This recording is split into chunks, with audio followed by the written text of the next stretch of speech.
There we go. Hey guys, we're back with some more Monster Hunter stories. It's been a little while. I'm gonna do my best to be have as much energy as I can because this weekend, my goodness, I was exhausted. So, for those who did tune in on Saturday, I ended up cutting stream short because we finished Duck Detective. But I actually ended up meeting up with Chris and a couple of other people from the D&D group. And this weekend has been quite full, to say the least. But we'll explain that in just a moment. But yeah, back here in stories. We managed to reach Gilda, and were immediately ostracized because we were kind of walking around with a monster out, and a lot of people freaked out at first, because riders are kind of unknown. But we've managed to talk to the guildmaster that is of this city, and they have agreed to let us stay here, and obviously gave us a stable for our Monsties, so they're not wandering around the town with us. We ended up doing a quest with a hunter known as Roberto, who seems rather laid back, but he actually has some skill. Too bad for his bug phobia. But yeah, we've been asked to fight the Loud Crier. So the Loud Crier is a Kurapeko that's been making a lot of noise out and about in the Monsoon Plains, and it's being rather abnormal in its behavior. So that's where we're up to in story-wise. Subquest-wise, we have a lot of subquests. So you can see there's a lot of turn-in things. Before stream, yesterday, what I did was I ended up doing a little bit of grinding. So as you can see, our team is now in the 20s, including ourselves. And I ended up running into something interesting that I do not know if I could show off. I did save it, but we'll see if it plays. Yeah, we ran into this, which is a barrel feline. The barrel feline can't attack. It is essentially the metal slime of the game. The idea is you have to destroy the barrel as quickly as you can, thus freeing the cat. And as you can see here, defeating that one cat gave us 11,000 EXP. That's a lot of EXP. That was enough to level us up. And our entire team leveled up from that one encounter, as you can see. So yeah, it is a bit of a shame I didn't get to show it off on stream, but I was looking through a den and ended up finding it. We can get a closer look at it here, because it's in our Monsterpedia now. Trapped in a barrel and unable to free themselves, these felines await rescue. And another important thing about taking out this feline is we needed the paw print stamp that comes from it. Because there was a quest by an old guy who is literally standing just outside our room who wanted the paw print stamp. So, we're going to probably start today off with trying to fill out a bunch of the side quests. The biggest thing is that we need a lot of money in order to buy all the armors so I can stop getting all those notifications each and every time. So first quest here. Ah, so this is a paw print stamp. Interesting. We get a little bit of EXP, and more importantly, some money. But we also get the hot mist recipe, which will be handy. Take these lovely recipes to keep your body and mind warm and toasty. There's also another thing I have to say. I did go back into the tunnel to do some grinding, because basically let's see, yeah, you can see up here at the top, I have a decent amount of money. I basically went back and did 3 quests in a row, which was the Zamtrios quest, a Kezu quest, and a Gypsaros quest, because they gave me the most amount of money so far, without doing any new quests. And I was able to basically get a bit of money. I ended up finding something interesting in one of the tunnels, I ended up finding a recipe, I believe, I don't know if I can look up exactly where it is, it's probably in my inventory. Here, I think it was... It's one of these things. Yeah, I think it's this one. We found this attack bead lore. So it's basically a book of combos. So we can now make beads, which you use for the mechanics of the rite of channeling. But we don't have the materials for that, so we won't be seeing that anytime soon. So, we're up onto side quests. Besides all the absurd amount of weapons we need to do, We could finally do the Daraj Snowfield commodities because I collected some whilst I was grinding. We got some monsters to take on, so we got to fight some Altarovs, Genprey, a Royal Ludroth, Nershula. We got to take the Monstie back to the Riddle Master, and we got to do some Babda Forest commodities. And these two are obviously tied with the Ludroth. So, I think what we'll do first is we'll actually head to the forest and start collecting some stuff there, because I did find something, but I didn't want to pick it up because, I mean, I want you guys to see it first. So let's head back to the forest. We didn't really do too much in there the first time we went there.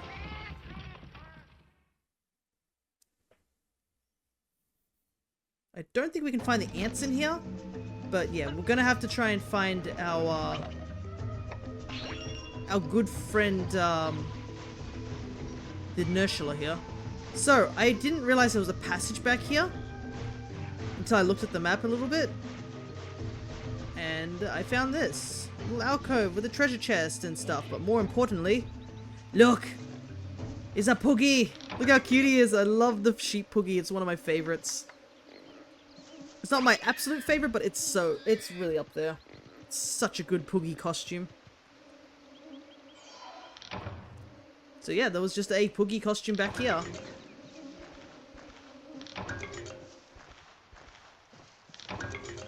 Alrighty, now that we have the puggy costume, let's continue. Pass this guy without fighting. Don't want to fight all the Vest boys, we have no need for them.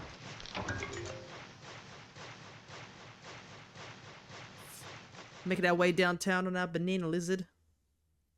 Royal Ludroth's a great, silly-looking monster, especially in stories. He's just so banana-shaped, isn't he? Look at his wiggles. So there's the Gypsaros I had to farm multiple times. Also, he's hyper-aggressive, so that's good to know. I'm gonna slow it down to 2. Oh, he's attacking me as well.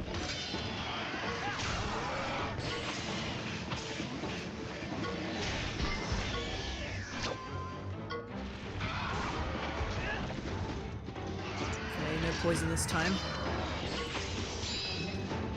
Thankfully, I have fought him a little bit, so I know he's mostly technical. I think he goes from technical to power, if I remember rightly.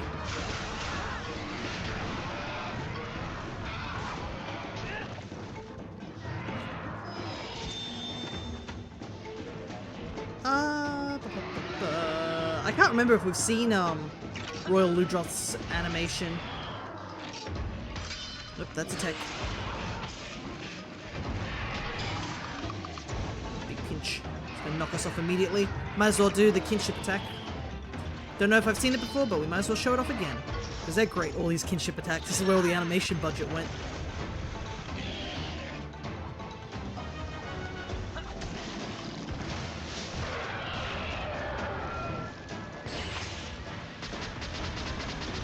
Also, Gypsaros is currently like one of the stronger monsters we've encountered, I think, in this so far.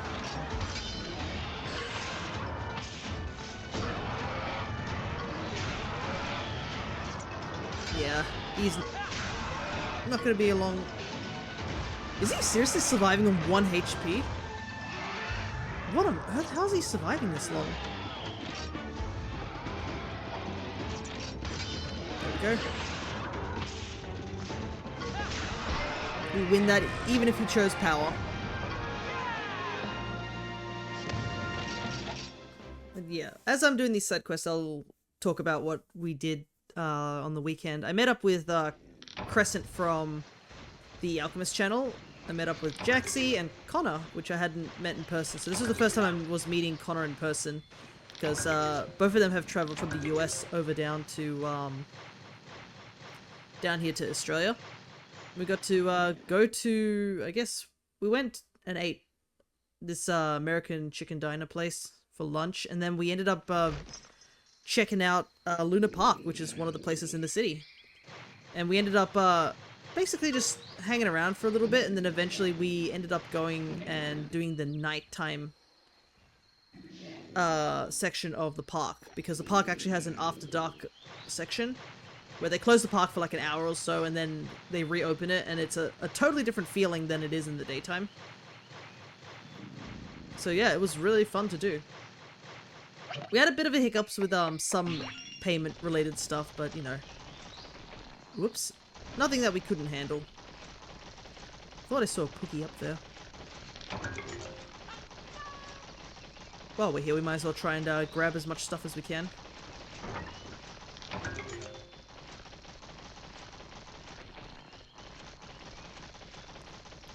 But yeah, it's kind of strange having gone to Luna Park like years and years ago and seeing how there are some actual changes and stuff like that.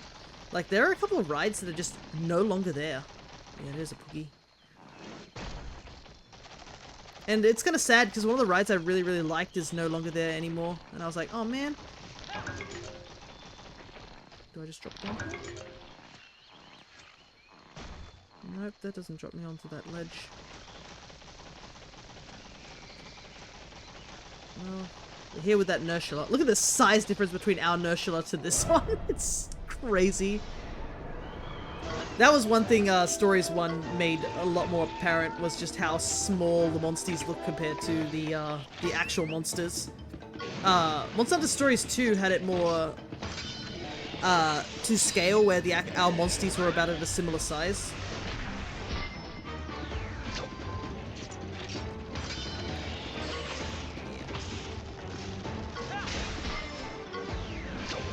But I think we had fun last week. The only downside was that due to us pretty much right, our DM Mags also was there with us during the Luna Park thing, and unfortunately we all got really worn out from the entirety of the I guess the trip, so we had to cancel D&D on Sunday. But we're doing an in-person D&D. You guys won't be able to experience it, unfortunately, because obviously we're not going to be streaming it or anything like that. We ended up booking a table at a Good Games where they do card selling and stuff like that as well. I believe you can do, like, they do card tournaments and such as well.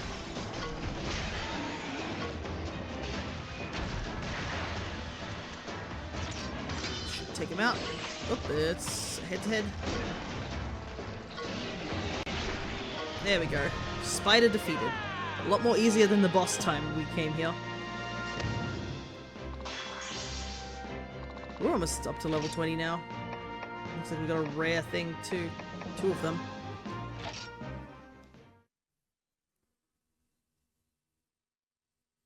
But it is a bit of a shame that you guys don't get to see this I guess this D&D session, because it's basically, from what I'm going to explain, is if you guys have seen the campaign we did where it was the Curious Hollows, it's essentially a prequel to that, where it's going to be taking place in a similar sort of scenario, just prior, I guess, to the adventure of the Curious Hollow. And we were told just to make new characters for this, so essentially it will be just another team that's doing something. And this is the time I've decided I'm going to whip out my joke character. Yeah, there's the Pookie. How do I get to it? It's on a tiny little ledge.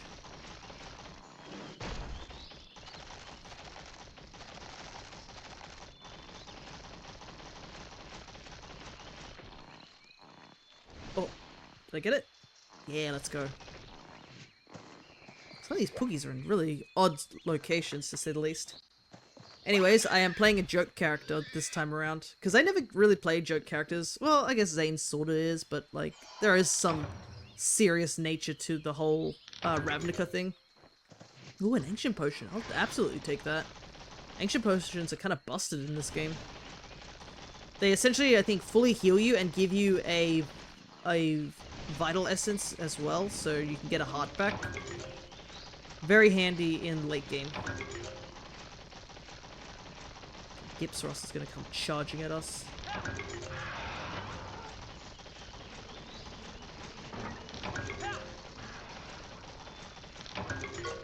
Alrighty.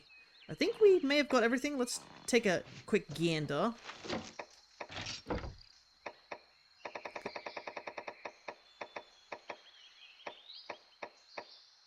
Babta. Okay, we got nothing in Babda. Well, there's that other area we might as well go check out. Doo-ba-doo. I love our the little smug face we have as we're walking forward. And our little Monstie. I'm surprised we didn't pick up a single commodity while we were here. Anyways, let's check out this side.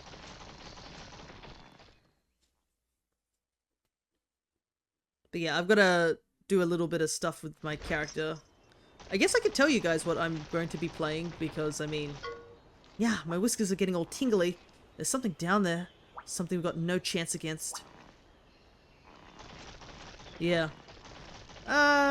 We're probably not able to go in there right now. Story reasons. A bit too dangerous. But, I'm gonna be playing a monk character. Because I've heard things about monks, and I wanted to give it a try. Basically, whenever I've been playing D&D, I've been trying out every single class to see if there's a class that will really stick. Like, oh, I enjoy playing that class. And I haven't tried Monk. I've heard how overpowered Monk is, but I think the best part about it is just how silly this is going to be, because the character I've picked is going to be a mascot character.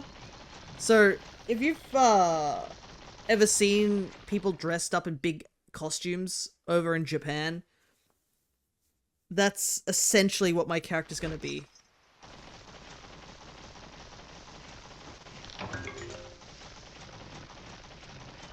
And I think it's going to be the funniest thing ever. We'll just fight this guy. There is not many things for us to gather here, to be honest.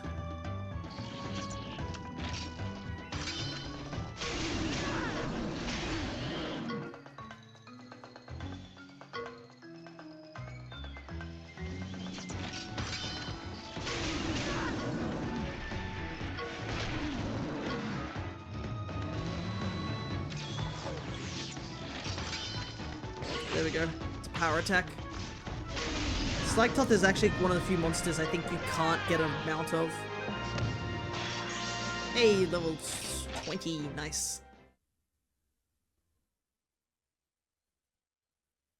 But yeah, I'm just going to go as a big mascot character. I have negative stealth, as you can imagine. But it's going to be so funny playing as a monk that can basically move like the wind if you don't have any armor equipped. I will probably talk about it when we do my Pokemon run this weekend, because it'll be the day after. So I hope you guys will enjoy my, I guess, the story I'll tell about that one shot. But yeah, we basically booked the table for, I think, it's almost like 8 hours, so we have plenty of time to, like, play and then eventually go and consume food and come back. Alrighty. Let's pick up a couple of things. There's some Genprey here that we gotta take out for one of the quests. If I remember rightly, the ants were in that Sakura area, so we will probably have to go back and see that. Okay, perfect. Easy one shot. We could probably speed this up. You guys don't need to see me kill a bunch of lizards over and over again. Ah, but I do have some eggs I also need to hatch. I don't think I got any new Monsties from it, but, you know, we might as well hatch them. After all, you do get stuff from hatching eggs. Oof, the game couldn't decide whether he was up in the air or on the ground.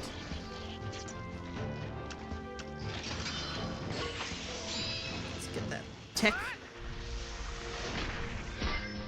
Essentially one-shot these guys, which kind of sucks because I like this, the battle theme for the fields. It's one of my favorite ones of the game. It's one of the first ones to hear, but it's just so good.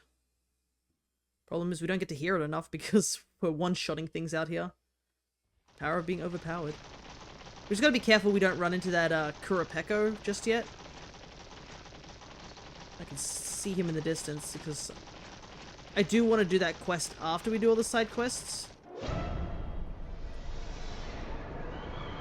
Probably have to head to the beach. Ooh, perfect! Plenty of them here. I'll speed things up a lot.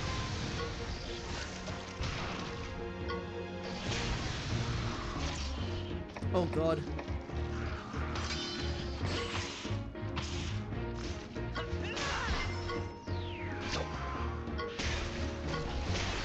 It's one down.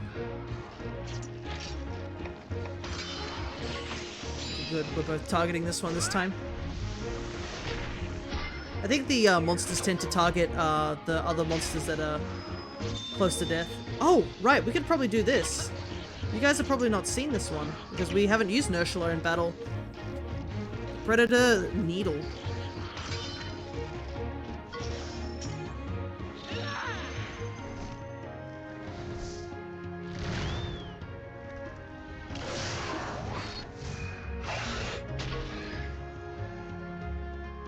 Nice. And as you can see, it inflicts sleep as well. So yeah, Nursula is very sleep orientated with that stinger on the back. Everything else is poison based though, as I would know playing wilds. I cannot tell you how annoying that hitbox is for that sleep needle, because I don't usually pack for it, so I'm just like, yeah, I think we'll be fine. More rocking something to protect you from the poison rather than the sleep, because sleep isn't as common. Alright, so we killed 3 Gen Prey. So this should be the last one, I believe. Oh, never mind, we get... Looks like our Monsties take fighting the one on the right, so we don't get any team up here.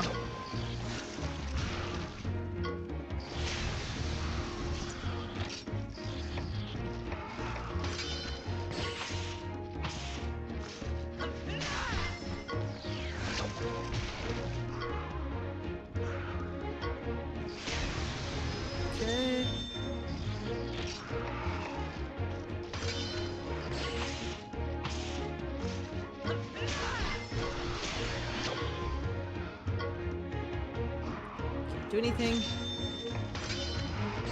Ah, perfect. Because our Monstie, I think, will go first. There we go.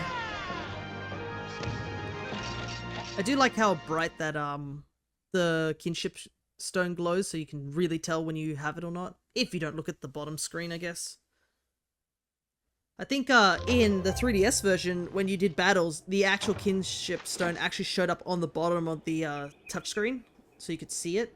But it's been a while since I've played the game, so I can't be 100% sure. Alrighty, that's all the Gen Prey done. So we gotta do the Royal Ludroth. And the Royal Ludroth should be here, we just gotta avoid...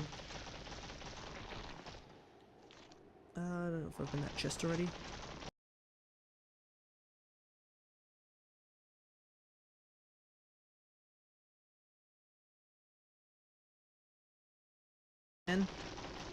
Nope, it's still considered regular den. It's just some are mossy and some are not. Ah, there was something interesting I did see when we went over to visit Mags on Sunday. We ended up just going and visiting them. And just having a chill time. We played some board games and then watched a movie which is called The Fifth Element. I have never seen it because it's old. Also, we have a monster that can deal with this. The bee costume! Let's go!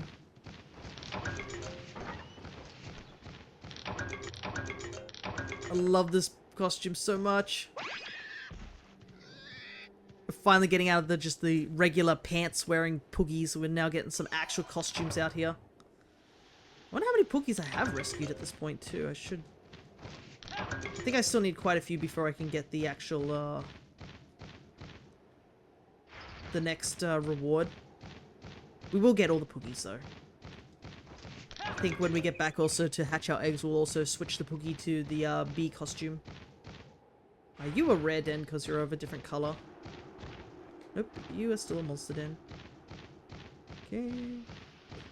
There is one benefit to some of these things, is that some of the monsters will always spawn in like similar areas, or like areas that you're like, oh, guaranteed. So for example, how we fought the Ludroth down here earlier, you can see there's a guaranteed spawn of a Ludroth here. There's also one swimming around in the water too. He's actually asleep, so we might actually get some,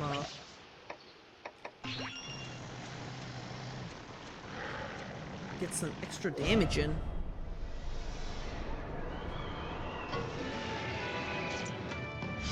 But I don't think our... Oh, no, it's... Ah, okay, so it's... He's not asleep. It just counts as a back attack. Oh, well. Let's do some damage.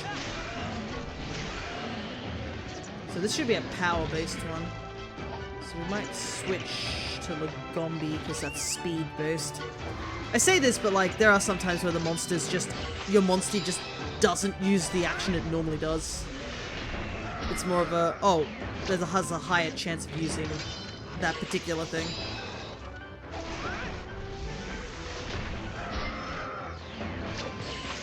Okay. This should get us enough kinship to do a kinship attack. I believe we've already watched the Lagombi's ones, so we don't need to see it again. Oh! We got a retreat! Man, it feels like forever since I've actually got a proper retreat. I think the only time we had a retreat was, we actually had to go out of our way to get the retreat.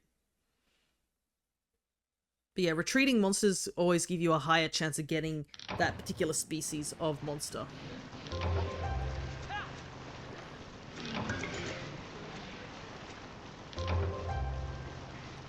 We got the Ludroth stuff. Oh, is that a Poogie all the way back here? Yes, it is. And he's stuck, so let's go help him out.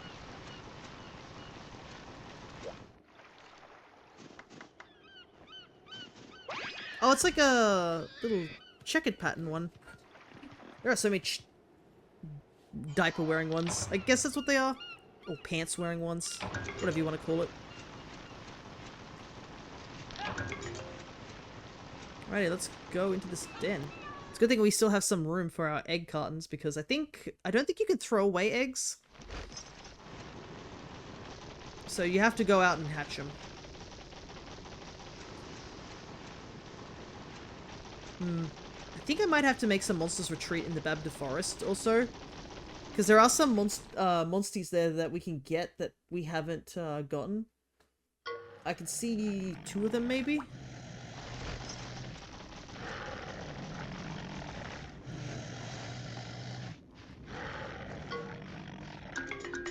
That's quite right.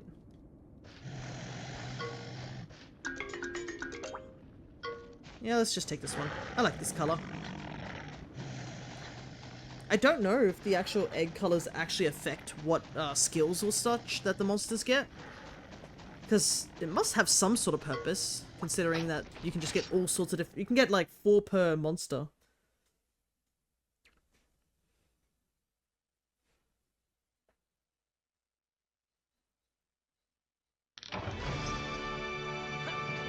Alrighty. I think what we might do, because we do have the Apceros. Oh, there's an ant there. Let me go take that out. Oh, there's actually a couple here, so... Might as well fight them. Get all these side quests out of the way so we can actually go and progress the story.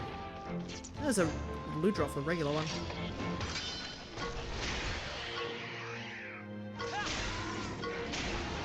Okay, so it's a power-based one. Ooh, he was trying to run. I think that's the first monster I've seen that's actually, you know, gone out of its way to attempt to flee.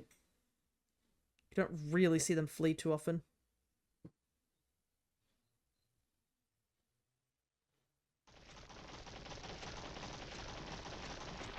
Yeah, you can see how this this Alteroth went over to this mushroom, and now that it's consumed it, it's got a blue button.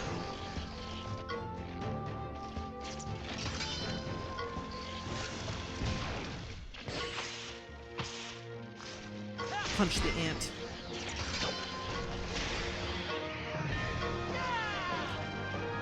Alright, that's 2 ants, I think? Oh, it was just enough to get us some level ups, though.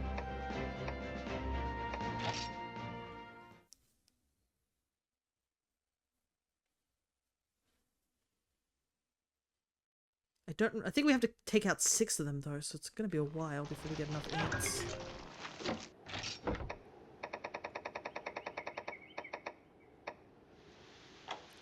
5.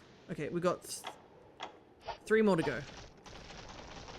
Alright, now that we're less distracted, I think what we might do is go back to the Riddle Master.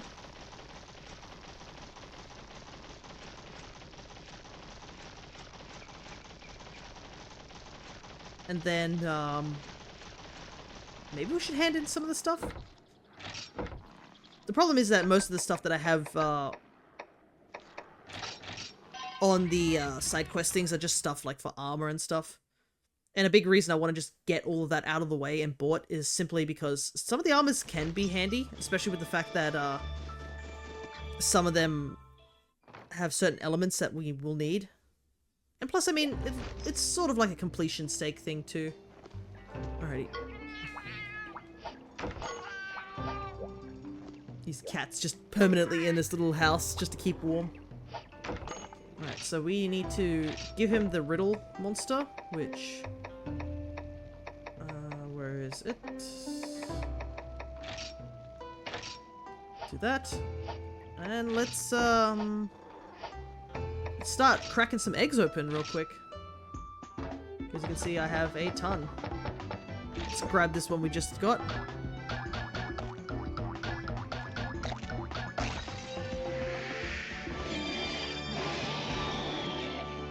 It's a good thing that this game doesn't have shinies. It would be a rough time to say the least.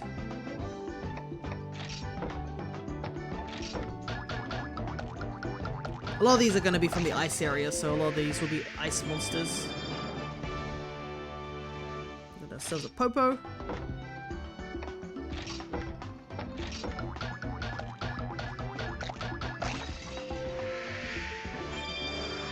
Another Lagombi. There's also nothing wrong with hatching a bunch of the same monsters and stuff like that, because you never know, we might get something interesting. I don't remember what this egg is. Let's find out. Ah, this is the bull drone. I love how, like, they immediately get these massive tusks after... Like, they grow up super fast.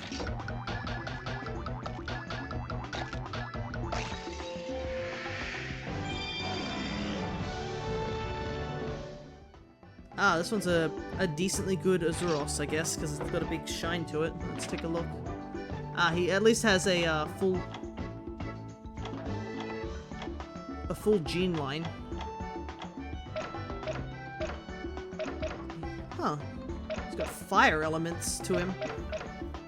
So technically, if we could remove the middle gene in the middle here, or replace it with a fire type, I think this Azuros becomes a fire type. Interesting.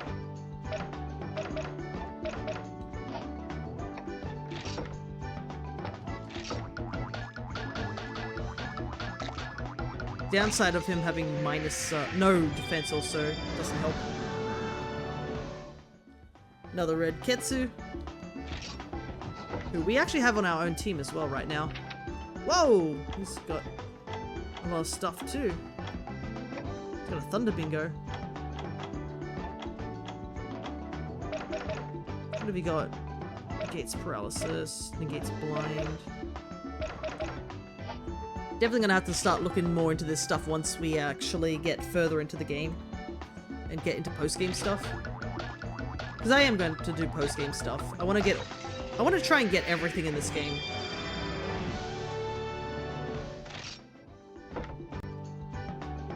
Another full one there. I'm skipping that egg because I think I know what it is.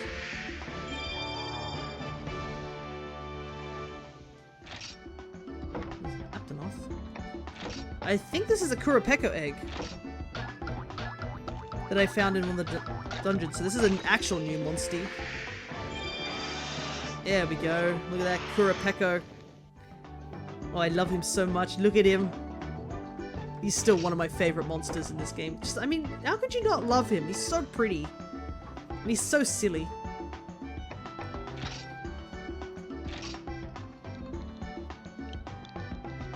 I'm gonna call you Whistle.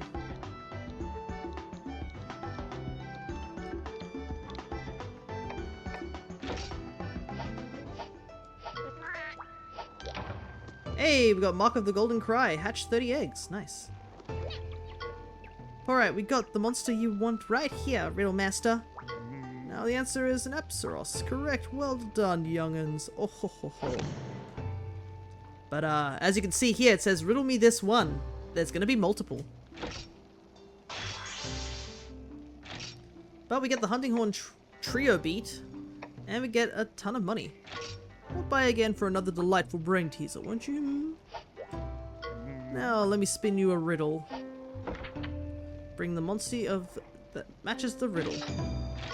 I'm blind as a bat with a long tube neck and luscious lips. What am I, And you get another...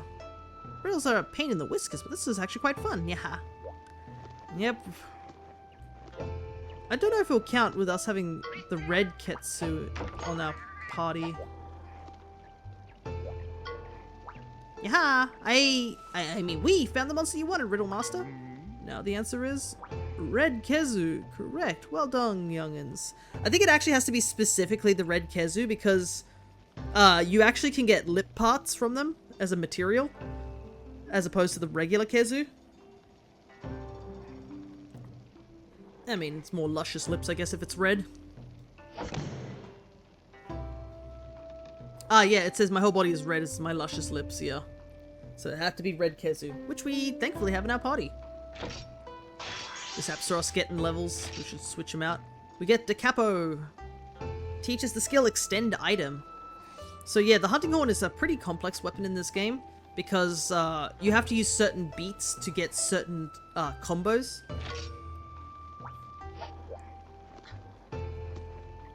And those combos do give you boosts. So, Hunting Horn is an interesting class, even in the main Monster Hunter games. Pekko's a Tekka.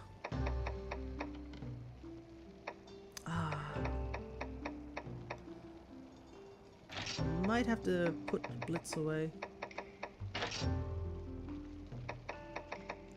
I feel kind of bad putting away our blue Kutku, but I feel like Kurapeko might become stronger. And also, I want Kurapeko on my team for a little while. I love Kurapeko. Now let me spin you a riddle. My back bristles with purple toxic spikes. I swing from a thread. What am I?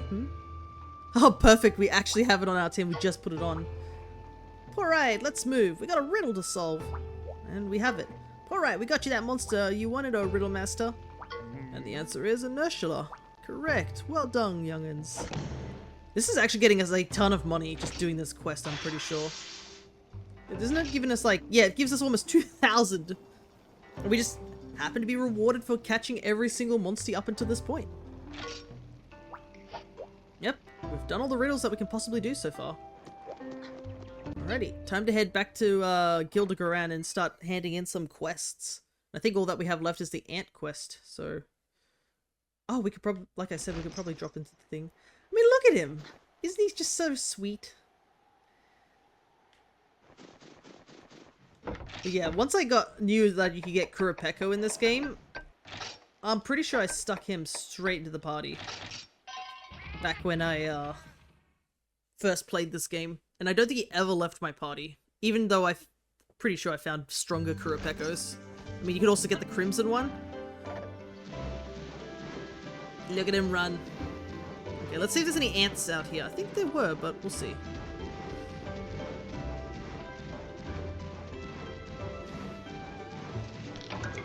If they're not, we can go back to the monsoon fields and look around there. But yeah, the Kurapeko has a very interesting mechanic out of every single monster in the game. So the Kurapeko actually gets the ability to call for other monsters to appear. So I don't think I really showed it off in, like, say, Dragon Quest, but basically it's like the whistle in Dragon Quest 3.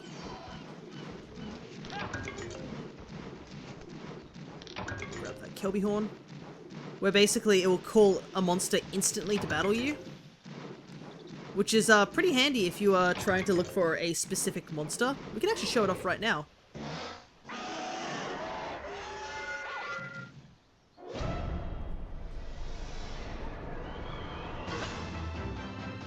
And we've called in a Kezu.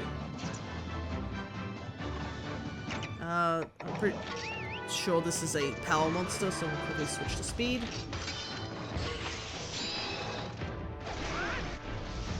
But yeah, if you need to try and go for a certain monster, you certainly can. You can even use it as a means to, like, keep calling until you find a specific monster.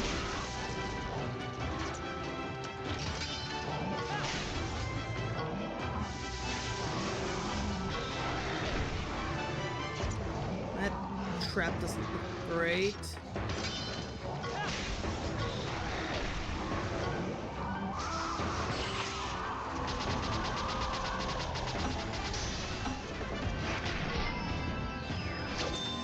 Right on so we can avoid that trap.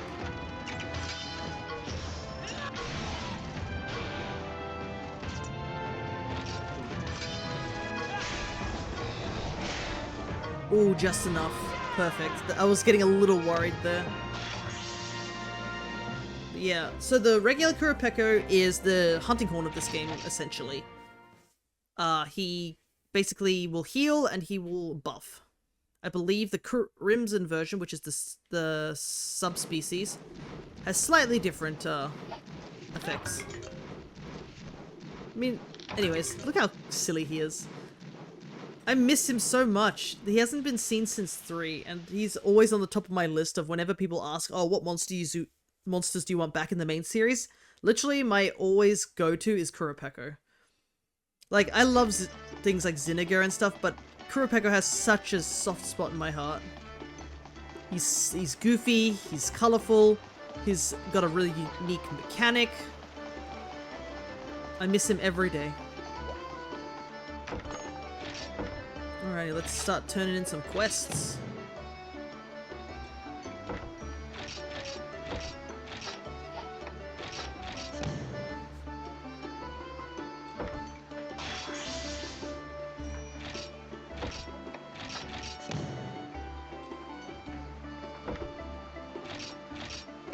Bunch of spiderweb.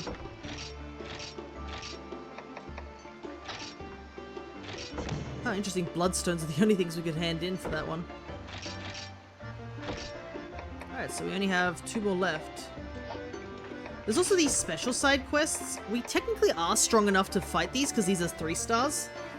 But one of them is of a monster we haven't seen before. And it gives us an Odyssey medal, which I don't know what that is. I won't show you anything further up the list because there's a bunch of spoilers on the other stuff. Hey, 50 subquests. Well, I definitely got that done because I did a bunch of repeats. Alright, let's see how many of the armors we can make. As you can see, we can make armors and we can make weapons.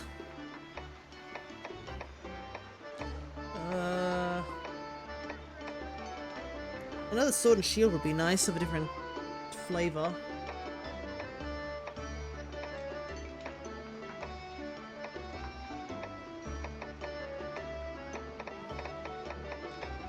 Okay. We need something that gives us fire resistance. I think I already made it with the Kurapeko set.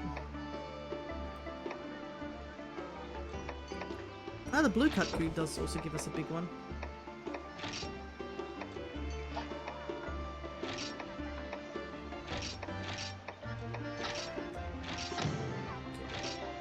Forge that equipment.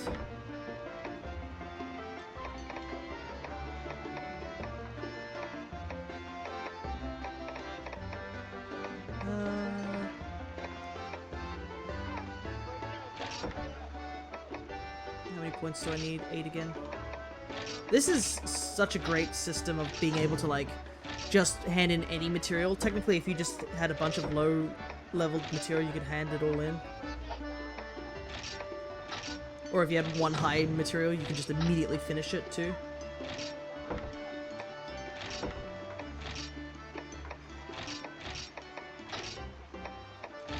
Man, the money is sinking, though, gotta say.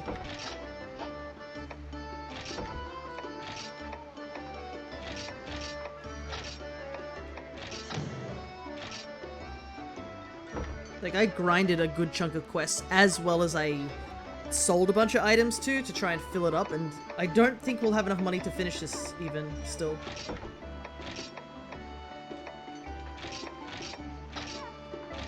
At least make the Ludroth one. Because it gives us a bunch of different things. Yeah, we don't even have enough material to do the loot drop armor anymore. Dang. We could possibly make 2 more armors.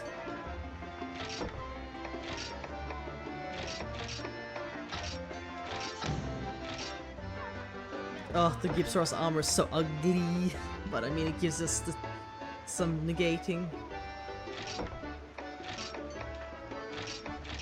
So I can't completely complain. It is a bit of a reason why some people choose to play the female characters. Well, the male armors do have a decent amount of good ones. Okay. Unfortunately, we weren't able to finish all the armor. But, oh, we forged our first hunting horn, so we get a trophy there. Alrighty. We got that sorted. Gotta do a very important thing is change the Poogie, and then I think we did a good chunk of quests. I got no money, so I think it's time we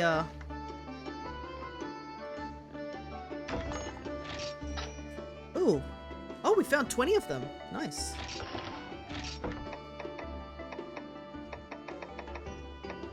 Kinda sucks that all of them have the same icon and I can't tell what's what. Oh, interesting! The Poogies actually changed skin color slightly. Like this guy's a little bit more minimal. Oh, they actually have names, I just realized.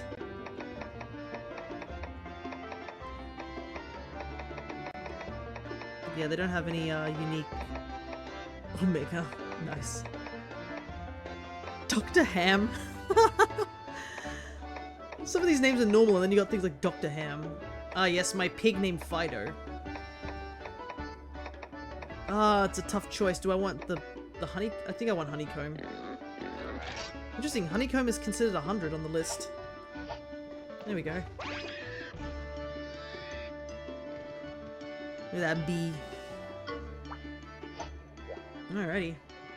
I think it's time we quickly save, and I think we'll go and fight that Kurapeko. We'll obviously not use our own Kurapeko, but you know. We'll probably also change our armor real quick. It is, this armor is like our strongest one so far, because it's the red Kezu one. But I think we need to put on like the Kurapeko armor. I did go out of my way and dye a couple of the armors that I had just into colors I would prefer. But let's see. What is my armor? It has 0 in the fire department.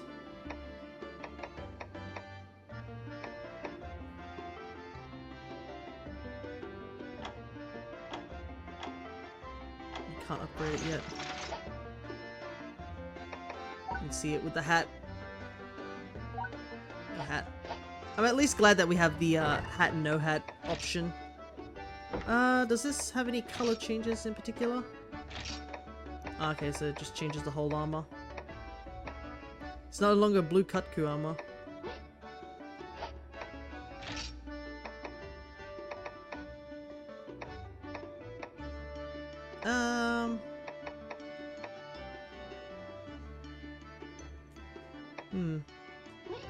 This deep crimson will do.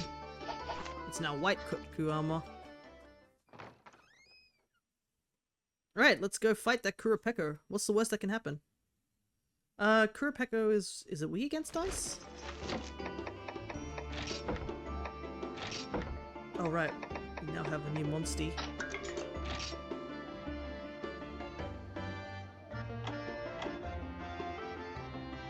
Elemental attack, elemental resist. Yeah, it's weak against ice. Might as well put this also on.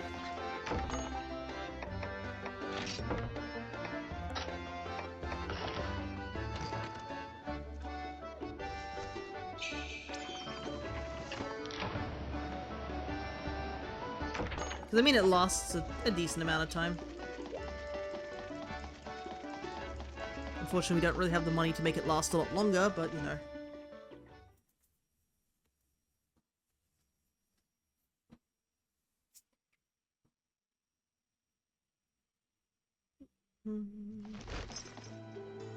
As much as I wouldn't mind you at the front of the party, you have to go and sit in the back for now.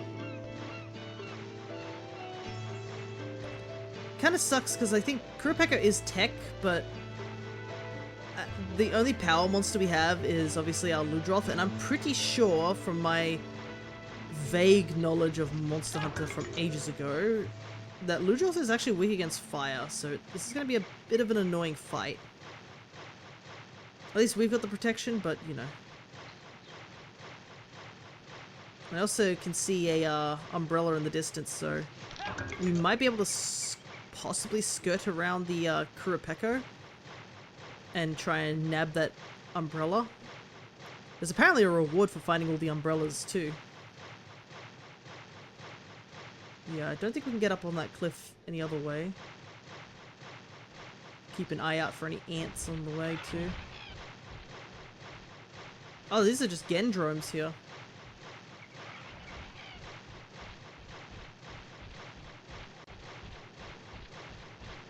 Oh, he is. Is he still pursuing me? Dang, he pursued me quite a bit though. There's the Kurapeka. In a moment, Kurapeka. Okay, there we go. Hey, that's the loud crier that Simone was talking about. Whoa, buddy, I think we got cause for concern. It spotted us. Naruto's just floating in the distance there.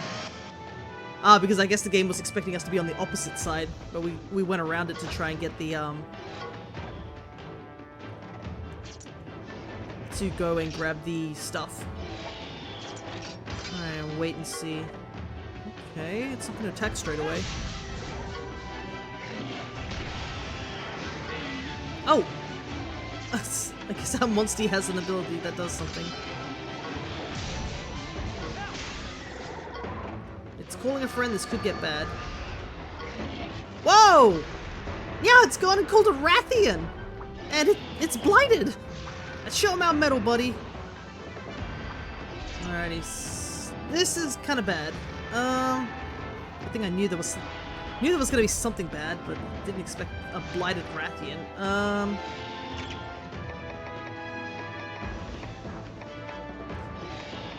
What is Rathian, though?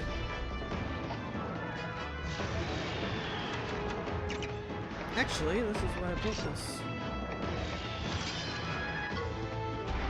Okay. Speed, so we need tech. So Kezu might actually work here.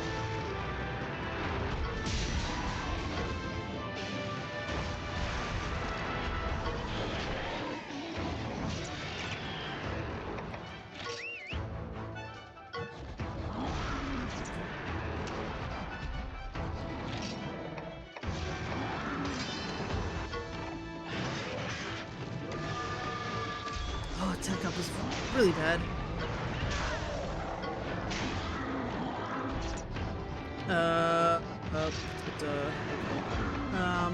Went for power, so maybe speed this time. Nope, should have gone for tech.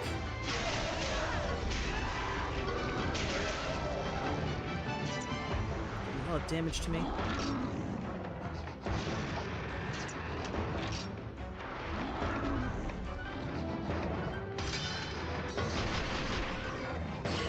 I want to break its head, but I saw a target there. I'm gonna heal up.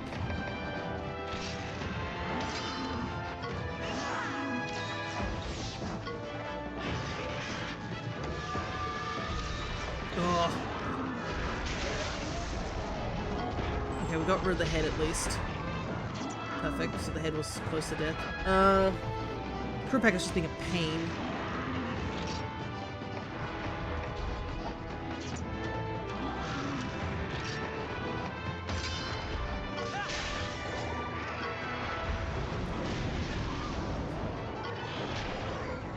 Thankfully our Kezu's got good defense. We actually do have the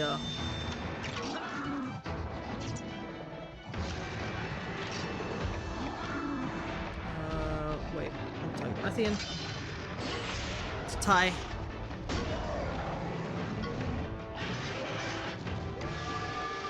Yeah, you don't like that. I might actually just go for the kinship attack. I don't think we've seen this one with Red Kezu. Spark Surprise attacks all enemies? Question mark?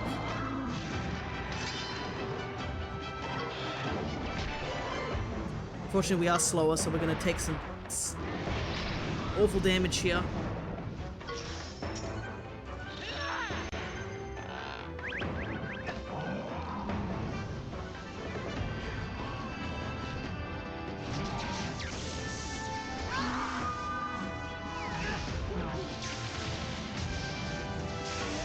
Whoa! 200 damage. Nice. Kurapeka's attempting to assist.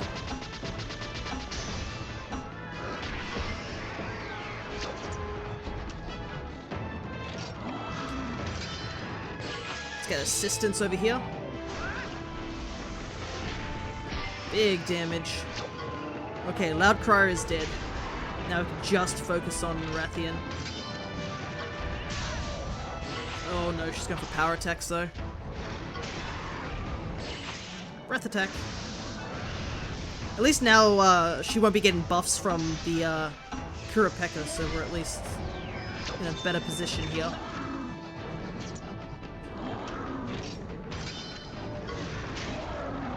Oh, nice. Perfect. I actually thought we still had time. Get another one of those pure tears because it was a blighted wrath. I get some Rathian stuff too, which I'll take. Alrighty. That's why you can't trust Kurapekos. They can bring in all sorts of nasty monsters. Who would have thought we would find a blighted monster here? We'd better report back to the captain. She's not going to be a happy kitty.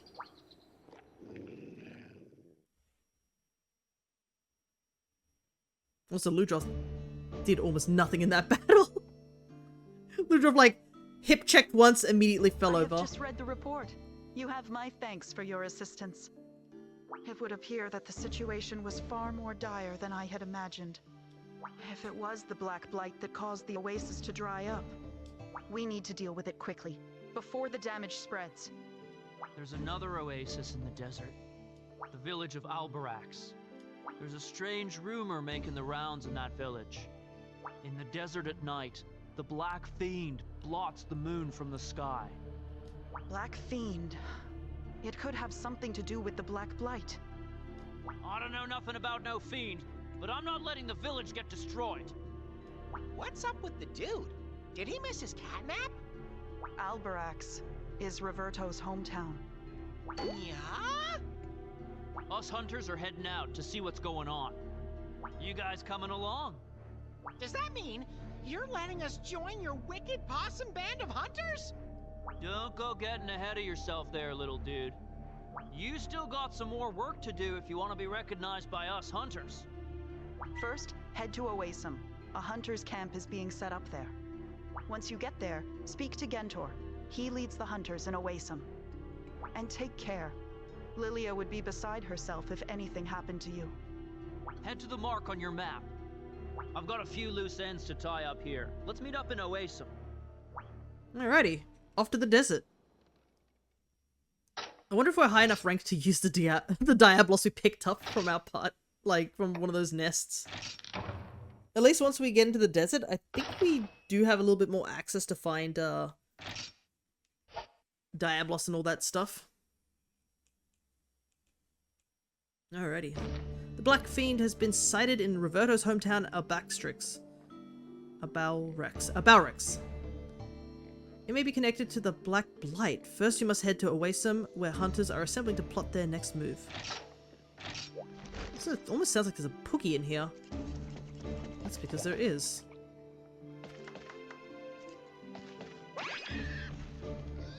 Look at these book textures. They are flat textures.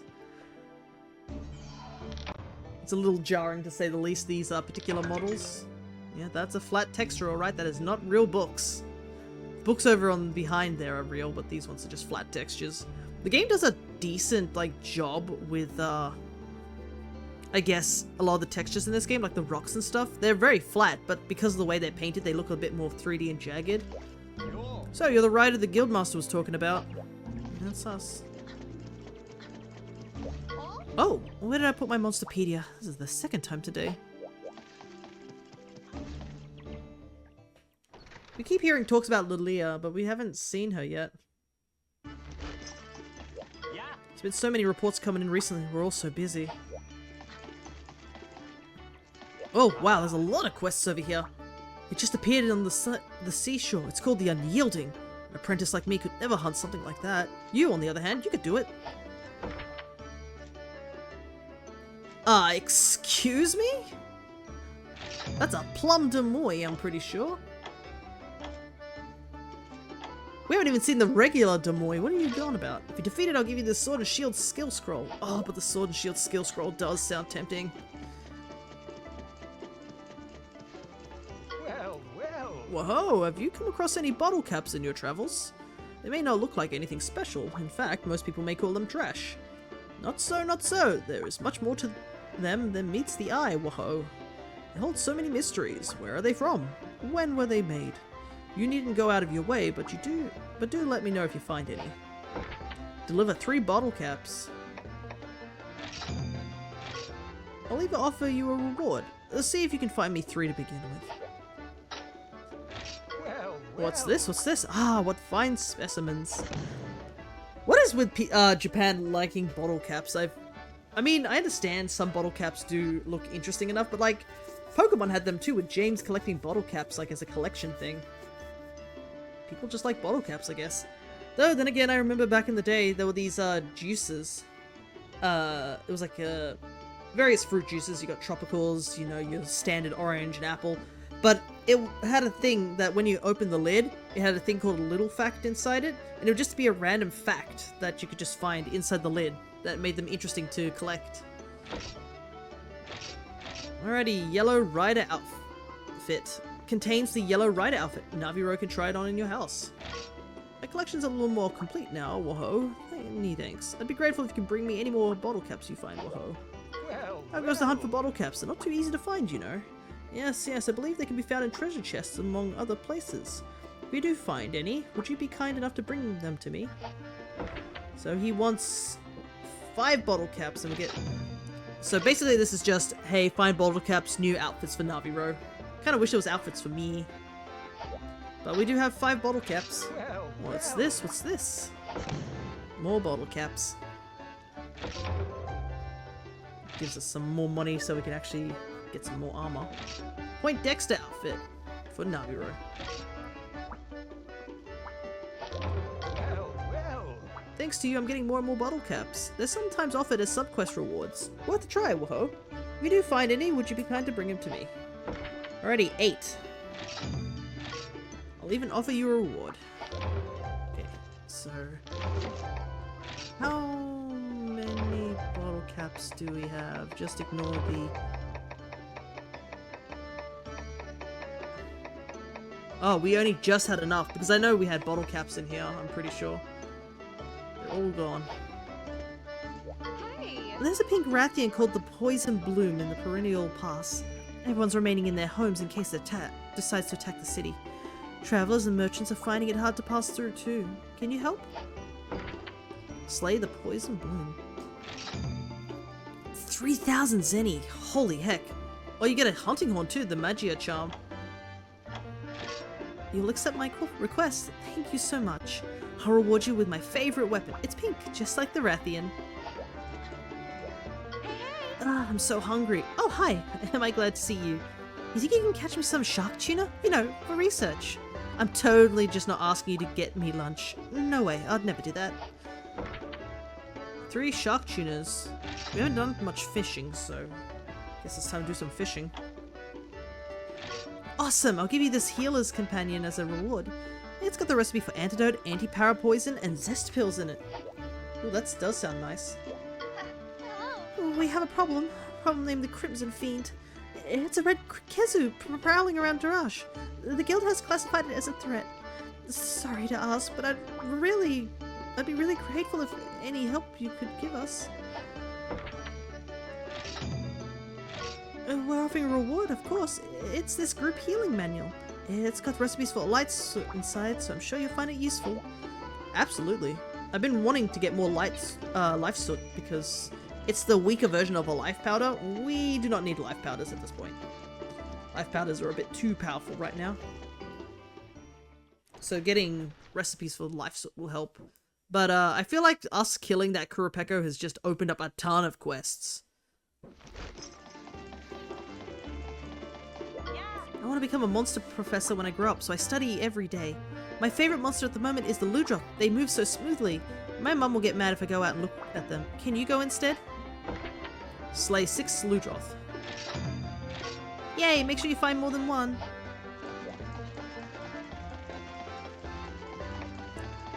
Any more quests out here? Doesn't look like it. Been wondering if I should go back to the village and check there too for quests.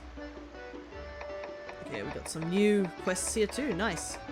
Clamorous Kurapeko. Take out some Kurapekos. Nice. The Queen's Day out. Slay a Rathian. The Dune Surfer's Life. That's probably when we get over to the desert. Gendrome, we've seen one of those, so we can easily do that. And Yum Fatty Tomatoes. Which I have definitely picked up enough fatty tomatoes. They're everywhere. Some sugar plum donuts. And a little bit of money. But it looks like we can fight these things. So I think we could probably do some of these quests too. Let's grab these special quests. Alrighty. Let's get some more EXP, I think. Where do I want to go first? Oh, I just realized that's a whole, like, monster skins and stuff like that. Wings. You always hear about, like, when you're doing, like, Monster Hunter and stuff like that, you see these things pop up. Oh, we got Rathian stuff too.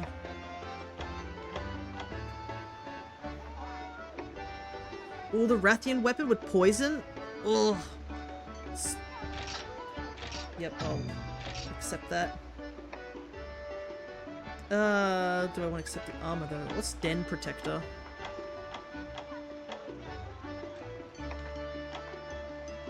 Makes a retreat more likely at the end. Ooh, interesting. That would be handy. Alright, I'm not going to select it because I am... don't want to see the pop-up every 20 minutes. Alrighty, so... Rathian. I don't think I've seen a Rathian just in general.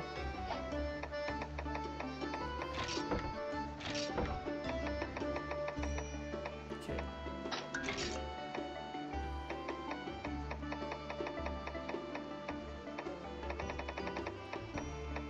Where are you located?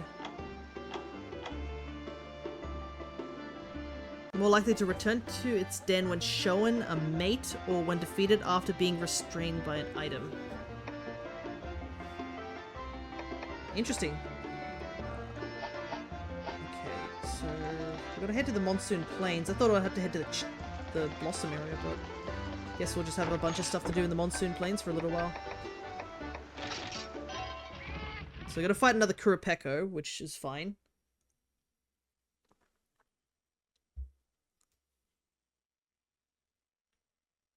I'm wondering...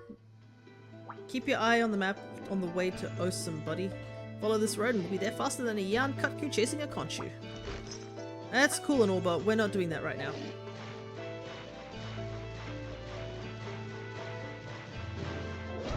We got some monsters to slay.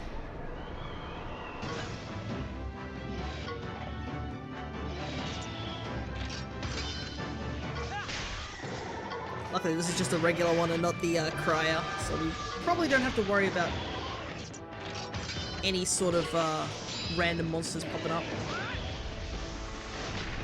It is crazy how much more damage syncing your attacks up can get you. 200 damage compared to like 50.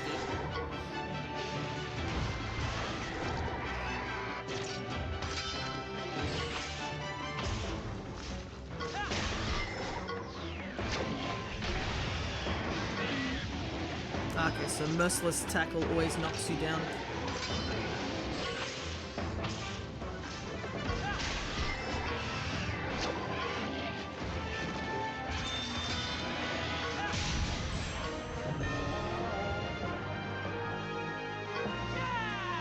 I was wondering if he's gonna retreat or not, but doesn't look like it.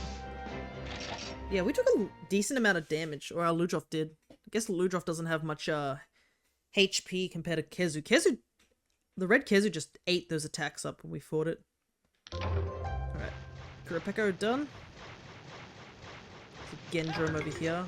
It should be speed based, so we probably want to use a tech. Why don't we use our own Kurapeko for this? We'll see how he goes. Oh, I think that's a rare den too. The blue one over there, so we'll go investigate that too. Because I think there's a couple of things we can still get in the monsoons, but it's the rainforest that we really need to go to.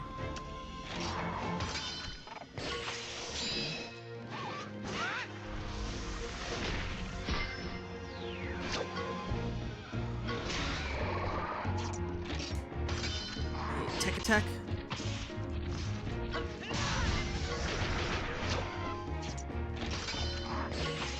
Good thing these guys are pretty simplistic in their attack patterns. Oh, we might be able to see the Kurapeko's kinship skill. If we have enough points. Yeah, we do. This is one I use quite a lot. Barrel Bomb Storm.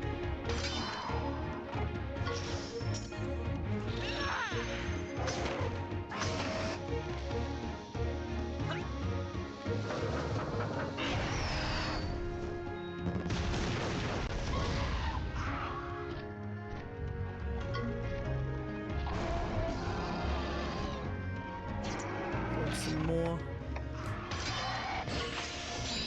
little fiends, but that's okay.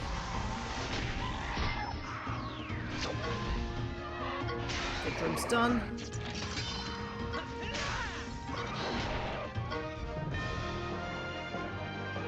Oh! Okay, I'll take that. Wasn't expecting him to flee, but we'll go after him, I guess.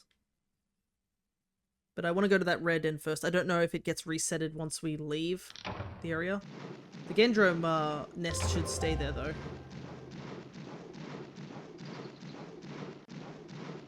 But I think what I might also do, if we can't find the Rathian just out and about... Oh, wait, this is the subquest den. Oh, okay, interesting.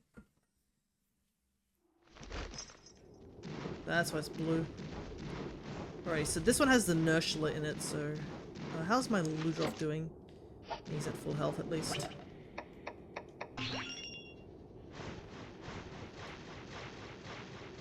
So we gotta fight the spider that's in here and see how dangerous it is.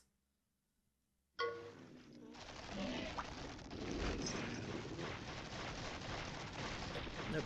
I thought we could get a back attack on it, but looks like we won't. Alrighty. Unseen Menace. Gotta be careful though, because last time we fought a Nursula in the story mode, I got pretty wiped out by it.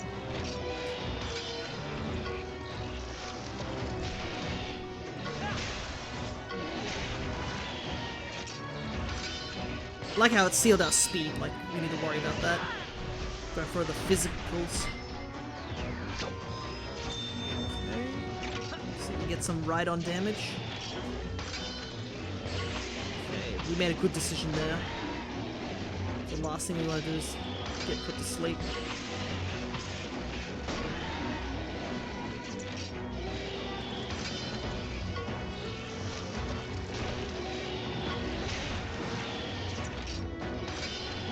He keeps using power attacks.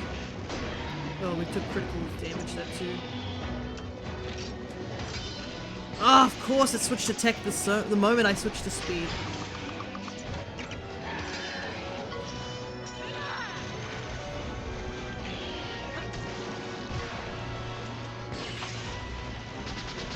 Oh, this is a lot harder because we're on so little HP. But Spider's still got plenty of power in it.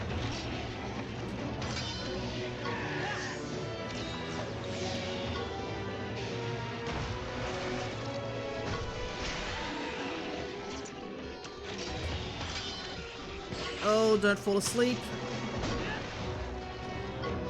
It's going power again. It's getting closer to death.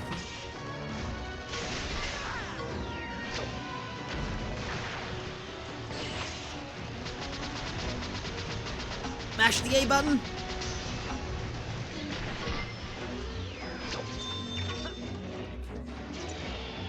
Power attack? No, tech attack. Oh, never mind. It had not enough HP to actually to retaliate. Alrighty, nice. Get some level ups there. Alright, cool. We got a free egg out of this too. Let's might as well collect everything that's in the nest. Not much apparently. Oh, there's a berry there. Oh well. Let's see what we got here. I think this is most likely just going to be all Nurshula stuff. Yeah. I have a feeling that we're just going to get Nurshula stuff. Might as well take it. You can hear the construction people are back. Fun. Those guys, like, work stupidly late as well. They'll just be hammering at stuff and they'll come in, like, super early in the morning and then they'll just stay until it's almost completely dark.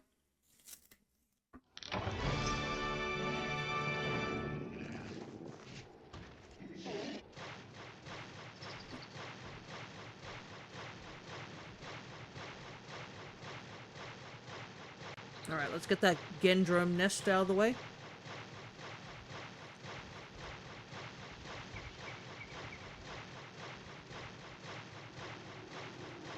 And then we're gonna search for a Rathian. Because I've not seen Rathian, like, at all. The only time we've seen Rathian is, like, during that one battle. And there's the pink Rathian that's over at, the Cherry Blossom Lane area, the Sakura Lane. But I don't think that doesn't definitely count.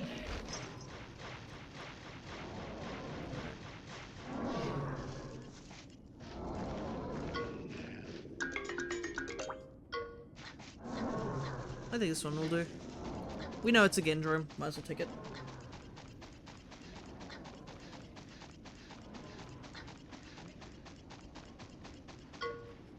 I love how I can hear the squeaking of the armor. Alrighty.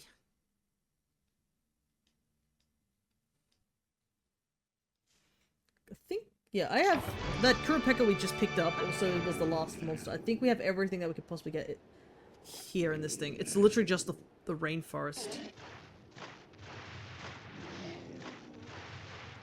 Alright, we need to fight some regular Ludroth.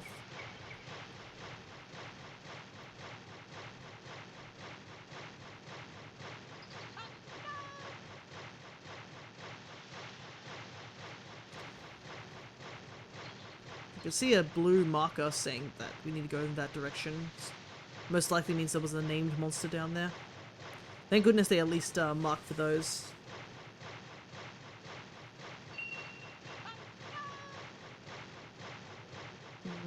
Some mushrooms down there. Oh, yeah. There's the Plum Demoy.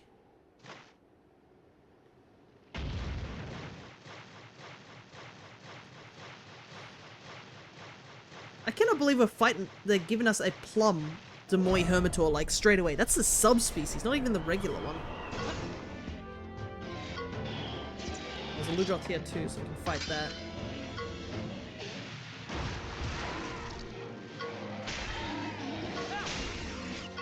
Ant's done. Oh, I should have done speed, I forgot.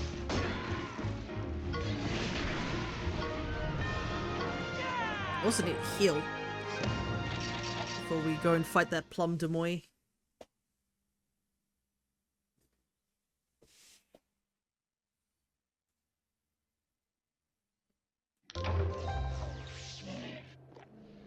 Also, I've learned that if you hit L, you do a full heal of the party.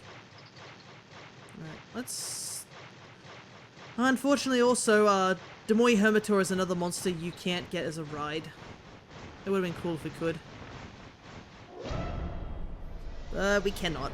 There's nowhere to put the saddle. Time to fight. The Plum Demoy Hermitor loves technical attacks. Alrighty. The Unyielding.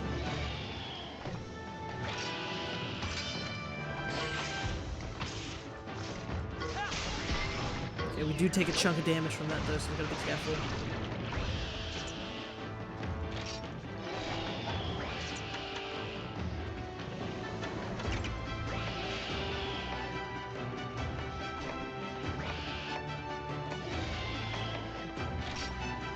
I'd rather use that.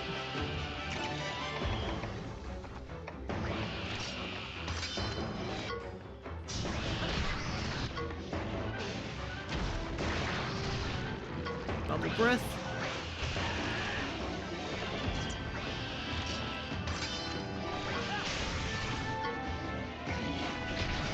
What are you doing? Stop using merciless tackle.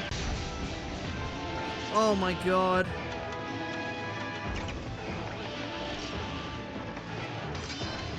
Thank goodness it's going for a defensive stance, but I don't know why it's using that. Speed.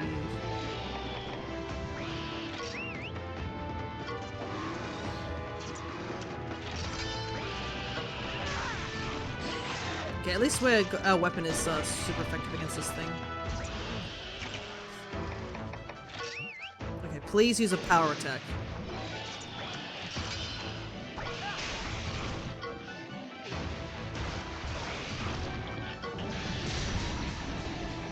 Oh my goodness! Royal Ludroth is not doing anything this fight.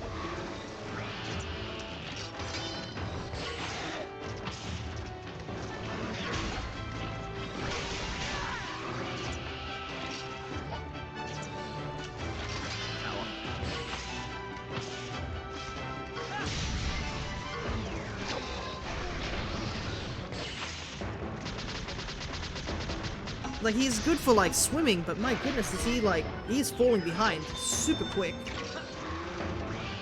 What are you going for? Tech, maybe? Yep.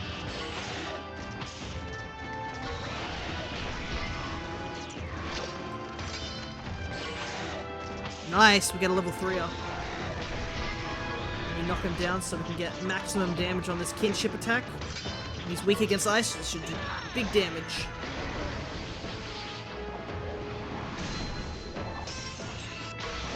500! Holy heck. Oh, and that's still not enough to kill it. It's gonna be a long fight. Oh, he's close to death, though. There we go. Perfect.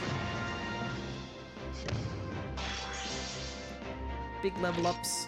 And we get Demoy stuff, too.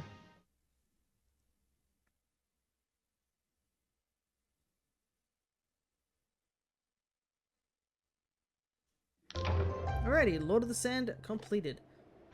Anyways, Royal Ludroth, what are you doing? Alright, I need to fight some little Ludroths. Do some fishing too. I assume the tuna is in this area? Let's see. Sakura challenge. Just probably go there.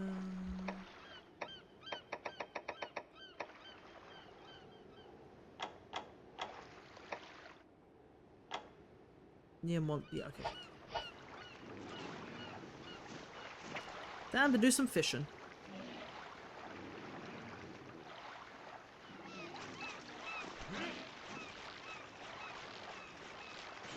At least fishing in this game is a lot more simplified.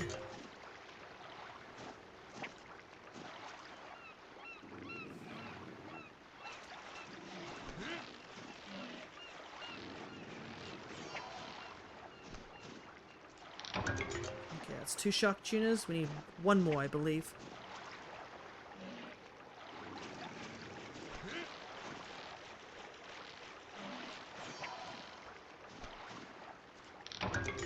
Nope, not sleepy fish. I think we should also go and hunt that red Kezu next. But I still need to find the Rathian. And I would like the Rathian parts because I would like a poison weapon in this game. Poison weapon would be hella handy.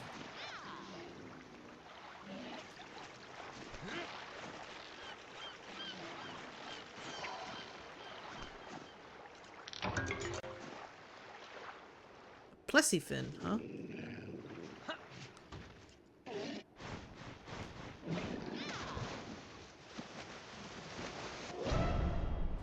There's another monster we can't get as a ride. Perfect.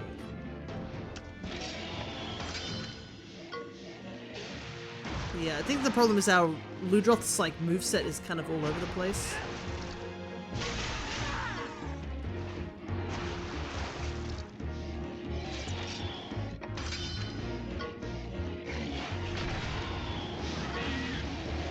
It's like that tackle attack does a lot of damage, but it just leaves you wide open.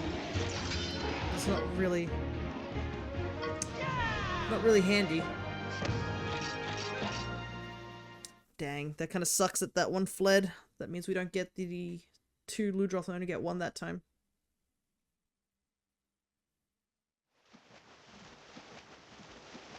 Let's grab these shinies. Oh, nice. It was a shark tuna. I think that's all the shark tunas we needed. Black pearl. There's something behind the ship.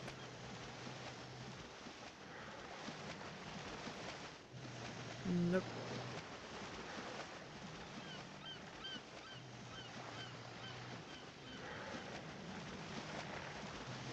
Don't need to deal with those 2.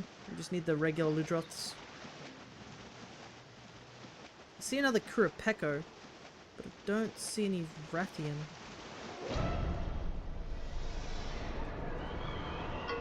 Okay, we've got the back attack. It's 1 down.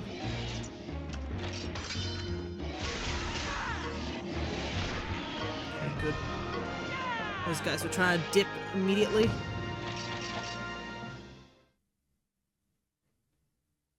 I might try the Kurapeko technique. That might work. Don't know what else I could accidentally call, though.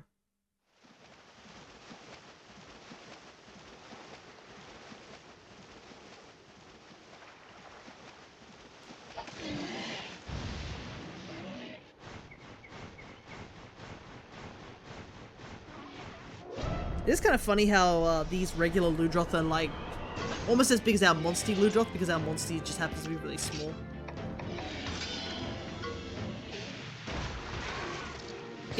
While in the regular games, Ludroth are tiny compared to the Royal Ludroth.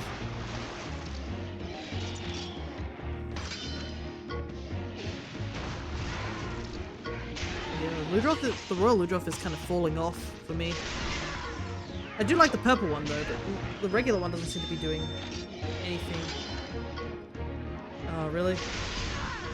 Yeah, at least we got one of the 2 that were fleeing. Should I switch it out for Zamtrios, maybe? I mean, it'd give me ice coverage.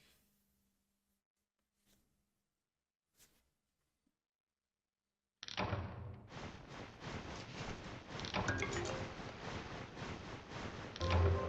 wait. Looks like we're done. Where haven't I explored?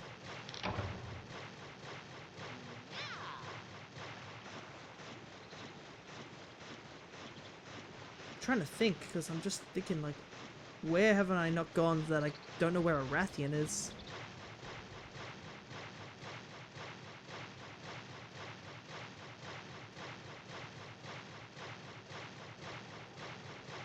Nothing there. We still need those ants. That's another thing that I still have to take out.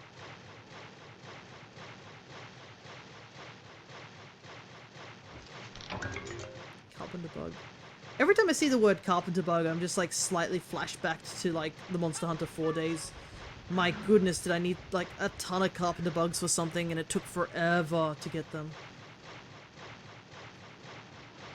Here we go with it. Whoa, I nearly fell off the cliff there. Whoa, there's a lot of Kurapekos here. There's one there, one there. No Rathian though.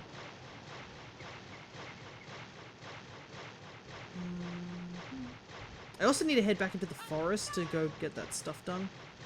What I might do, we could fight that Gypsaros that's in there. I think we'll just fight all the monsters in there to try and see if that will get us the commodities and collect all the items, because the Babda Forest right now is so small Because one, we can't access that left area due to Naviro telling us it's too dangerous. And the only other area is that the big web area.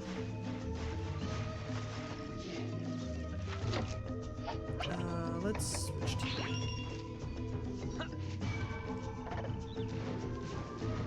Actually, couldn't I just use Kurapeko in here to call stuff? That could possibly work. We might be able to call some other monsters that we haven't seen, because there's like another monster that we've seen in the village, but we haven't seen out and about.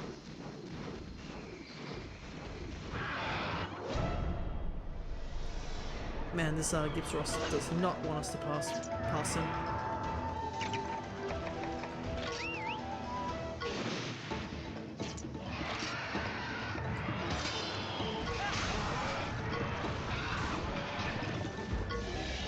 Always with the venom.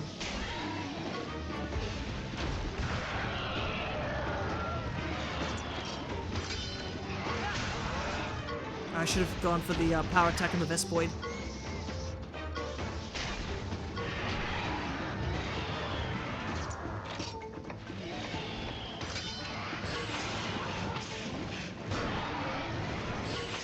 Need to heal up the team a bit.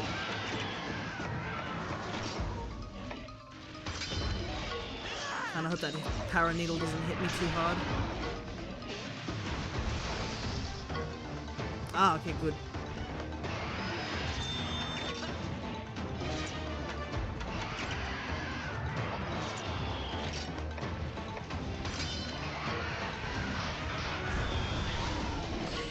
I'll at least get a plus here.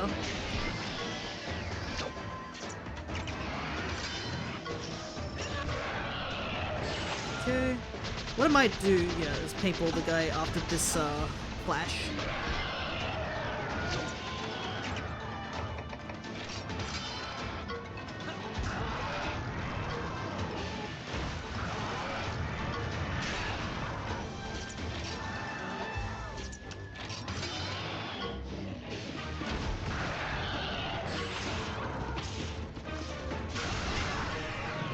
Flee? No, I didn't flee. It's not guaranteed.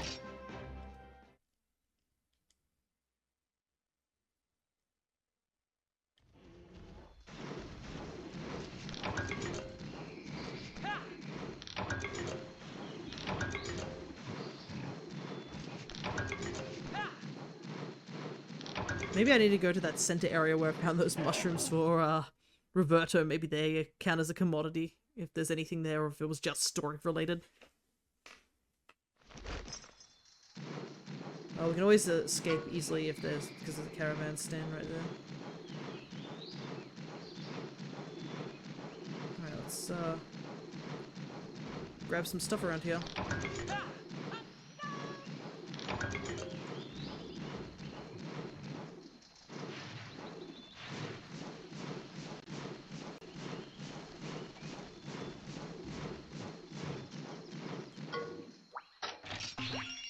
I do like how the game allows you to switch Monsties on the fly like that. Very handy. Anything here? Nope, these mushrooms don't count as anything.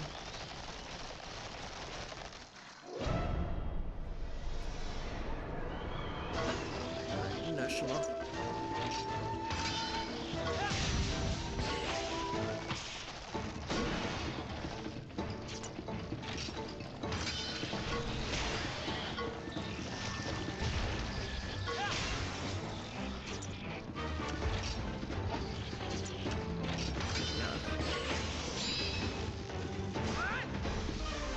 Got the sneaking suspicion I was going to go for another tech.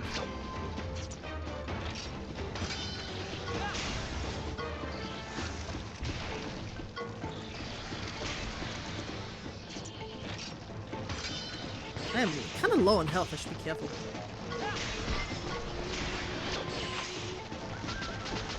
Should be able to get a kinship attack here, and then we should be able to avoid taking any unnecessary damage here.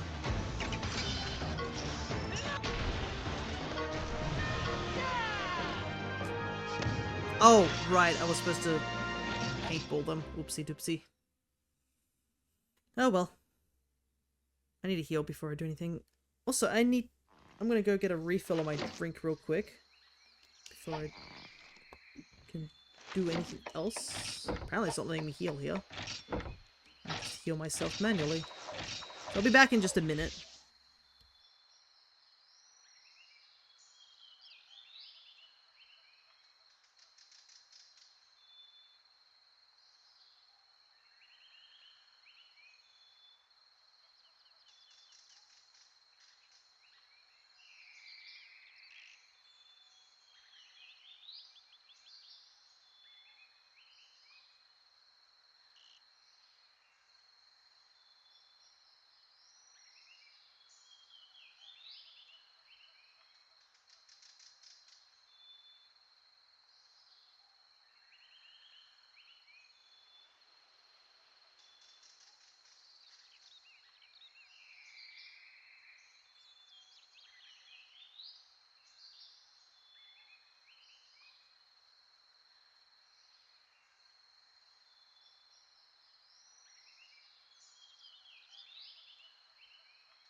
There we go, I am back. Alrighty. I might just use Kurapeko here, right?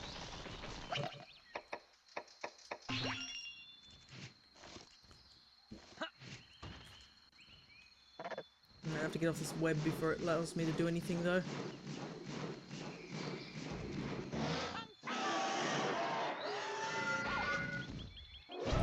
Alright, anything interesting in here? What have we got? Another Nursula.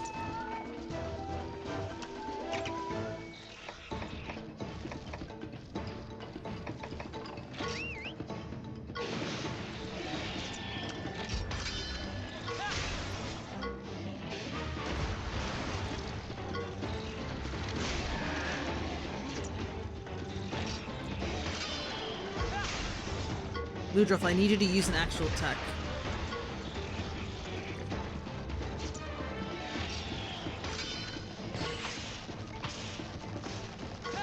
I'm at least glad that I gave it Mud Throw. It's from the, I think, a Baroth that we got. But the problem is that I'm not getting any double up attacks because of Ludroth using a lot of like these type of attacks.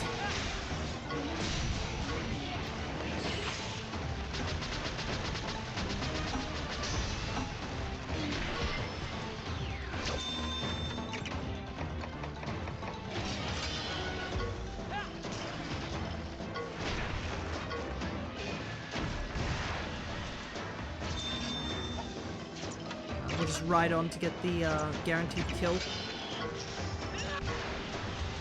Never mind, the not guaranteed kill, holy heck.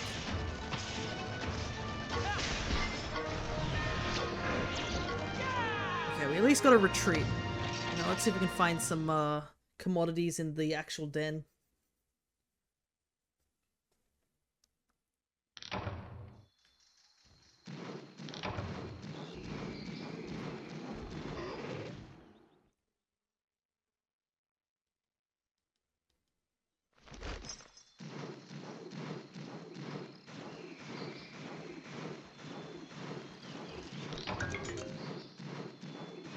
Honeyberry.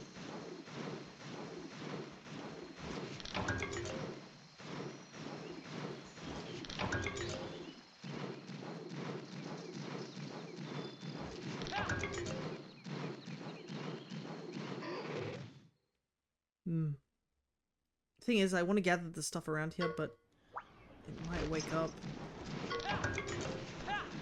Well, we'll just ignore Naviro's advice. Royal honey. That's no good. Okay, let me take a look at that sub-quest and see if we got anything that helped there. 1 point. I wonder if it was that royal honey that we picked up.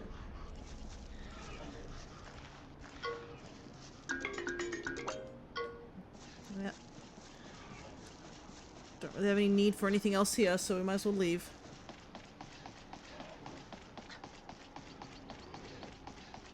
I feel like this Babda Forest one's just not going to get done anytime soon.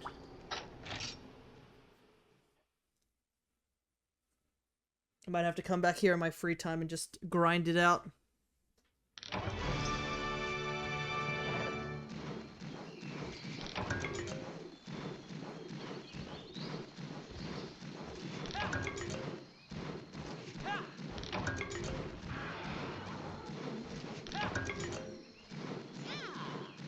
Let's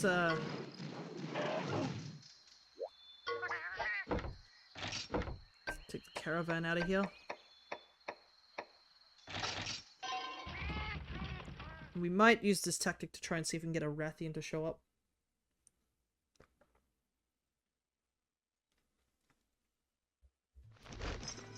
Alrighty.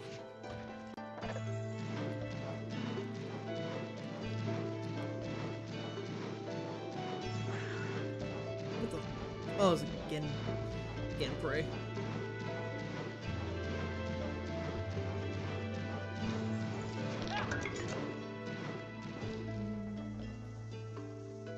Rathian. Let's see. Loaded Sands done. Paralyzer done. Blue Drop done. Secret mission done.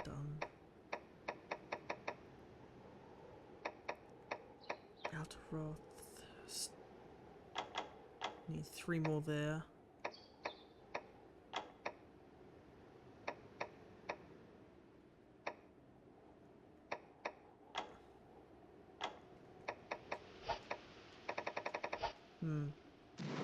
Might be worth going over to the ice area.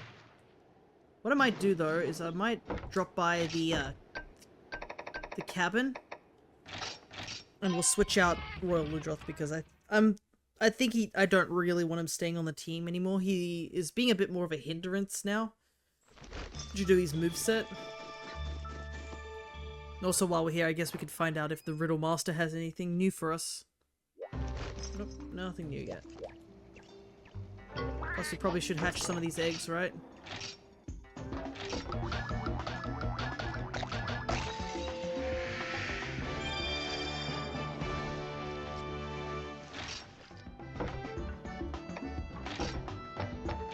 Plus, I mean, there's a chance we could do the rite of channeling and get ourselves some interesting Monsties as well.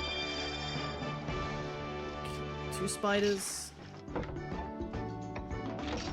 And this should be the Gendrome.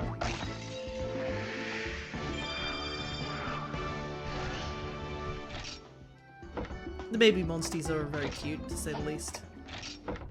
You can see I have a couple of egg fragments I've picked up. Nothing to make an egg with. Change party. Switch our party around a bit. Ah, it's because he's the only swimmer that's like a physical attacker. I don't have any other physical attackers at the moment. Well, that can swim at least.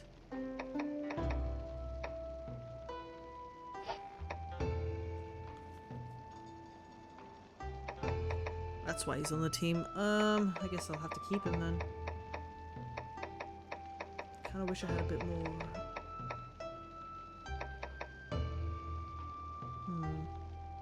Because I do like... Crimson, Kezu's actually putting in a lot of work due to how tanky he is. And I am still keeping my Nursula just for Ivy thing.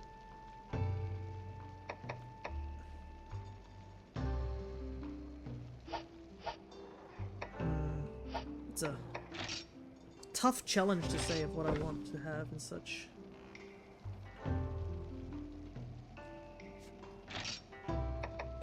Anything I can use here?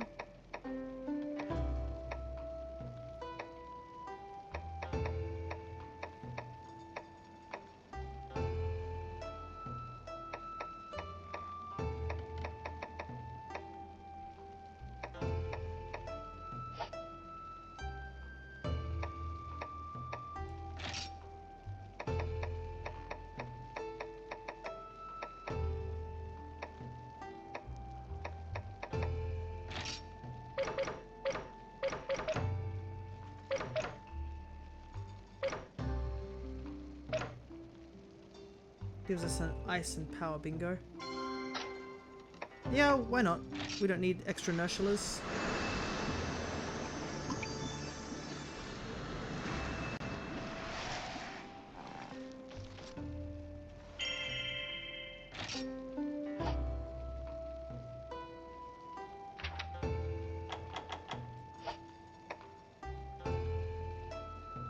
Though it's a double gene, at least it gives us a bingo, which is handy.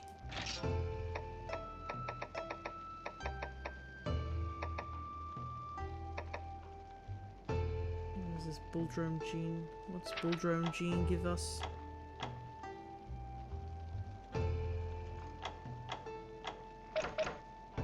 Lethal tackle.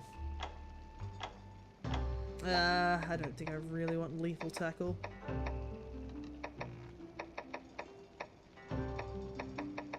When did I pick up a Kephadrome? I don't even remember.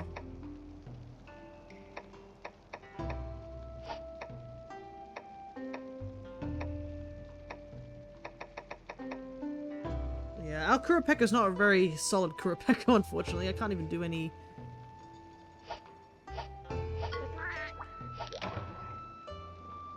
Can't do anything in terms of, a bingo and such.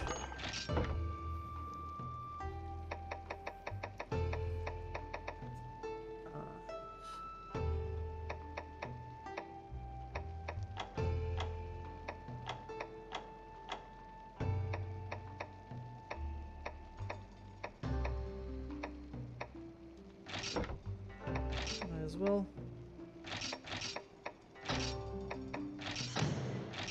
Because I do want to make all the armors, so might as well upgrade something. We're gonna have to fight the Kezu, so we might quickly switch back over to our other armor. Which is still our strongest armor yet. Oh, I realized that since we're wearing this armor, our red Kezu actually gets a boost with us.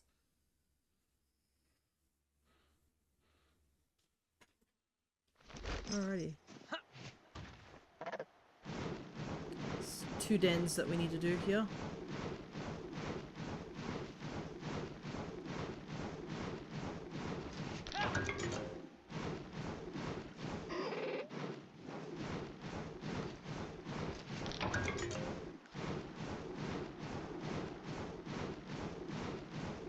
Here's one of them.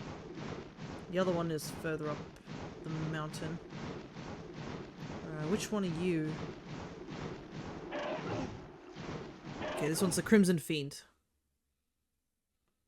So we'll quickly switch over to Kezu. Oh, Pogo right there.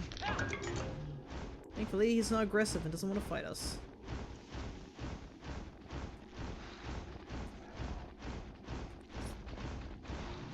Just avoid everything else.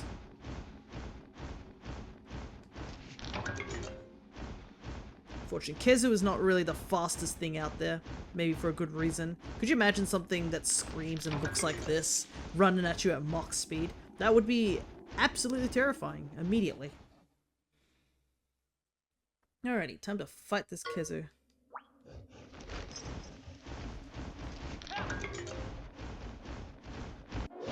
Oh god, this, this angle is not great.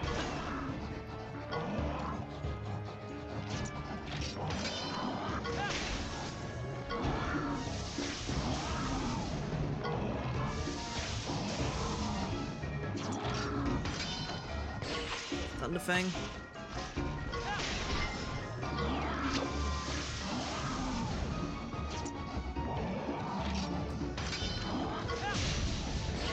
Clash.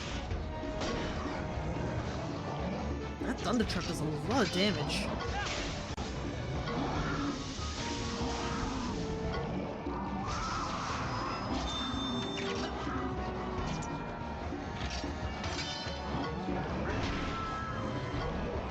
The trap doesn't affect us because we are riding, which is kind of handy. Get some free damage off, I guess. Until he runs out of Thunder Trap. Oh, the AI must be trying to put the trap down, but he can't figure out how to.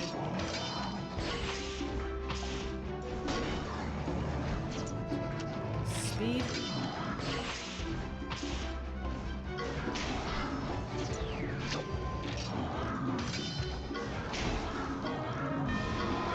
Dang, that was a lot easier than I thought it was going to be. Holy heck.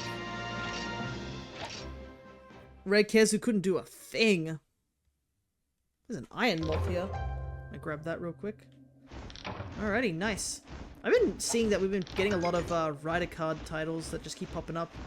I realize I haven't even touched making my my hunter's card.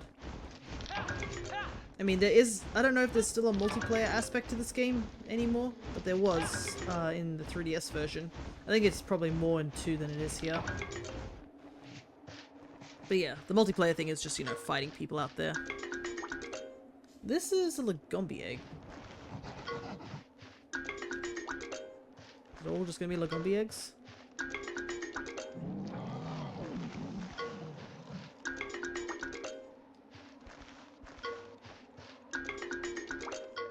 Yeah. Nothing terribly interesting here. This one's a Bulldrum egg. We have everything here, so there's literally no reason to collect anything. I'm surprised that there wasn't even a red Kezu egg. I mean, this is what we came in here for, right?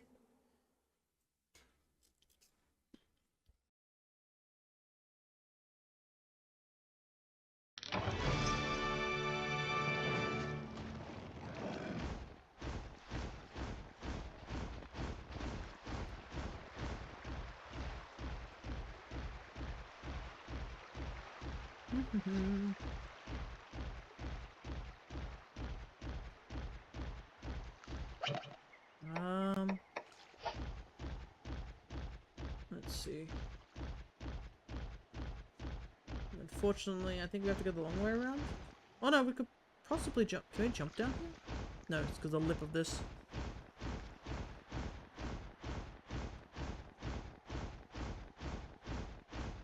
Just unfortunately, both these side quest camps are just on the opposite side of the field.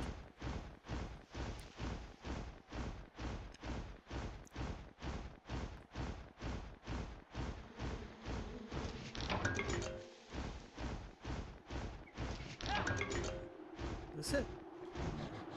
This is going to be interesting because we've not seen Tigrex at this point, but apparently we can do this.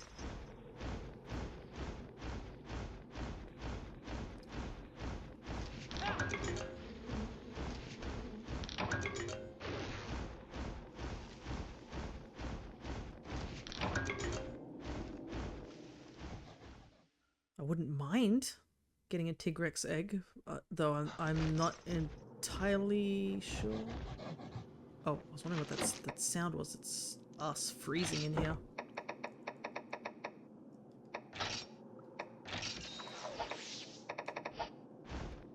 The last thing we need to do is be debilitated by status ailment.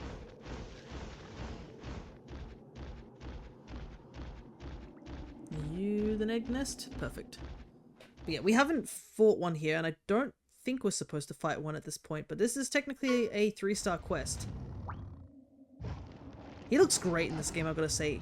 The whole cartoon aspect of this game really makes Tigrex pop in terms of color and design. Alright, let's see how well this goes. The Roaring Wyvern. It's a power-based monster.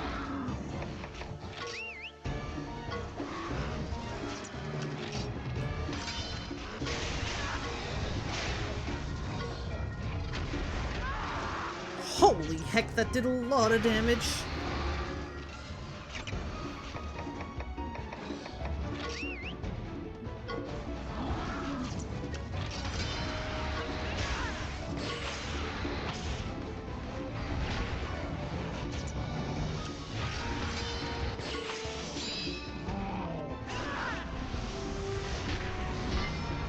Very good hit there. Switch to technical.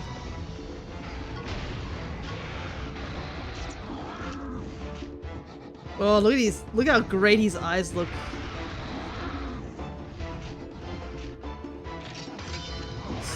Still power. I should switch to Lagombi. Oh. That double attack was not great.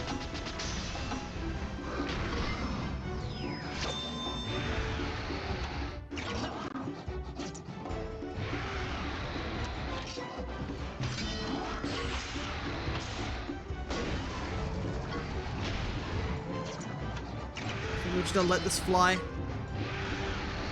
Whoa, my god. Dang it. That's really, really unfortunate.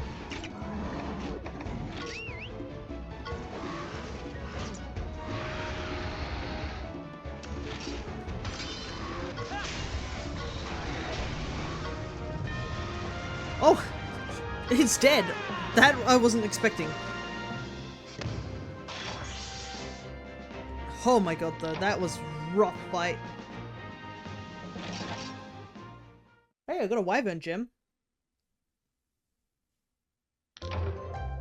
Alrighty. Holy heck, our team took a beating though. But it is interesting, so it looks like your Monstie can't get taken out when you're riding it, so that actually saved us from losing a Vitali. Heart, so that's definitely handy to know. Question is, can we get a Tigrex egg this early on?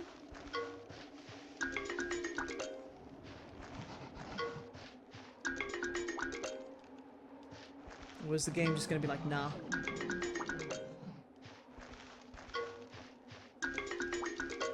Yeah. No Tigrex egg. That'd be a very easy way to get Tigrex this early in the game.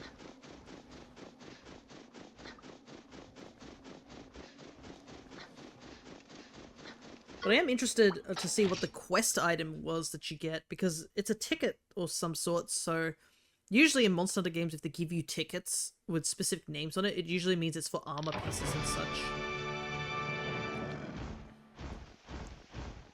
Alright, I think we got the two quests done here, which was the Kezu quest as well as the Spear Tuner done. So the only thing is the Sakura one that we haven't done.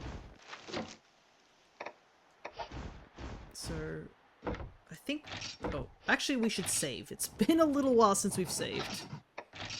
Considering, look at the level difference between the two of us. Okay, ride the caravan. Let's head to Blossom Row. And give that, I mean, all the quests you get now are quests we should be feasibly able to do, to say the very least.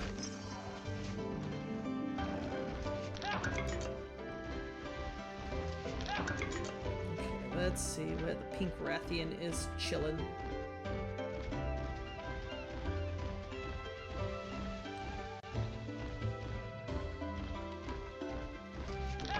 The sakura trees are very pretty, to say the least, in this game. This game is very pretty. This was on a 3DS and it was pretty back then, and having the more HD graphics helps show how pretty it is. It's just this world's so vibrant. But in like a good way, not like a, oh my god, my eyes are bleeding sort of way. Alrighty. Poison Bloom. Rathian is weak against Thunder, I believe. I think it's still the same for Cherry, the pink Rathian.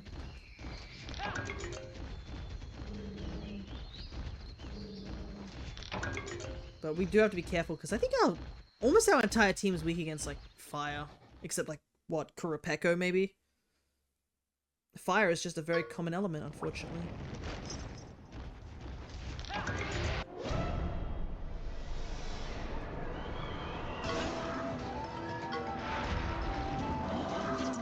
Okay.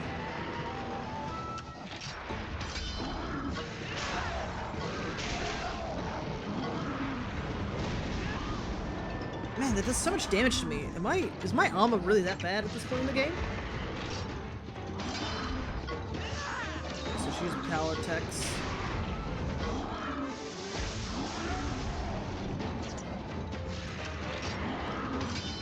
Oh no, she switched to speed. Okay. Oh wow, I am already dead. That's not a good sign.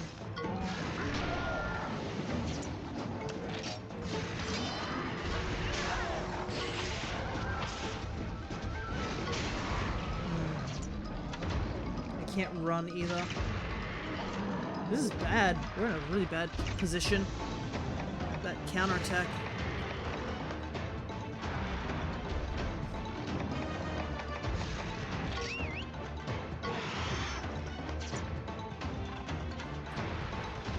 What did she use? She used power last time, so this should be speed, right?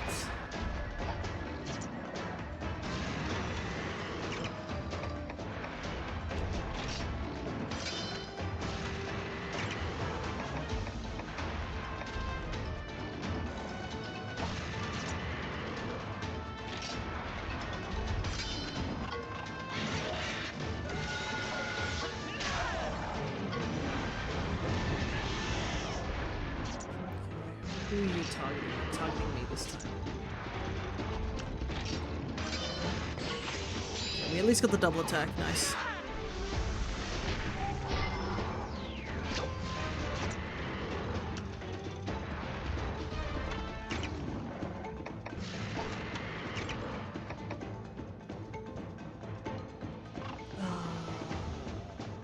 What did we just use?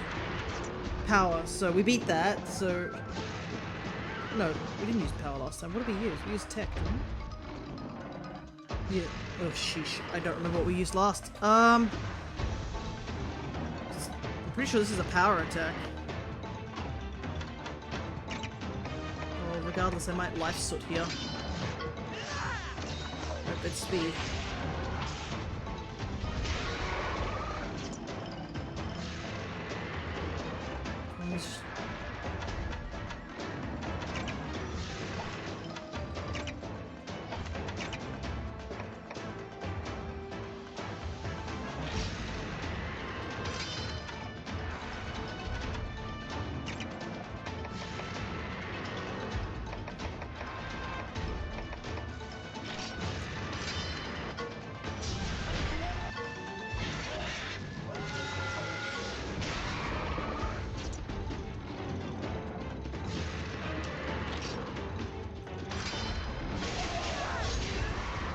Oh, that counter.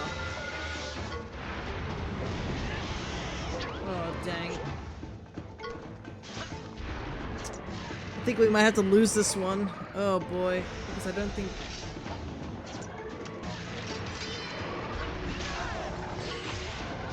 Yeah.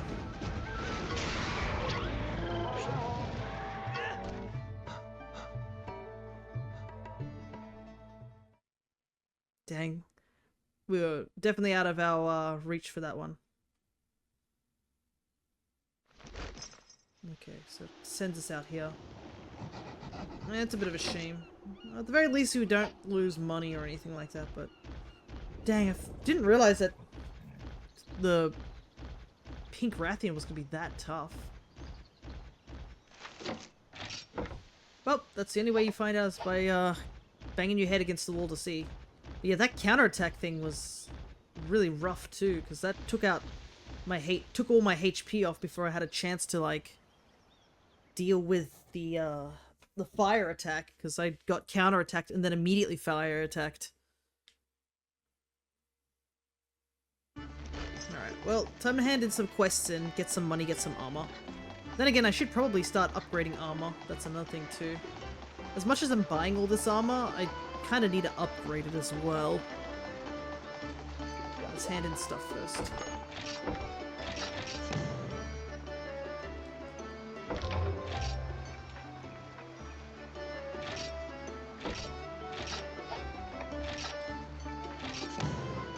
Shock trap.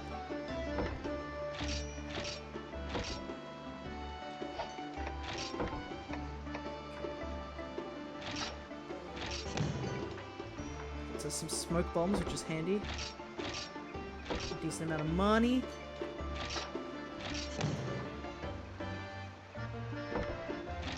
Okay, Odyssey metal. A bewitching blue metal can be used to forge a famous watery blade. So it must unlock a forging quest.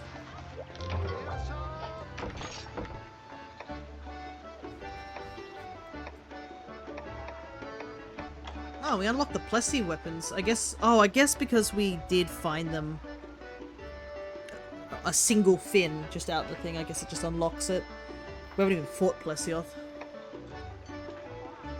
Ah, okay.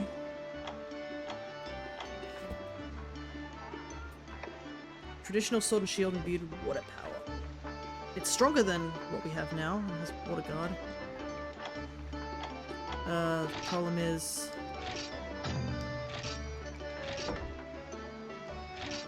Oh, perfect. We just need the one ticket. And thankfully 3,000 gold. Okay. Neat.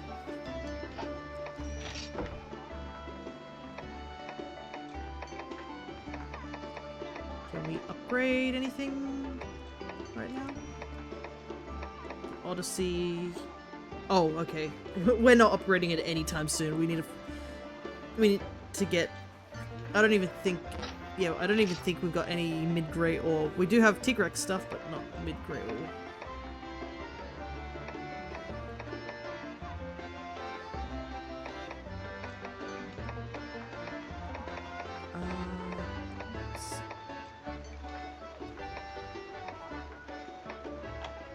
Armor. Thunderbugs. Katu.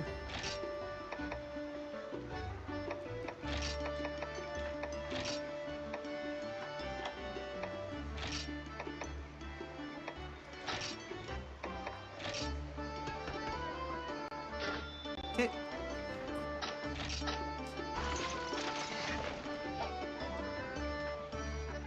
Don't think we can upgrade this any further. Oh, yeah, no.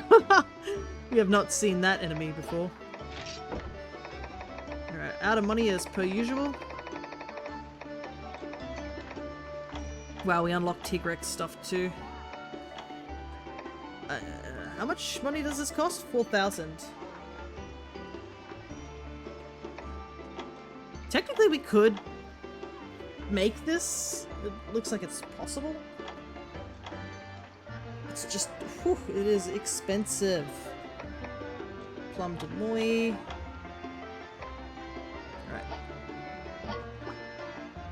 Alright.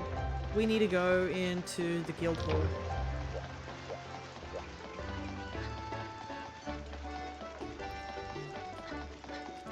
The guilders.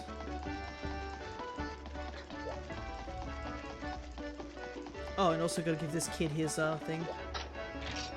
Welcome back. What did you see?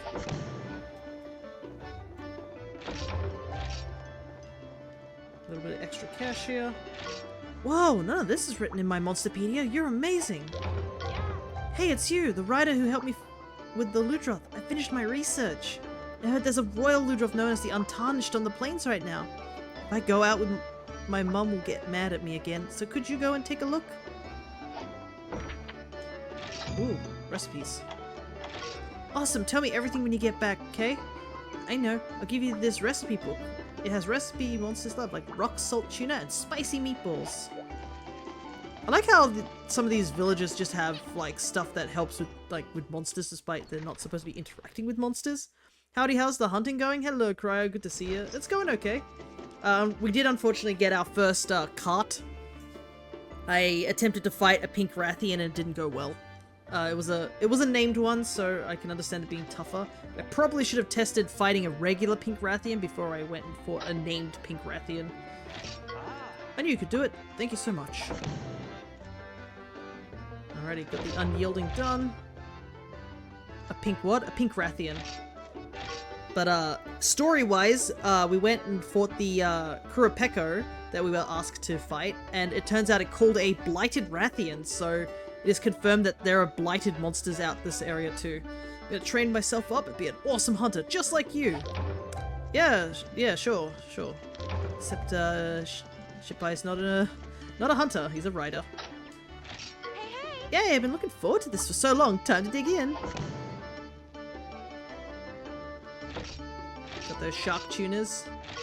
That was delicious! Thanks a bunch, Shippai.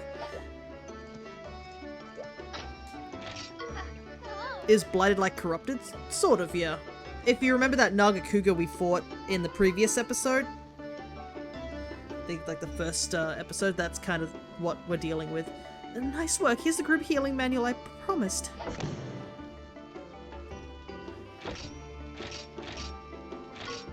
Even our hunters had trouble with this monster.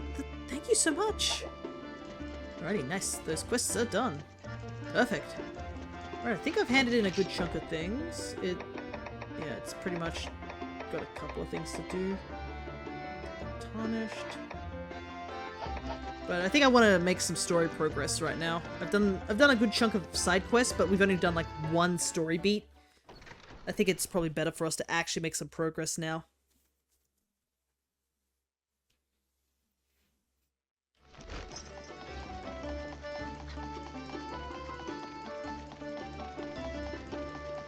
Because I need some new monsters as well on my team. And I can't really do that until I get some more locations. Because, yeah, Royal Ludroth is not doing it for me right now. It's, not really pulling its weight in terms of being the power monster. It keeps using its skills rather than power attacks. And that's not really helping. Oh, I probably should also get Naviro to try out some of those outfits we got earlier. But in terms of the story for Cryo, with the blight happening, apparently there's been rumors that there's blight.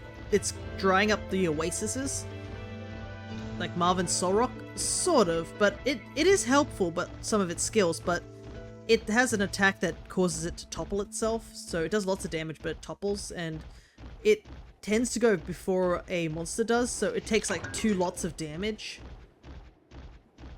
And that's not really helpful when you want to, you know, deal with things like that. Reminded of the avatars. So, you may have noticed if you've looked through the stream avatars that all the modern Tamas are gone. I did get rid of them because people weren't using them that much, but I have put them on the store so you can actually download them for your own streams. And I've also added a couple more Pokemon things, I can't remember when, maybe a week or 2 ago, which is all the Hoenn legendaries are out now. Alrighty. Look at this place, it's so pretty. Autumn leaves.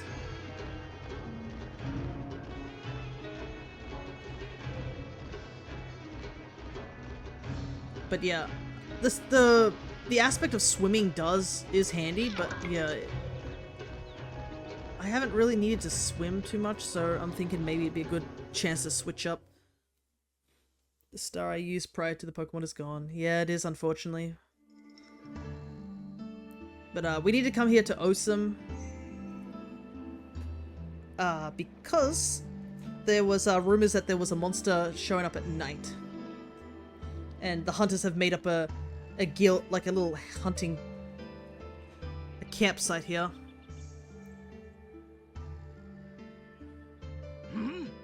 You lot again. Yeah, here you are. We've heard things are bad here, Mr. Hunter Captain, sir. And you came all the way here to tell me what I already know. Captain! Roberto, we've been waiting for you. We've got a real situation here. Man, the tone changed immediately. Yells at... Oh, Roberto. Yells at Kid again. Albarax has been attacked by the Black Fiend. The Black Fiend! Is everyone okay? Well, we've evacuated the villagers. But new quicksand has formed. We can't even get close to the village. At this rate, the villagers won't have a home to return to. Leave it to us. We've got this like a Lagambi's got big ears. Why have you brought riders? I have no intention of letting them join us. These guys can help. Trust me on this one. Well, if you say so. We have other things to worry about right now. Send in the small lad. Alrighty. There are a lot of things to pick up here. That man looks paralyzed in far. He's wearing Gipsaros armor, which is funny with his eyes wide open like that. Alrighty. Another poogie. Eye drops. Alright, we got a ton of quests here apparently. Oh, when did we... Ah, right, the 2 eggs. I guess I should probably hatch them. We got them from those sub-quest ends.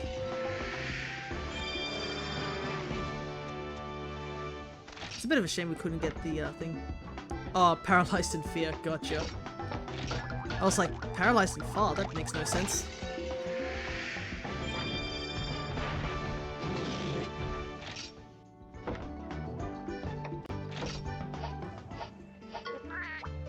Ready. Hot-blooded hunter. Alright, another 100% I say. No slacking, let's be giving our all.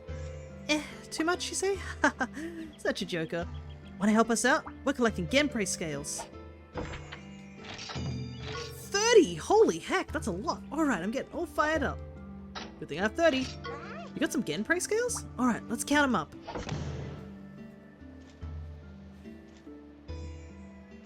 My shiny green derp of an avatar.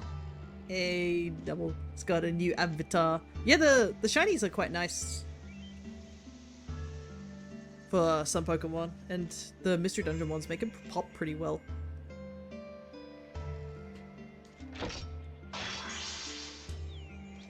But yeah, I think I might start work if I don't get any requests for the stream avatars. When I get time, I might start working on more birds. Because I don't have many birds. Let's get this Wailord back down there. Fantastic! This is what I'm talking about. Alrighty, nice. Easy quest, immediately done. There's actually quite a few quests just chilling here.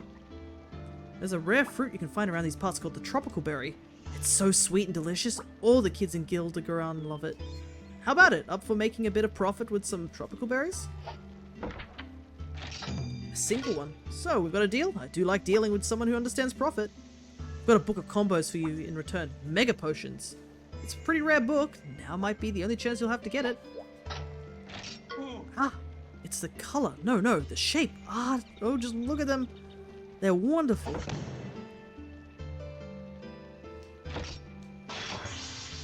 Hey, jump strike on Nipper. Looking forward to working with you again, my friend. Night shrooms are a specialty around here. They have explosive spores, and they're used in loads of recipes, like sonic bombs and big barrel bombs. You interested in making some profit with me on these night shrooms? The Boom Boom book. Nice. So, we've got a deal? Yes, we do. Big barrel bombs, sonic bombs, flash bombs. You'll know your bombs. Very handy.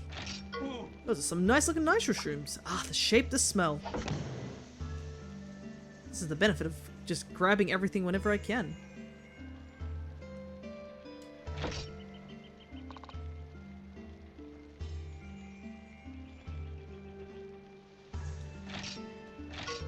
Can't stop laughing just thinking about the profits I'll get from this. Oh, right, I'll be putting all profits towards Albarax's rebuilding funds. Can only support with the odd bit of money here and there, but I'll be doing my bit.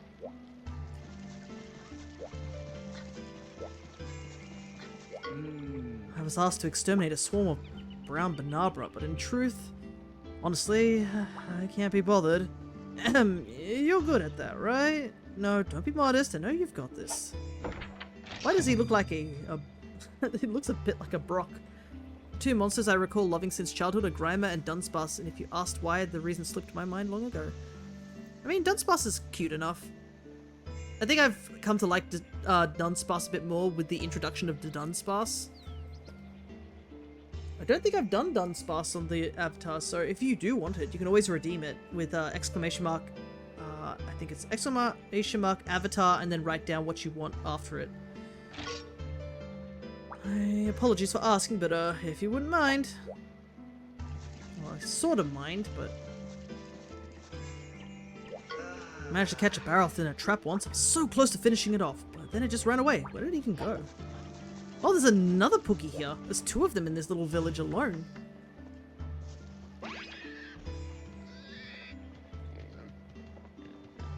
It is interesting to see the hunters all dressed up in hunter gear. They're all just chilling. There's a quest board here. Have you heard of a monster called Barroth? It loves to roll around in mud. Once they're covered in mud, they'll start unleashing tons of power attacks. Muddy, smelly power attacks. Yuck. There are loads of monsters around here that attack from underground. While they're underground, your attacks won't hit, but if you use a sonic bomb, it will surprise them into popping back up. I always combine them myself, but the merchant should sell them too. Refugees. I need to go speak to Chief Nolma. Look how small we are compared to Roberto. Itty bitty.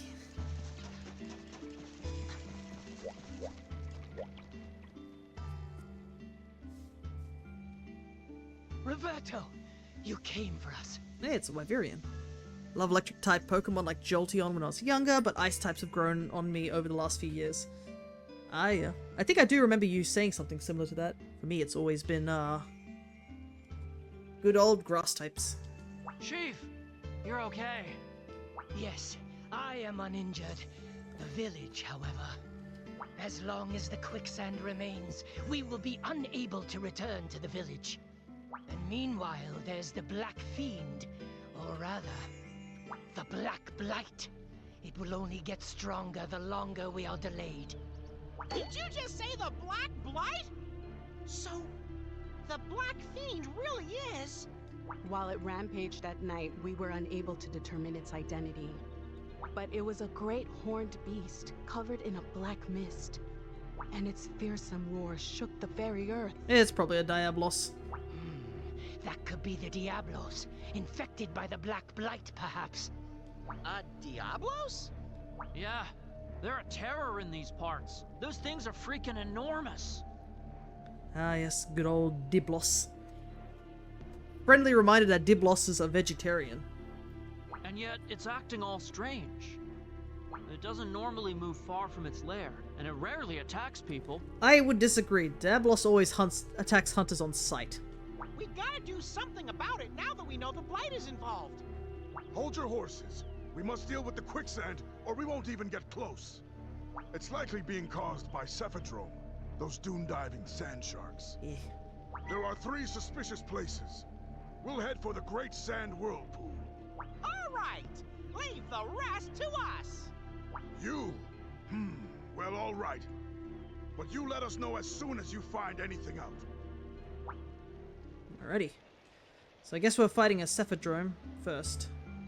I want you kids to go to 2 places. The Therese Dunes and the Therese Salt Caves. You be sure to make your preparations before you go. Got it? I want to see the Great Sand Whirlpool! Better find out where it is first. Well, get to it, buddy. This bit is on you.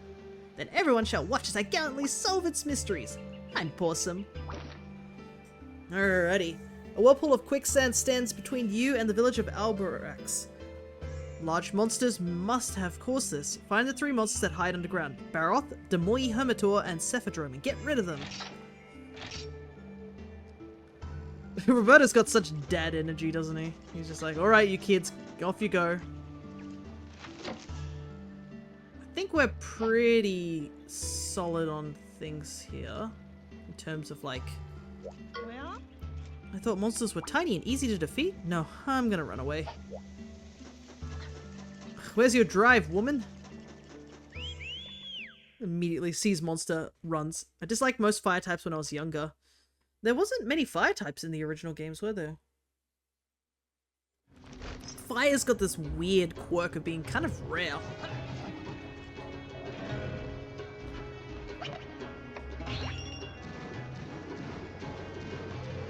Onward. Holy heck, what was that? Oh, it's a Gendrum just killed an Apseros. Didn't even know that could be a thing. Anyways, we've got plenty of things to do around here. As much as I want to go explore every, like, all the little bits and bobs here, we probably should make some sort of progress. Really didn't like... I didn't really use any till, like, Fletchling. Oh, interesting. Fire was kind of rare for me too. I mean, I do like Torchic. Let's grab these cactus flowers.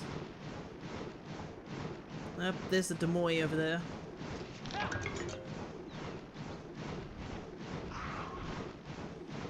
But like, you don't really have many fire types to really pick from. What? Ponyta, Vulpix, Growlithe, Crab, the Charmander line. Now's our chance. Ooh, more stuff.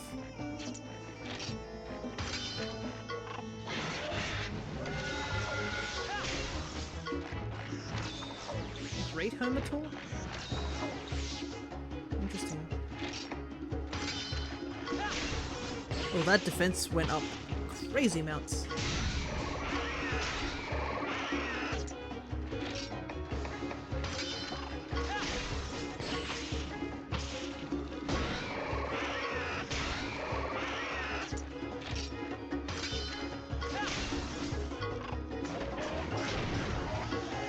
There we go, that's what we needed, a bit of fire.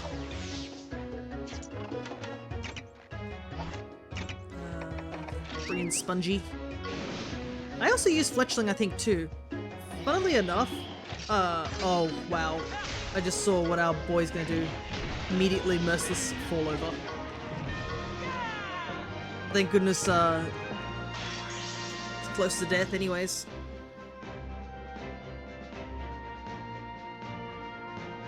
Got that Navi-Ro bonus of 500 points.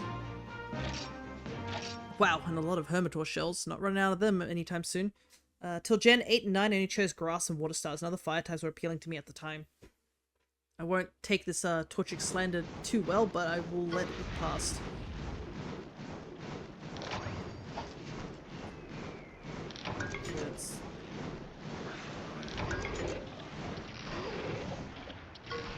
Sweet baby Rajang! It's a Demoy Hermitaur for sure! Real. How do you know what a Rajang is? You don't know what a Diblos is, but you know what a Rajang is. Like, Naviru, get your priorities straight. Unless it's just like, oh, it's because we don't know what a Diablos is. I mean, I've never seen a desert in my whole life in this game. Technically. Alright. Look at that crab.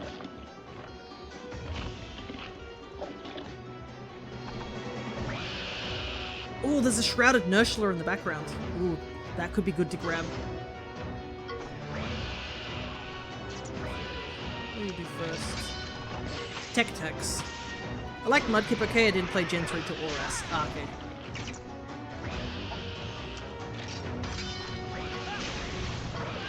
Little Bubble Breath.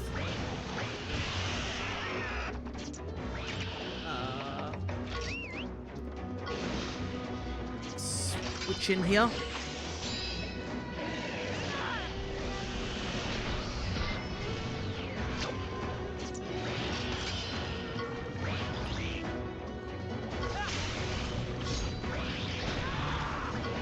Oh, I remember this. This is an actual Monster Hunter mechanic. They'll put their claws in the ground, and if you attack their claws, not only do you bounce, they flick you.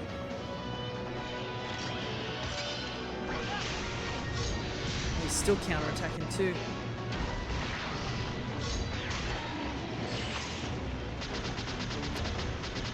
Can't tell when the counter-attack ends.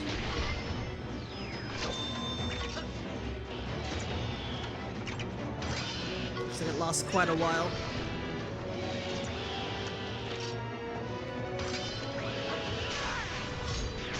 Dang, he's still going. Finally. He's actually attacking us now.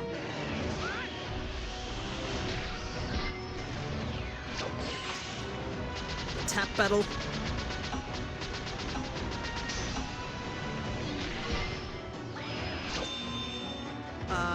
What's that bar on the top floor? The Des Moines health bar? The grey one? Just out of curiosity.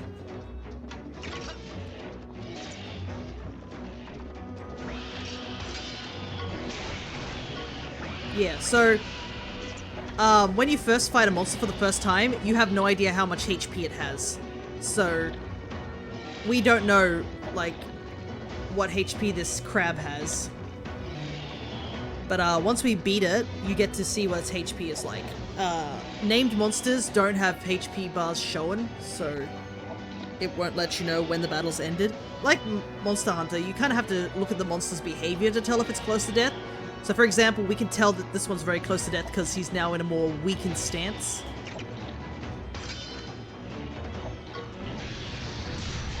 Yikes, so many crits in this fight. Let's go.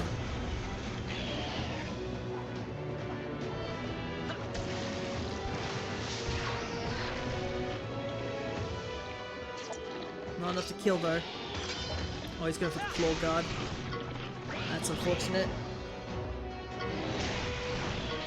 Never mind.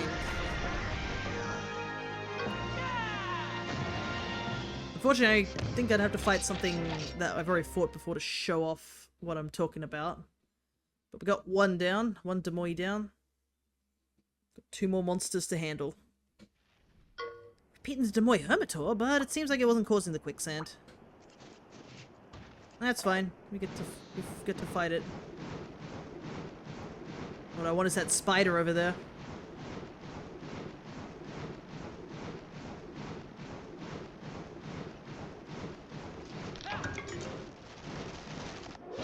This is a Shrouded Nurshula. Shrouded Nurshula attack can cause poison or paralysis. So you can see we've never fought a Shrouded Nurshula, so it's hidden to us as well what this Nurshula can do.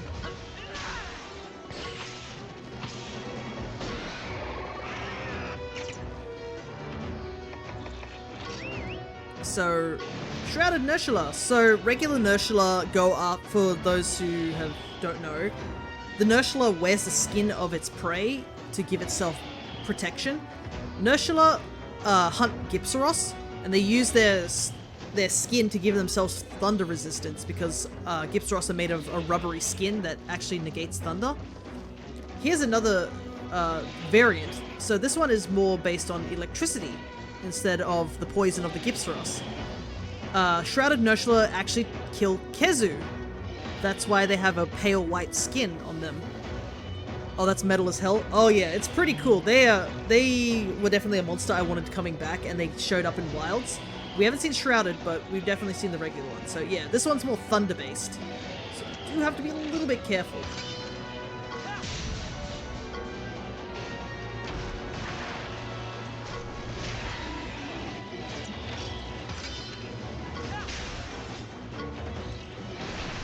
Ooh, Spider Assault. Attacking me, you are. But yeah, if you've seen them in Wilds, if a Nurshula runs into a Gypsaros, it is on sight for them. Is he gonna go for a power move? No, it's a tech.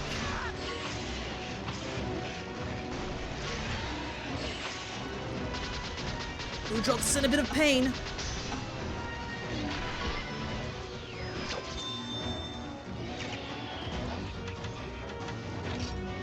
You're going for me this time. Like Zangoose and Seviper. Sort of, but the Nurshula will try and wrap up the Gypsaros in a web to try and capture and kill it, whilst Gypsaros will use the flash mechanic to try and break off the Nurshula by blinding it.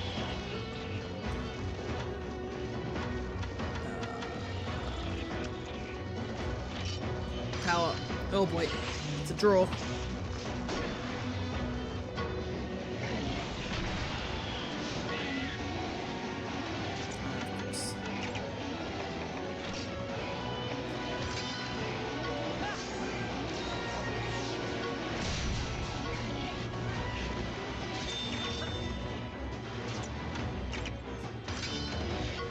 Don't know if this will kill. Ah, that's terrifying. Yeah. Oh, it does kill. Okay. Bit unfortunate because I don't know what its HP was like. Probably should have thrown a paintball. But at least, we've now taken one out, so if we find another one, we know what its HP will be like.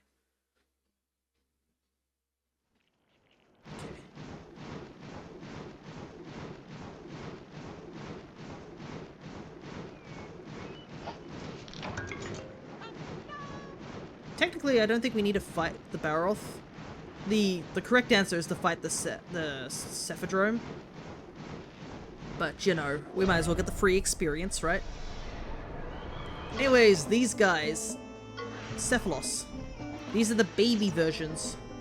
We're also very low on health. I should probably have switched out. Kezu can come in here. Holy heck, they're all attacking him. Well, at least we got the tech here. These annoying fish like to dig underground. And they do have parasitic breath. Oopsie, I forgot this is a tech monster.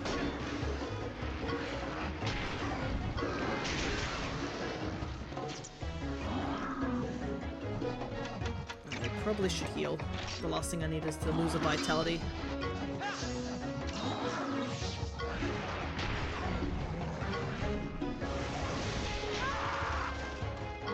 Ouchie. In Wilds you can break a Gypsaros's head twice, and upon the second head break they can no longer blind you. Oh yeah. That is something that they can do, and it is super handy to do that. Whenever you fight a Gypsaros, you want to take that flashy rock off as soon as possible if you don't have stun negate. Getting blinded with a flash is very debilitating. Because it can really, like, put you in really seriously dangerous conditions. You could either get followed up by other monsters, you could also get, like, the actual Gypsaros can poison you whilst you're down and out. It'd be a big mess, to say the very least. We do need to fight these fish things, I'm pretty sure. I need to heal. Let me quickly do that. We have plenty of herbs. We have so many herbs, we could just shove them all in our mouth. Ah, so you saw how we fought that Cephalos. If we fight this Cephalos now, you can now see the HP bar at the top are now green, because it's like, oh, you fought this guy before. So now I can actually see the damage I'm doing.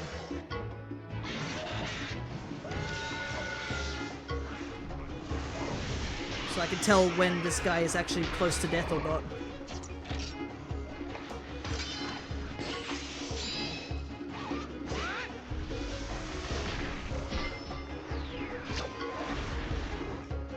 So there is a bit of a benefit to go out of your way to fight like other monsters on the field. Because, especially when, as you saw, I really wanted that Shrouded Nurshla, but I had no idea when it was going to get KO'd. So I could throw a paintball to try and give me a better chance of actually following it back to its den. That sort of thing. Yeah, there's quite a few things we can get here, I think. Let me see. We're in the desert, right? 1, 2, 3... Probably 3 new eggs, possibly. At this current bit in time. Oh, perfect, that's done. Don't need to fight any more of those guys.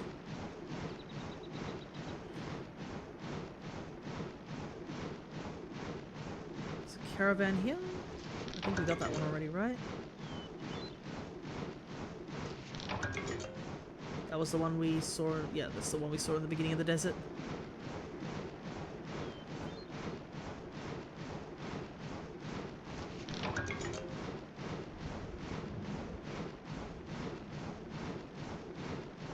Thankfully, in this game, they made the Cephadrome look a lot more distinct than the Cephaloses. In the main games, they're so hard to tell the difference. You're just squinting at 2 brown fish, and you've got to determine which brown fish is slightly browner than the other brown fish, and then fight the brown fish that is browner than the other fish. Let's grab some stuff here.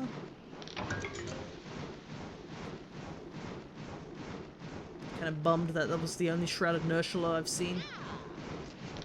There are some dens here, so we can also go and investigate those.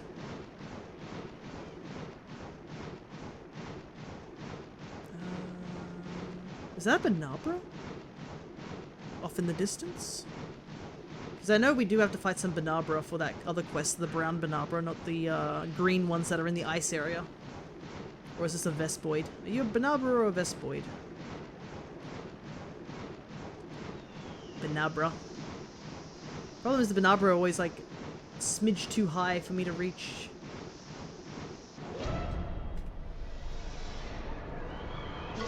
Alright, Banabra time. You're definitely not a Banabra. I don't know why you are here, but...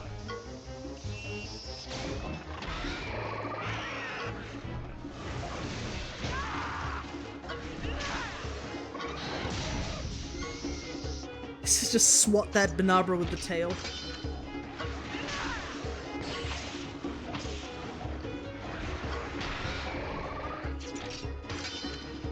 I'll take care of it. I love Kurapeka's little beady eyes. It almost looks like he's squinting all the time, like he can't be sure what's happening. The suspicious squint all the time. Can you tell Kurapeka is my favorite? I mean, how could you not love him? Look at him. He even gets a crimson form that's pretty too. There's a catavan. Alright, into the salt caves.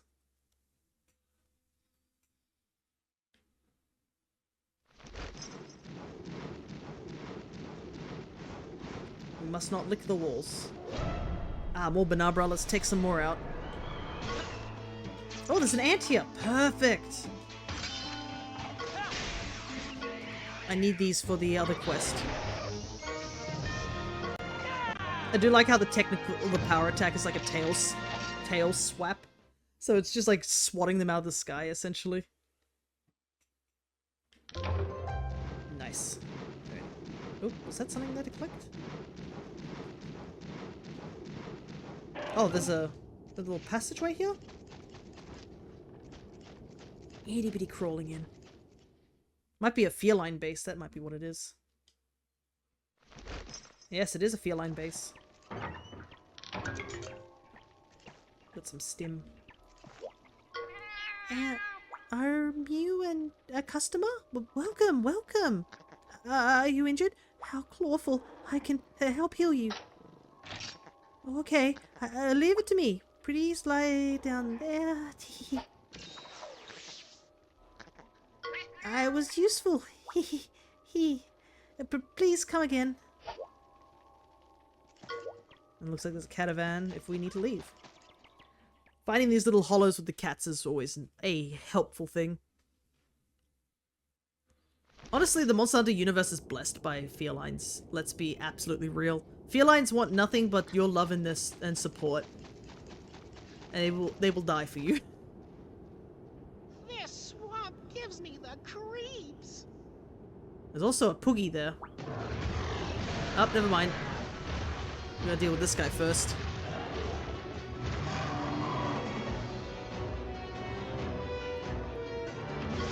Time to fight. Ralph loves taking mud baths. Ew, I'd rather get to Kezu. Mud can't be that bad, right? Okay, speed. Nice.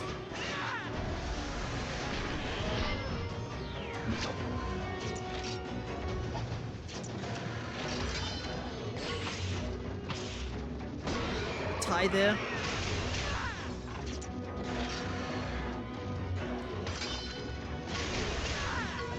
Oh boy. Ouchies. That combo going. Gonna do mud bath. Let's change typings. If he's gonna go for power attacks now.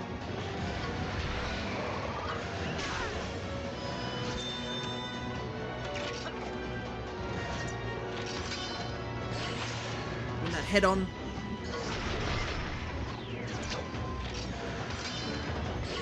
Breaking dash. Raw.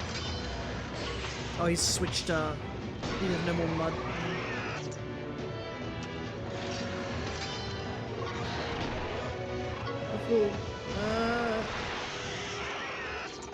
Okay, we're at level 3 at least, so we can do this. Barrel bomb time. Ooh, good thing we did it now because we would run out of HP.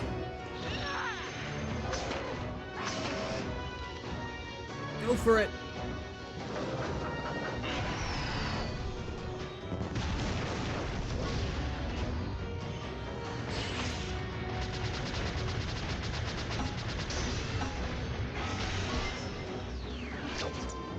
Looks like he's close to death, but so is Kurapeko.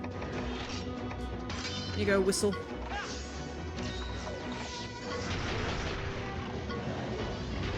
Just changing typings.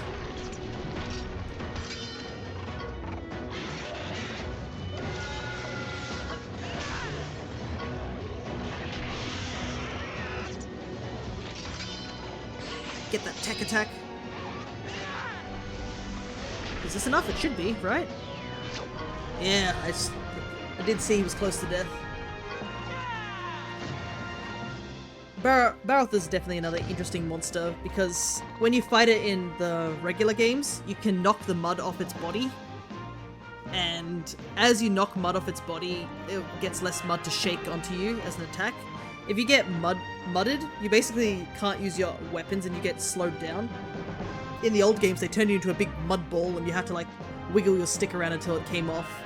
Or have one of hope that your palico comes over and smacks the mud off you. You couldn't even roll, I don't think, with that mud on you, if I remember rightly.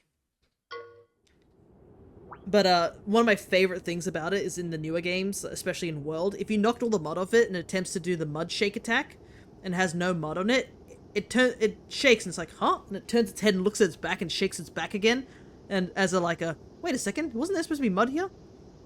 Seems to cause the quicksand wasn't here either. Well, we've checked out both the places, but we didn't run into a Cephadrome. How peculiar. Whoa! Pause for a second. What's this? There's a black scale here. Isn't this from a Cephadrome? I'll be a Conga's uncle. It was this sandy Cephadrome all along. I knew it. This scale is black. I sure hope it's not blighted or anything clawful like that. Let's head to the Oasis and report in. Alrighty, let's grab all this stuff that's just casually here. Its worst best friend is Rain. Yeah. But they do like to sleep in the mud as well, so Rain is probably handy too, just so they can get more mud on them later on. We're gonna back attack so we can do a quick surprise round.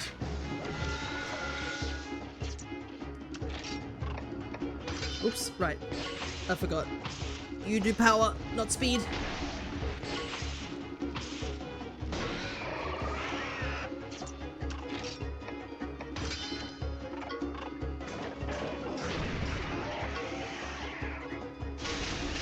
Oh, dang it. 1 HP. Oh, this should take it out. But, yeah, if you've seen that attack that the Kurapeko does, Kurapeko has little flints on its hands, as you can see. So it flicks the flints together and it actually becomes a fire type attack. I don't think it actually can breathe fire or anything. Its only fire-based attack is literally from the flints on its wings. If you break the flints, it cannot use fire attacks anymore. At least in 3. Altaroth quest is done. Heck yeah. There's a couple of Banabra in here that we'll take out real quick, and a bunch of stuff for us to pick up, you know. Ain't gonna look this gift in the mouth. Grab all the stuff. Grab the Poogie and the electric pajamas. I've been finding quite a few Poogies this episode. Right, we need to take out these Banabra that are here. Why'd you go up? I need to hit you. Apparently I hit the back of it somehow, I'm not sure how, but I ain't gonna complain.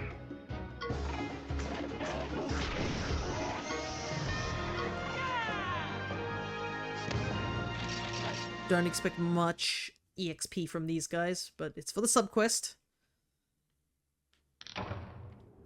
Actually, how many more Banabras do I need to take out?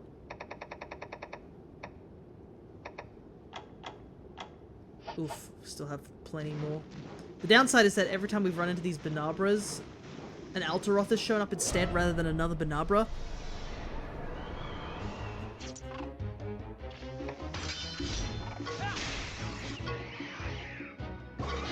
I mean, I'm not going to completely complain because it allowed me to get that quest done. But it would be nice if it was 2 Banabras rather than just 1. Okay, now that we've been in this salt cave, there is a small chance that, what's it called it? Actually, I should probably heal again. How's my HP?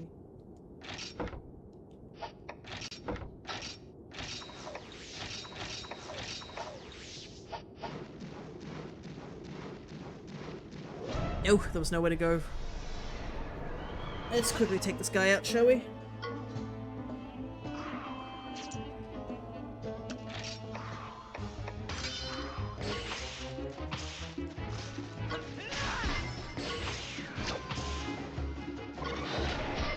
This one down.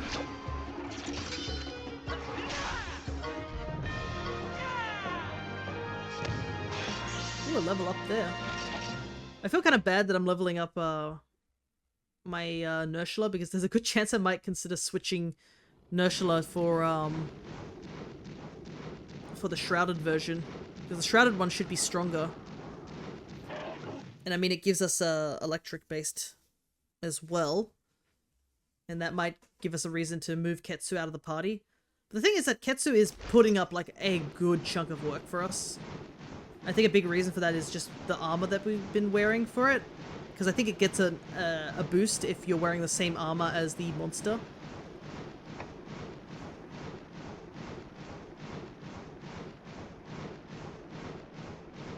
Let's see. Ooh, blue flower. That might mean there's a rarer item there. If it's a different color.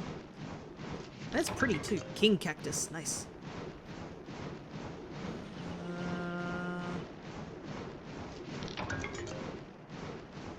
Looks like it didn't respawn. You know what? Let's go in this den. Let's pick up an egg. Might get something interesting. Fish.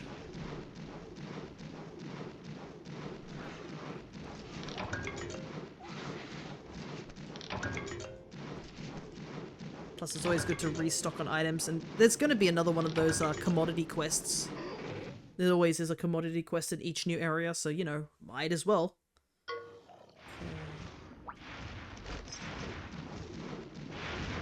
So this is an actual Cephadrome compared to the Cephalosses we've been fighting. It's not the one we need to fight, but we can get at least some practice.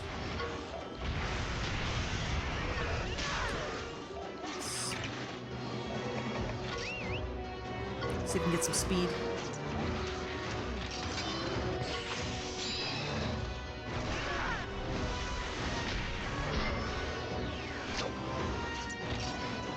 Sand breath.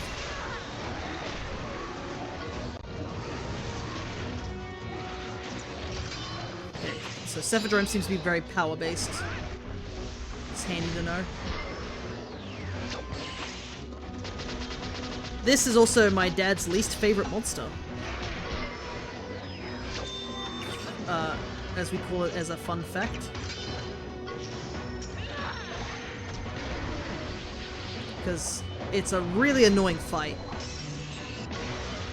in the Monster Hunter games. Has a great death animation though. But yeah. They duck under the sand where you can't hit them. They look a lot like their minions, like I was complaining earlier. They can paralyze you. They can water blight you. And water blight sucks.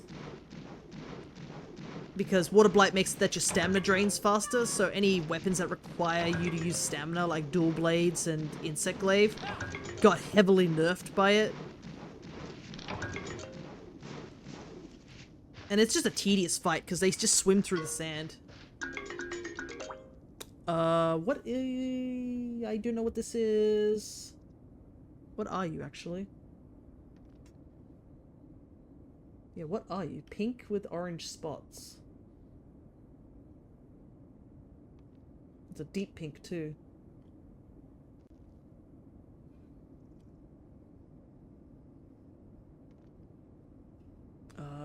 Could be Gendrome, this one. Probably not. Let's switch. This is Apsaros. This is all monsoon stuff. We're in the desert. Give us something that's desert-like. There we go. There we go. This is something new, I'm pretty sure. Oh, wait.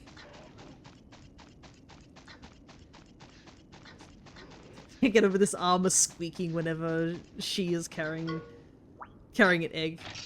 Little squeaky steps.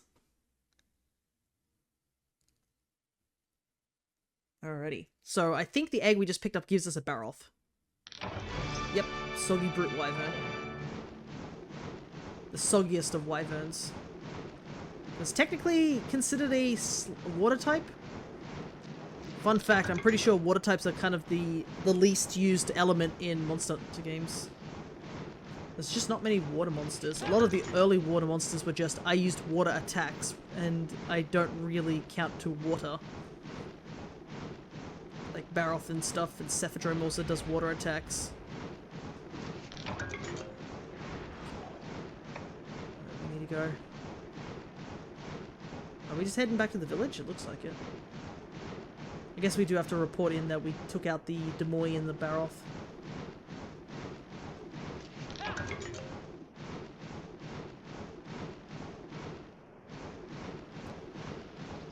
But I feel like they are starting to utilize water monsters a bit more. I mean, heck, we got a new water monster in Wilds, being Ulthduna.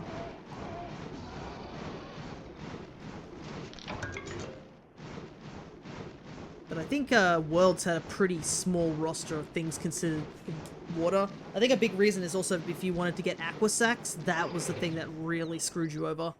Because I'm pretty sure there was like only one monster that gave you Aqua Sacs.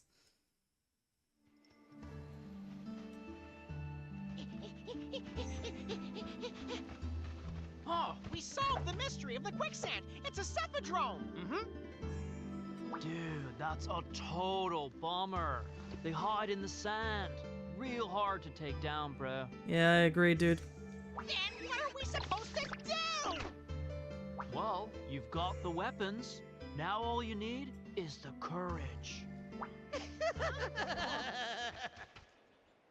That was not sinister at all.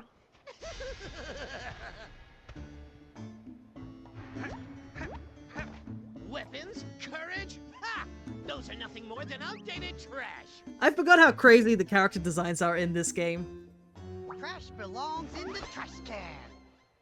Jumpin' Jaggy! This guy makes my first stand on end. Like, what's your deal, bros? I've been researching monsters for 5 decades. Say hello to the Team Rocket of stories? Absolutely. For someone with my genius, it would be child's play to solve your predicament. Man, I wouldn't even you would... Jeez. Can't get over his design, it's so goofy as well as just... I would not trust you near children whatsoever. Predicaments are our specialty. You also are not helping. Oh god. When it comes to slaying monsters, weapons and courage are superfluous. The greatest tool in solving a problem is the mind. That and The ability to fully utilize the power of one's genius. Right, Mr. Dr. Sir? I was supposed to say that, you runt. Now, The behold cartoon nature of fruits these my cutscenes genius also and makes this ability. just as goofy.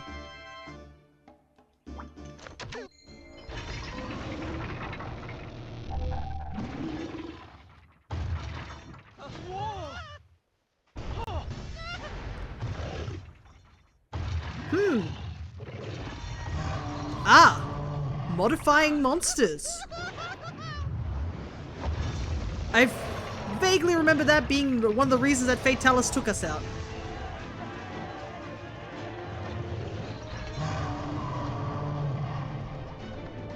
Watch and be amazed.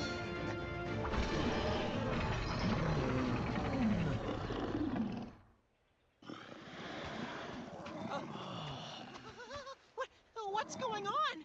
Did they somehow tame that monster? Observe the apparatus attached to its body. This allows me to control it with great ease. let the monsters defeat each other. There is no need for us to dirty our own hands. All you have to do is press the button like so. Dude, that's not right. You crossed a line, bro! This is also so interesting because, like, the whole concept of us or people making man-made related to monsters, this is something that was hinted, like, as being one of the reasons Fatalis looked at us and was like, oh man, these people are messing with monsters? Let me just destroy all of humanity. Right or not, this will be your deliverance from the terror of that Cephadrome. Take a good look, all of you. This is The beginning of a bright new era in human history. Interrupt me again and you're monster chump! Whoopsie!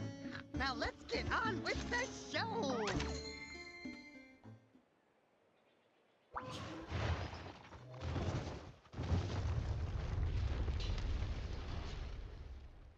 Oh boy. For anyone who wanted to know where all the corrupt humans are, they're over here in stories, apparently. That wasn't just any normal Baroth. Are they riders too? No! Riders are completely different! Riders don't manipulate monsters! To us hunters, you are the same. You both use a technique to control monsters. It's completely different! I know! We'll show you the difference, right, buddy? But how? Yaha! Riders and their monsties are linked by their bonds of kinship, you know? So we'll go and sort out the quicksand with our amazing bonds! Our All right, friendship. buddy, let's go slow down some quicksand! Also, I do not want those, whatever those dweebs getting any rewards for doing anything. The source of the quicksand was the Cephadrome. A mysterious scientist appeared with some kind of mega monster and a strange mood descended. The Black Blight still needs to be purified. Prepare yourself and head for the quicksand. But yeah, those guys are certainly something. Let's hand in these 2 quests and get a little bit of cash on our hands.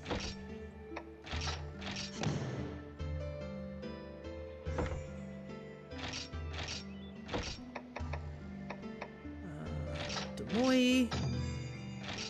Dude also has a mustache made out of nose hair. Yeah. You know what it sort of reminds me? It's like a bootleg Dr. Robotnik. Or aka Eggman.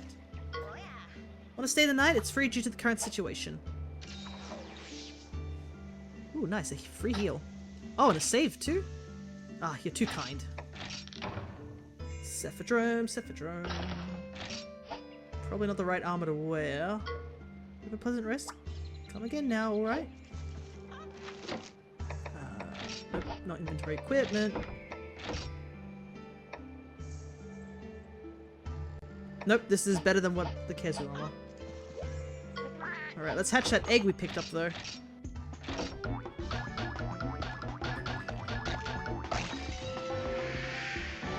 Get ourselves a Baroth. Look how small he is.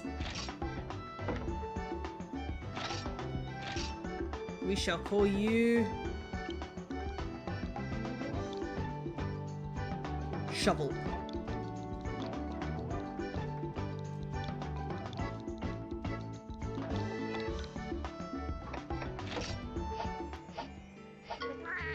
Yeah, that's another Monstie on the list.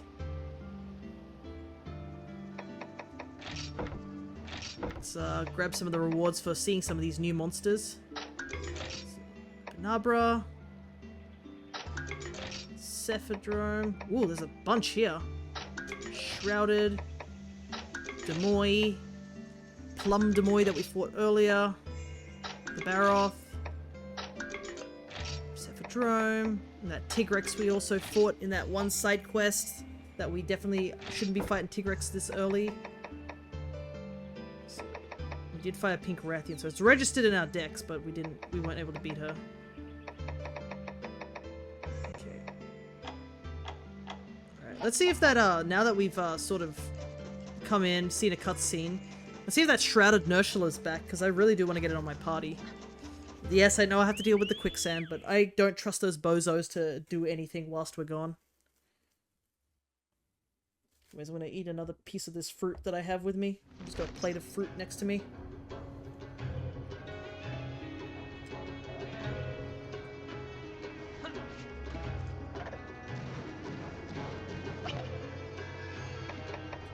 I gotta say, monsters level up really quickly. Kurapeka was like level 1 at the beginning of this, like, whole ordeal.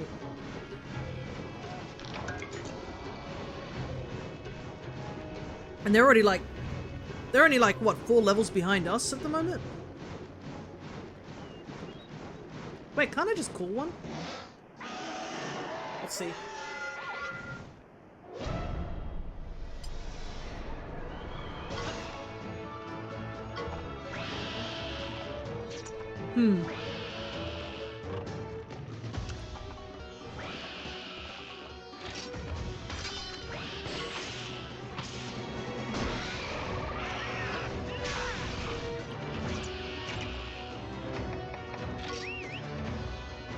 This, wasn't what I was supposed to call, but, you know what, I'm not gonna complain.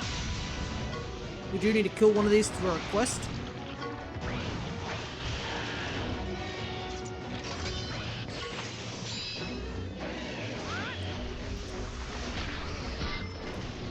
Unfortunately, we can't get a crab rider.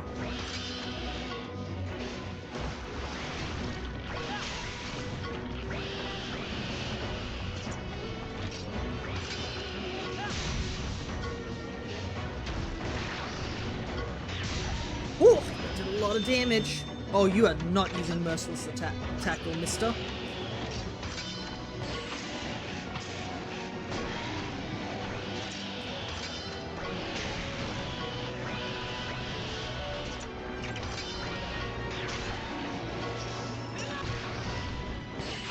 That didn't kill. Ugh. Pummel.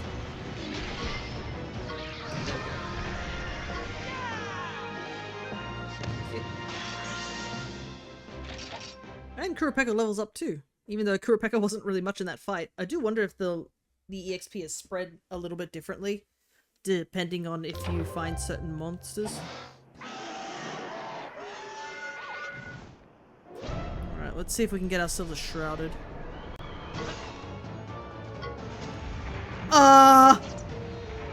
Oh no!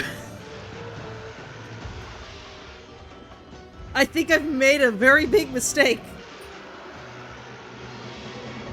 Oh my god. This is definitely not what I wanted.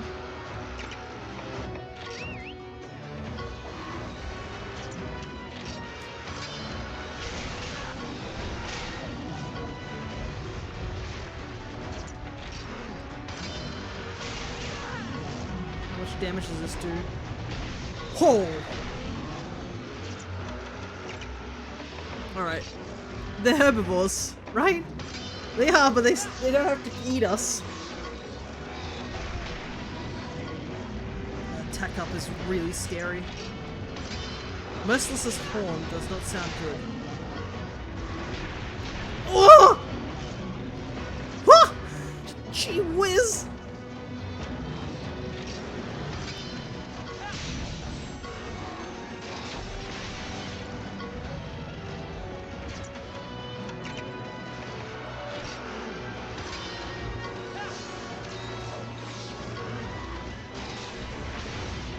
Thank goodness we have, Oh, is he looking at me? He is so looking at me.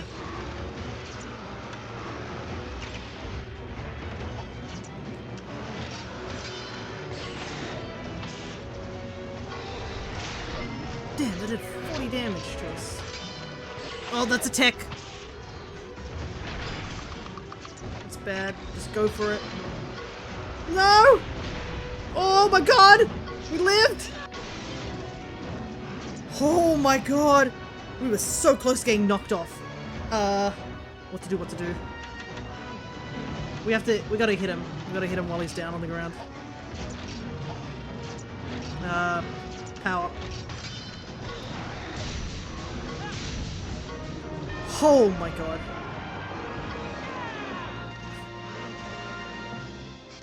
5,000 EXP for that.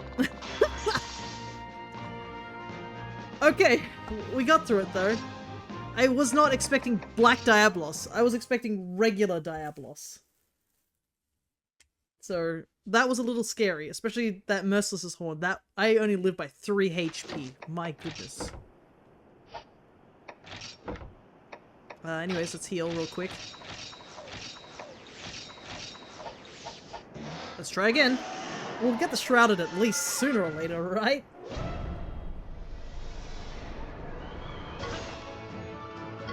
Yeah, there we go.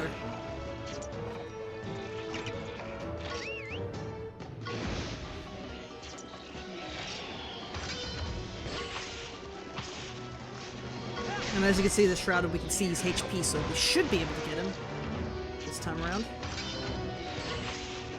Ludroth, please use a power attack and do a kinship attack with me, please.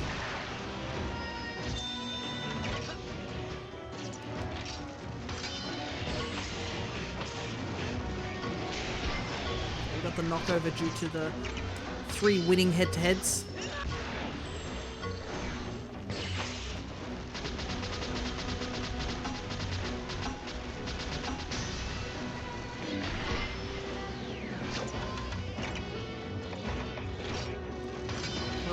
Power attack.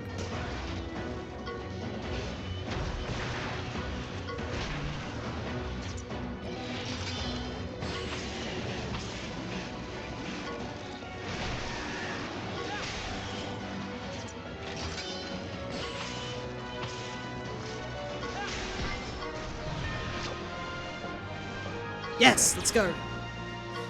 That's what we'd like to see.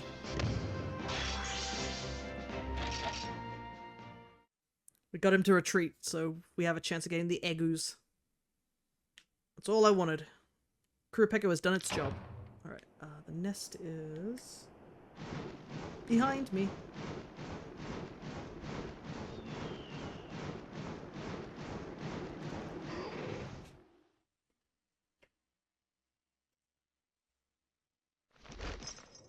Alrighty, hopefully we get the egg that we need. We're not too far from the village, so we can just back up and go to it. Ooh, Banabra here too. Let's fight this Banabra. Not again, pray the Banabra.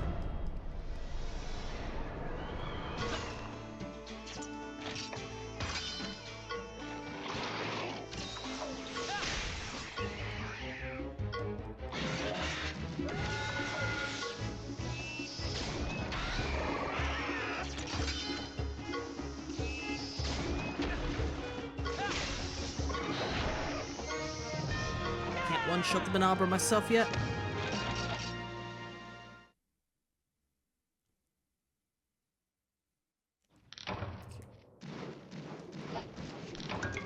Comet salt. That sounds like a commodity. Alright, at least the spider eggs are very easy to tell what's a spider egg.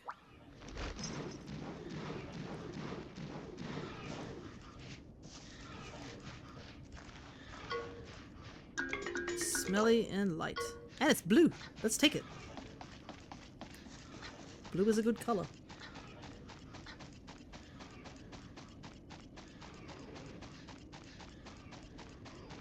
I might put it on the team. I haven't used Nursla for a little while. I don't know. How far are we from the village?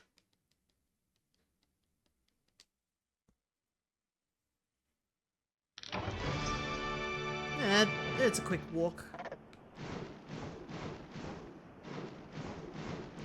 Anyways, I wasn't expecting that Black Diablos, that's for sure. Holy heck. We haven't even seen a regular Diablos. The only Diablos we've seen is the one we got as a random rare egg that we just found in a random nest.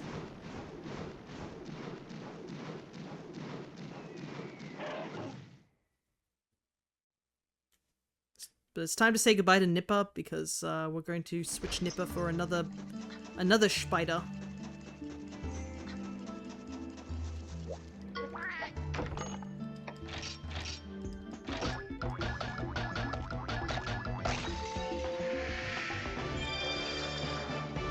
see, this is a shrouded Nursula, and compared to the regular Nursula, it's a black color spider rather than the white color of a Nursula.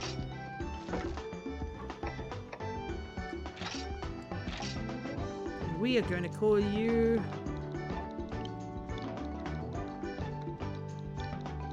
I'm going to call you Sparky.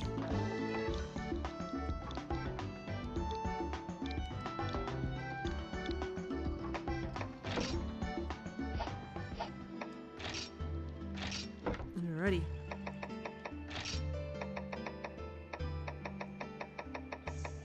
No, we can't use it now? No, our rarity's not high enough. Probably when we fight this Cephadrome we'll be able to use him. But he's in our party and that's all that matters. Okay,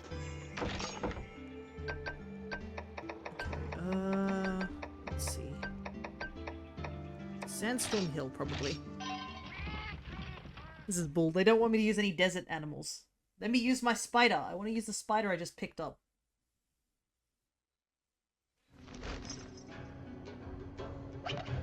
Let's see. It was a power-based one, so...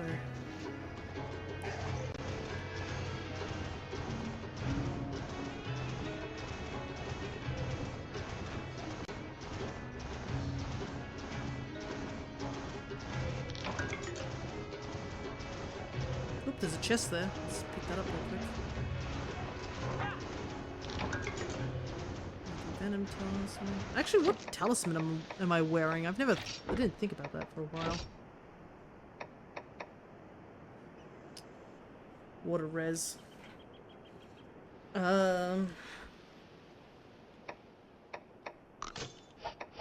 Defense.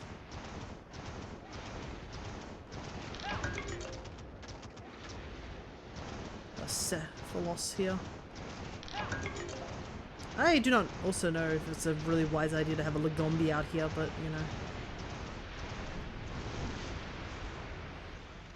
know. Alright, let's see what those two individuals, we'll call them, are up to.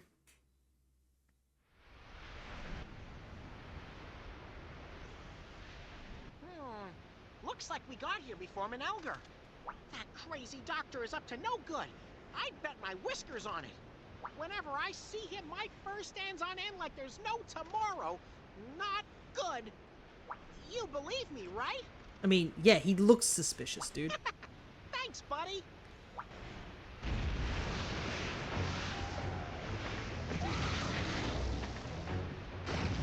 Look out!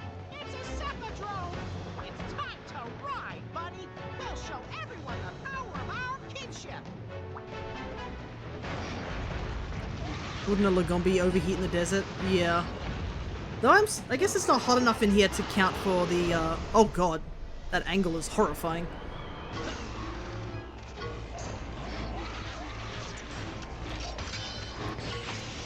Oh, just put the speed down a bit so we can enjoy this battle a little bit longer.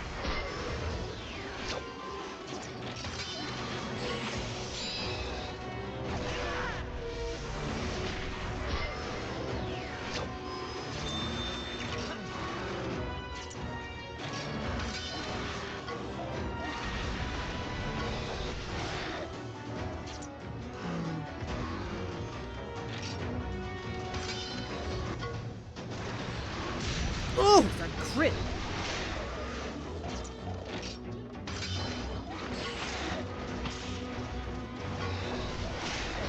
Thankfully, these guys seem to be pretty predictable in their terms of their attack pattern. Alrighty, here we go. Slide spinner.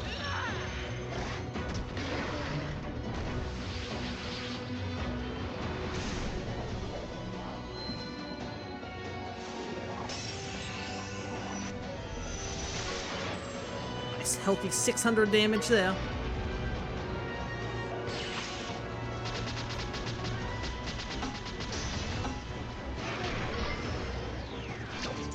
Wow, he's already close to death already.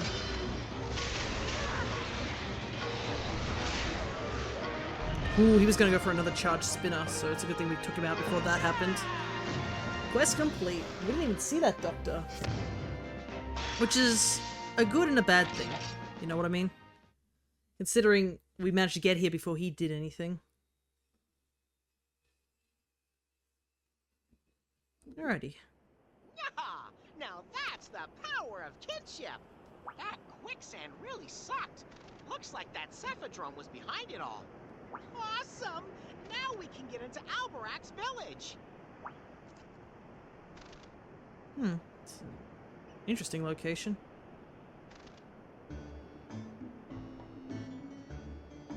Aw, curse that meddlesome rider!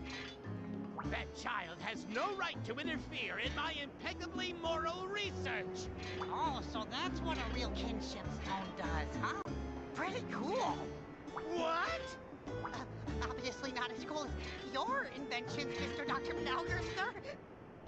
Naturally. We have only to prove to this ignorant world how great I truly am!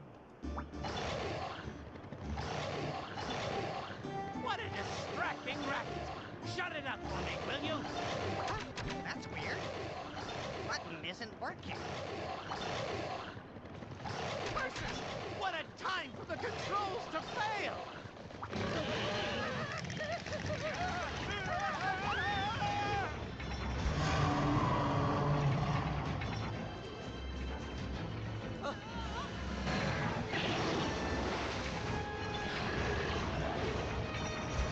Ah, of course. Time to fight! The Baroth EX! Alrighty, so from what we remember, I'm pretty sure he's speed-based from when we were fighting him underground, but we can't be too sure. Calculating, interesting. It's thinking, it has its chance.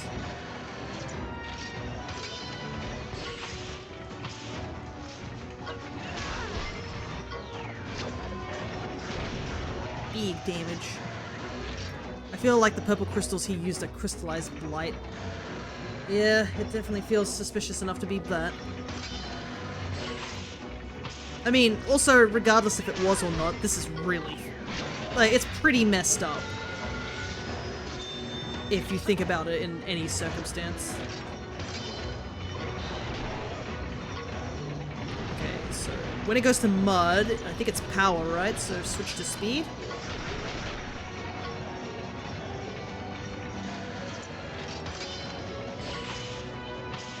Yep.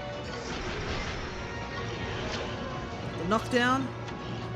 Level 3, Barrel Bomb Storm.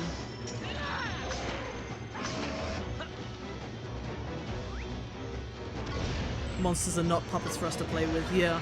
And like I said earlier, that Castle Shrade was doing something way back in the distant past related to monster weaponization, and they got obliterated off the map by Fatalis. Like, you want something that is definitely not to be messed with, is manipulating monsters in a way like this.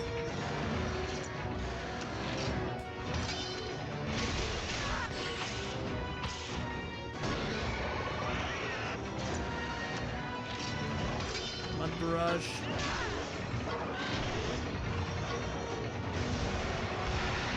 Ouchie. Okay, you should be back to speed, right? No, he's just gonna go for Mud Bath again. He has a lot of HP, I gotta say.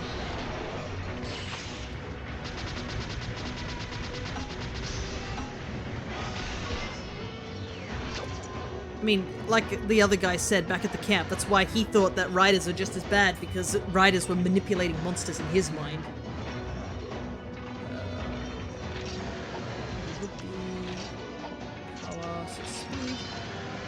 Did I see spread fire breath? I did. Okay.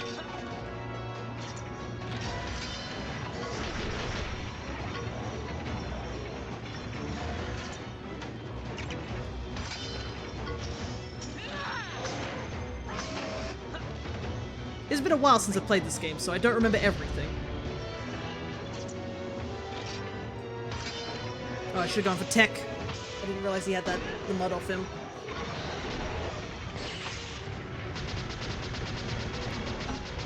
He's not giving up, that's for sure. There we go.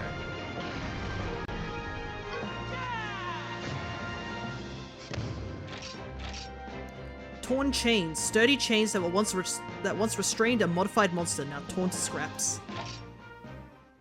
Alrighty.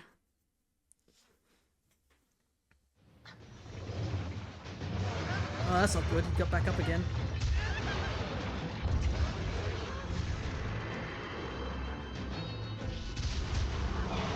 Hey, look who it is.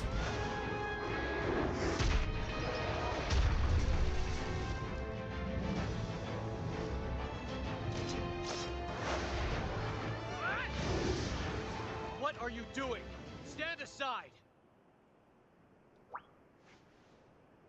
I just saved you. Don't get in my way! You've done enough! The poor Baroth can't even move anymore!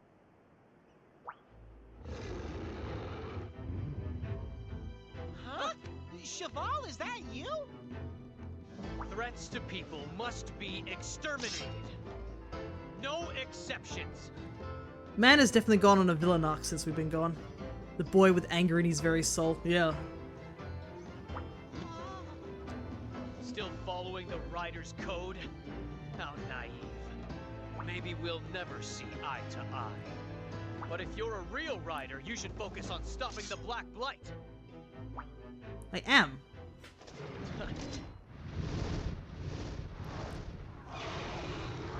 Yeah, that Rathian egg he took. Cheval! It's like he's a totally different person now. That Rathian egg he took with him when he left the village. It's finally hatched. So, he's a friend of yours? It's a bit complicated though. Monsters are a manifestation of the blessings of nature. It behooves us to show them proper respect and gratitude. Friendship will clear the blight while anger will spawn it. To manipulate them in any way is an abomination. Hold up, Chief. These riders aren't like the guys who took control of this Baroth. I want to believe you, Roberto. But why do you trust them so much? Because I see a purpose in them. The environment's changing and the monster population's taken a nosedive. But now we've got someone who nurtures and cares for monsters. I think riders might just be the key to preventing disaster. I'm not convinced. It looks to me like they're the ones inviting disaster. Riders, you say? Roberto, I take it you disagree with Fahali's view. I don't know, but it's way too early to just condemn these kids outright. How about it, Ryder? Care to show us what you're made of? Roberto! Let's do this, buddy! Time to prove we can be heroes! Alrighty. Roberto's definitely been like... He definitely has that energy of like, alright, I'm just gonna, you know, let these kids do this something at the beginning of the game, and then he's like, saves them from a spider trap, and then he has to deal with this, and he's like, ah, dang it, I've become a father figure. You made it through to Albarax. There, the Black Fiend, a blighted Diablos, lies in wait. It will not be an ordinary fight, but you must show everyone your true power as a rider. And then... Actually, wait a second, Cheval, the black blighted monster is in there. Why did you fly off? I understand it was for the, you know, the presentation of it all, but the monster is still in there. Oh well. I think we're as ready as we can be. But yeah, that guy's gone through a lot. I mean, the fact that his armor looks like it's made of like Azura Rathalos material means he's been fighting some pretty dangerous stuff. I mean, we can barely fight a pink Rathian at our skill level at the moment. But yeah. I don't even know what happens to that Baroth EX. It's kind of implied that it died from its injuries. I mean, it took a Rathian tail whip to the face. Who invented these stairs? Holy hell. They're so big. I gotta climb each step with my entire being. Alrighty, here we are. Anger and hate fuels that boy's body. Yeah, that's pretty much what he's living off. He's living off spite.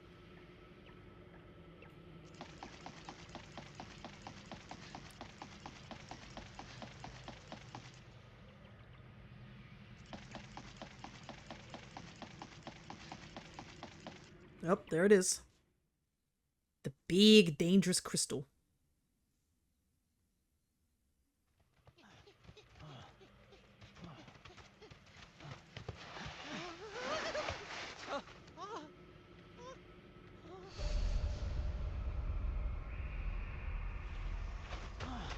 Whoa! What the devil Joe's going on here? Oh yeah, I guess Roberta's never seen this The before. Black Blight! Looks like this whole village has been blighted! Nah, really? So this is the Black Blight, huh? Look out!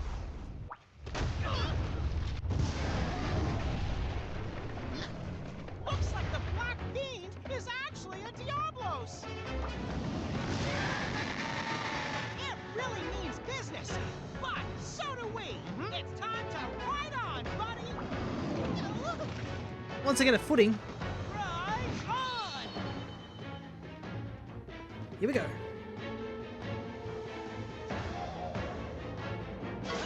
Time to fight. Yeah, the Diablos attacks are really powerful. Oh, we got a tail and a head break too here. Oh, that's a tech. Interesting. Yes. So he's gonna switch between power and tech, maybe? Power resonance. Power draining. Looks like this one's blighted too. We gotta weaken the blight. I'm trying.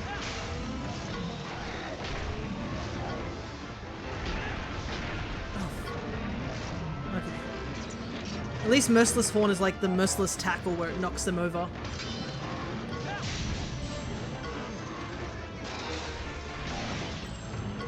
Okay.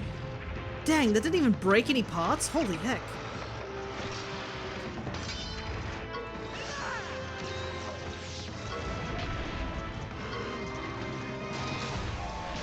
At least, Lagombi's ice attacks are doing heaps of damage to Diablos. Diablos is very weak against ice attacks. Charge Stinger, that's not good.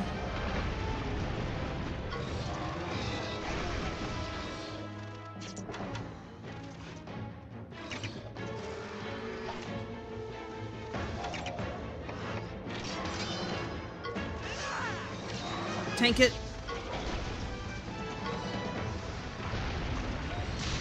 Oh my god, the crit.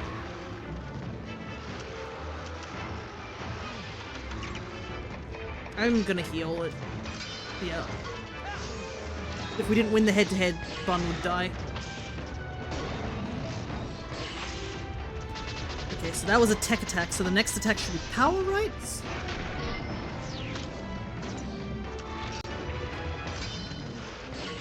Perfect.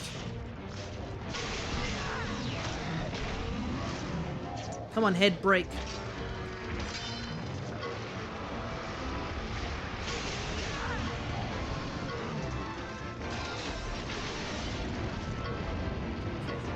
Awesome! Let's keep this up. Okay, heads down. This attack's gonna do less damage now.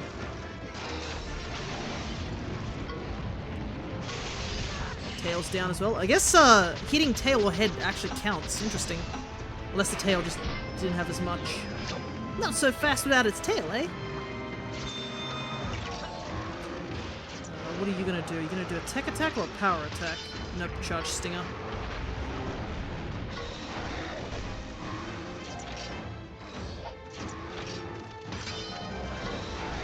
Unfortunately, we're faster, so we missed both attacks. Ugh! Use it!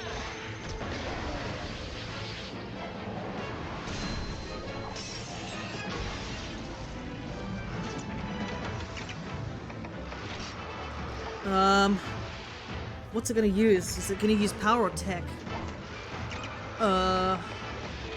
Let's switch out. It's power, unfortunately.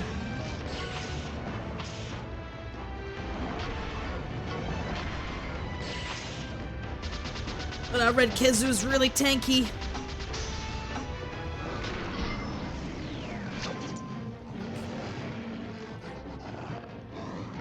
Is that a weak? I think it looks weak by the looks of it. Did power last time, so it's gonna go for technical. Nope, just charge stinger. Ugh. Charge stinger is always annoying.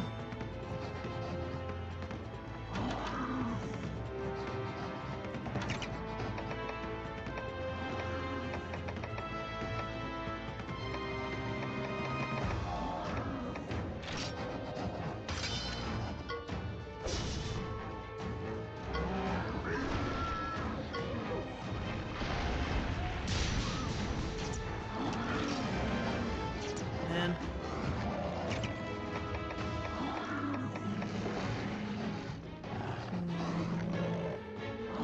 I don't remember what it used last. Holy heck.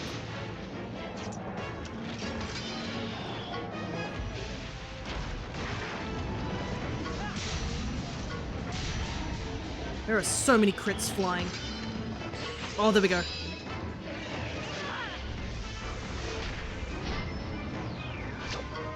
Oh, perfect. Kinship attack finishes it.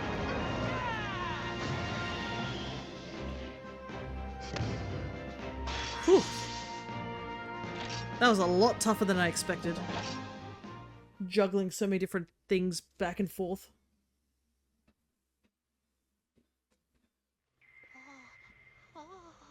Yeah, it's just like before. Your kinship stone's glowing.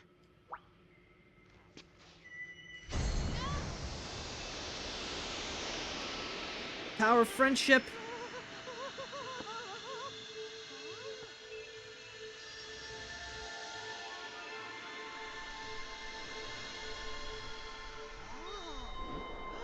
It changed color. The purification powered it up. Yes! We can have a spider! Oh, uh-oh.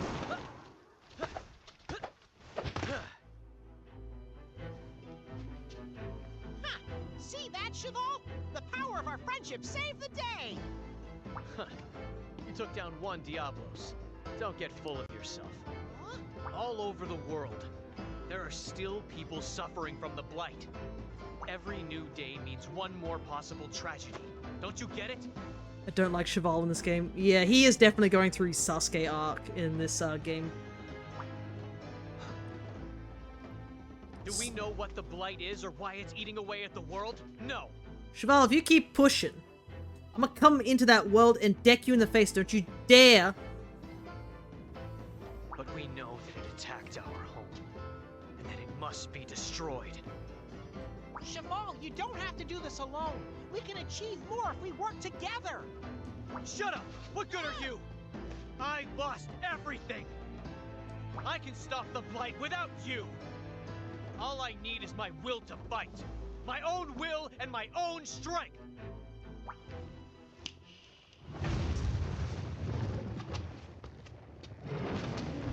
We're done.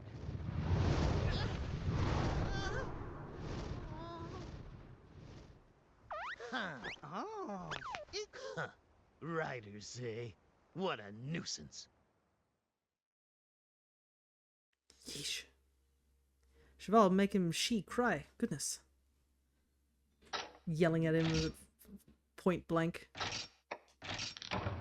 But yeah, Cheval is definitely a lot more vicious in this game when compared to like, he is almost his own villain in this game compared to, I wouldn't even say he's an anti-hero. He is definitely closer to villain material in this game. A few days later. He's also not helping the whole thing of hunters trying to trust riders with his behavior. Good job, Ryder. You too, little dude. Thanks to you guys, the village was saved. Cheers, kid. Really. Aw, I think I might blush. You also have my thanks. You're not just any old rider, are you? Perhaps we should have realized sooner that you might be the true rider in form. The true rider in form? There is an old legend, told through the generations. It speaks of a rider astride a white dragon. It is said that in ancient times, a great disaster befell the land.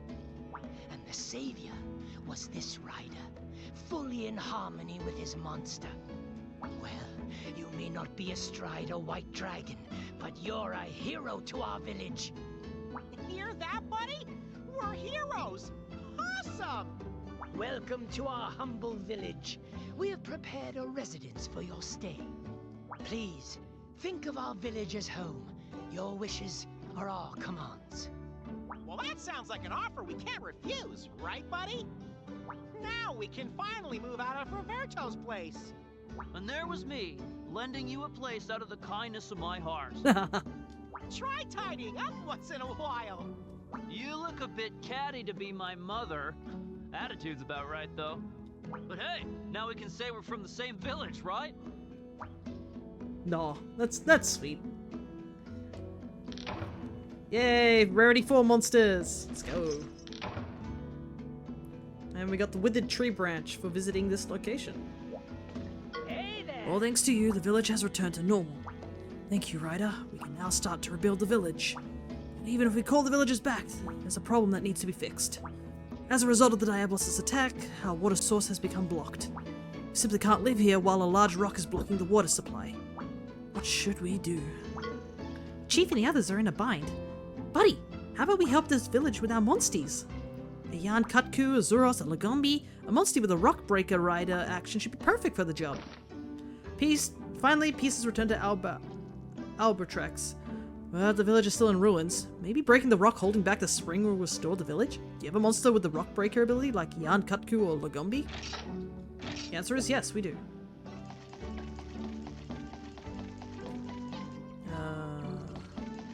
It's this rock, right? Are you kidding me? Look at the size of it. No wonder they were stumped. With the Rock Breaker Rider action, we could turn this pebble into dust. Alrighty, you got this, Lagombi. Dang, that Lagombi immediately was just like, boop.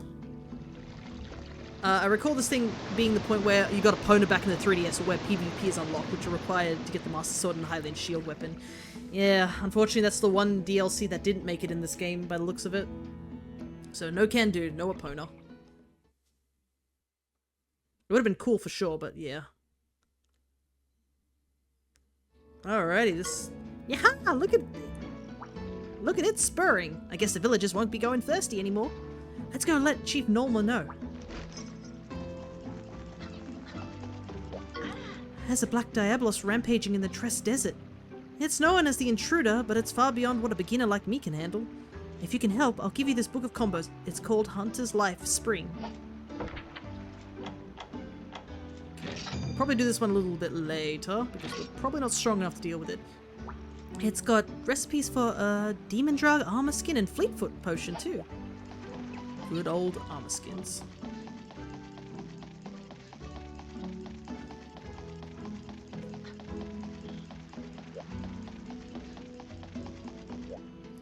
Yo, the so-called ambusher has made its nest in the desert.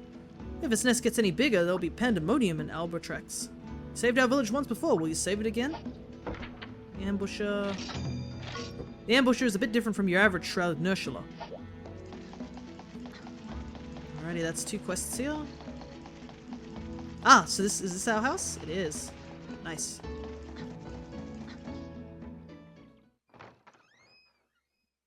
But yeah, I guess if you're saying that PvP was unlocked here, Double, I guess we can use PvP too. First things first. The Point Dexter outfit and the Yellow Rider outfit that we got. What do you think? Let's put the Yellow Rider on, shall we? And let's switch out our party a bit. Because now that we have access to a couple of different monsters now. Alrighty. First things first. Let's get that Shrouded Nursula on our team. And we can technically take the Diabolos now, so we can replace our Ludroth. This game was initially only on 3DS, which is my guess why they were okay with the crossover DLC, but with this release being across multiple platforms, I could see why they didn't give go-ahead around this time. Yeah, I think I could see that as well being the reason. Okay, need something else.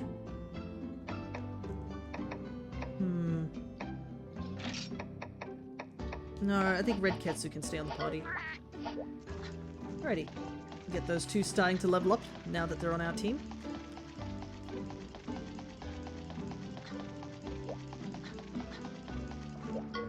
My old wound hurt.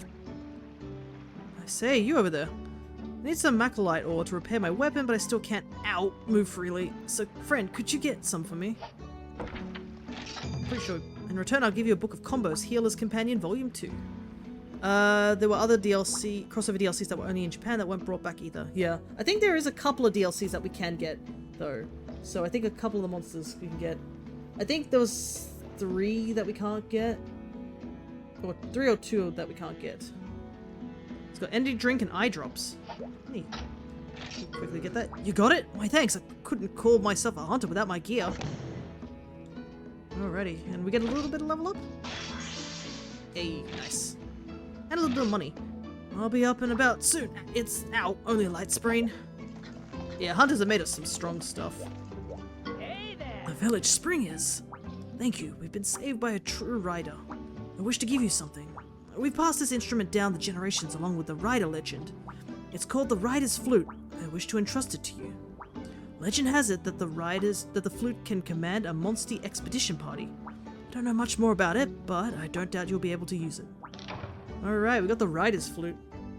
Hey there! Well, off to repair the village buildings, we asked some felines to help us out, but it seems that the extreme heat of the desert got to them on the way here. If we just had the Grand Philvine, we could restore them to health. I guess we gotta pitch in and help now? Grand Philvine? Oh, this, I know. How about we send the Monstie expedition party that the chief mentioned? Maybe the Monsties can find us something useful. You can check out the Monstie expedition parties at the stables. Alrighty. We need to get some Grand Philvine. I feel like I've already picked up Grand Philvine. Tubular. Water's back to normal. And now that the village is alright, I'll be able to get back to Gildegaran. You gonna be helping out here, kid? Navi bro? Alright. Give me a shout if you go back in Gildegaran. We can hang.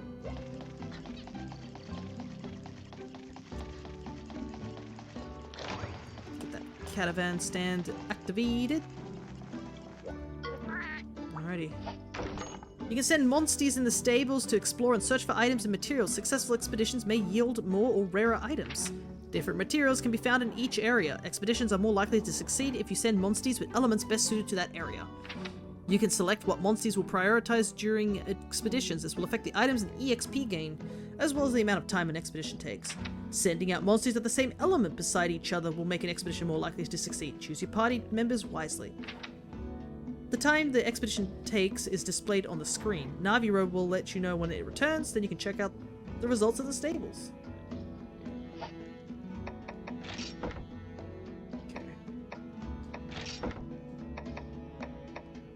Select locale. I'm gonna get Pondry Hill by the looks of it. Goal.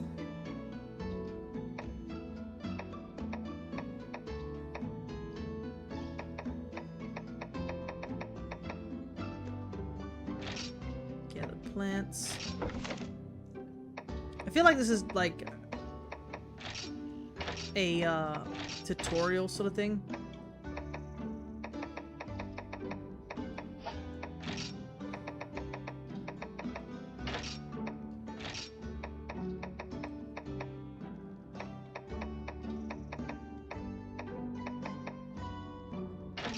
Yeah, our spider is an ice type now. I didn't notice it was any different from what we had.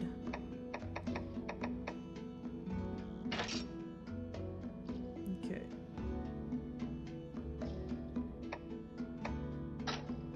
Cannot select.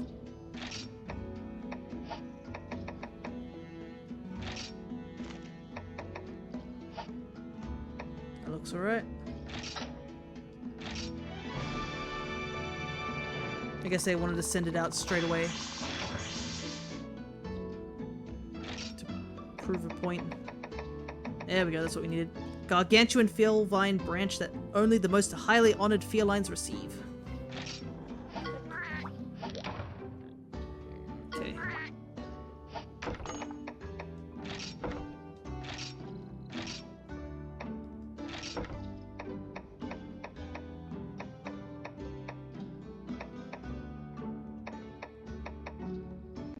Gather items. Alright, now it's properly going. Alright. Getting little shorts of Monsties with clashing personalities trying to work together on expeditions would have been cool.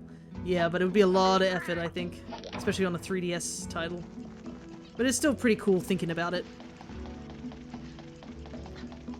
Alright, we did get the Grand Philvine, so we're gonna go and use it to get the cats back. Extraordinary! You got this Grand Philvine for the felines.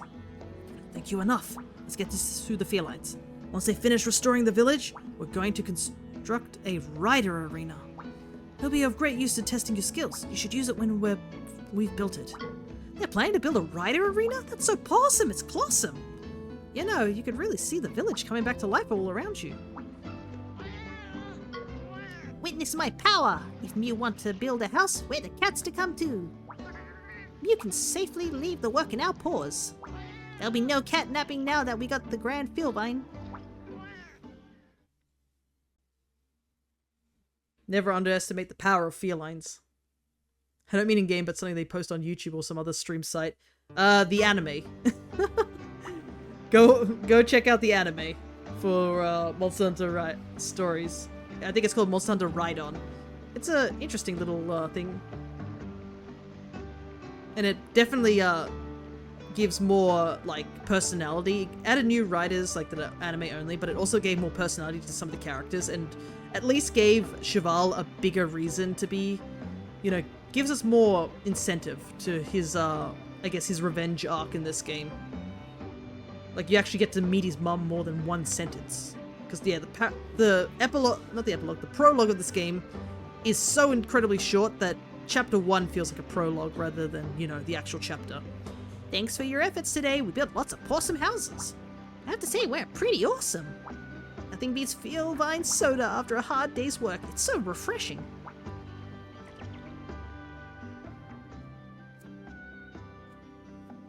Awesome, buddy! You've made a home for yourself in the outside world. I know, we now have a home from home.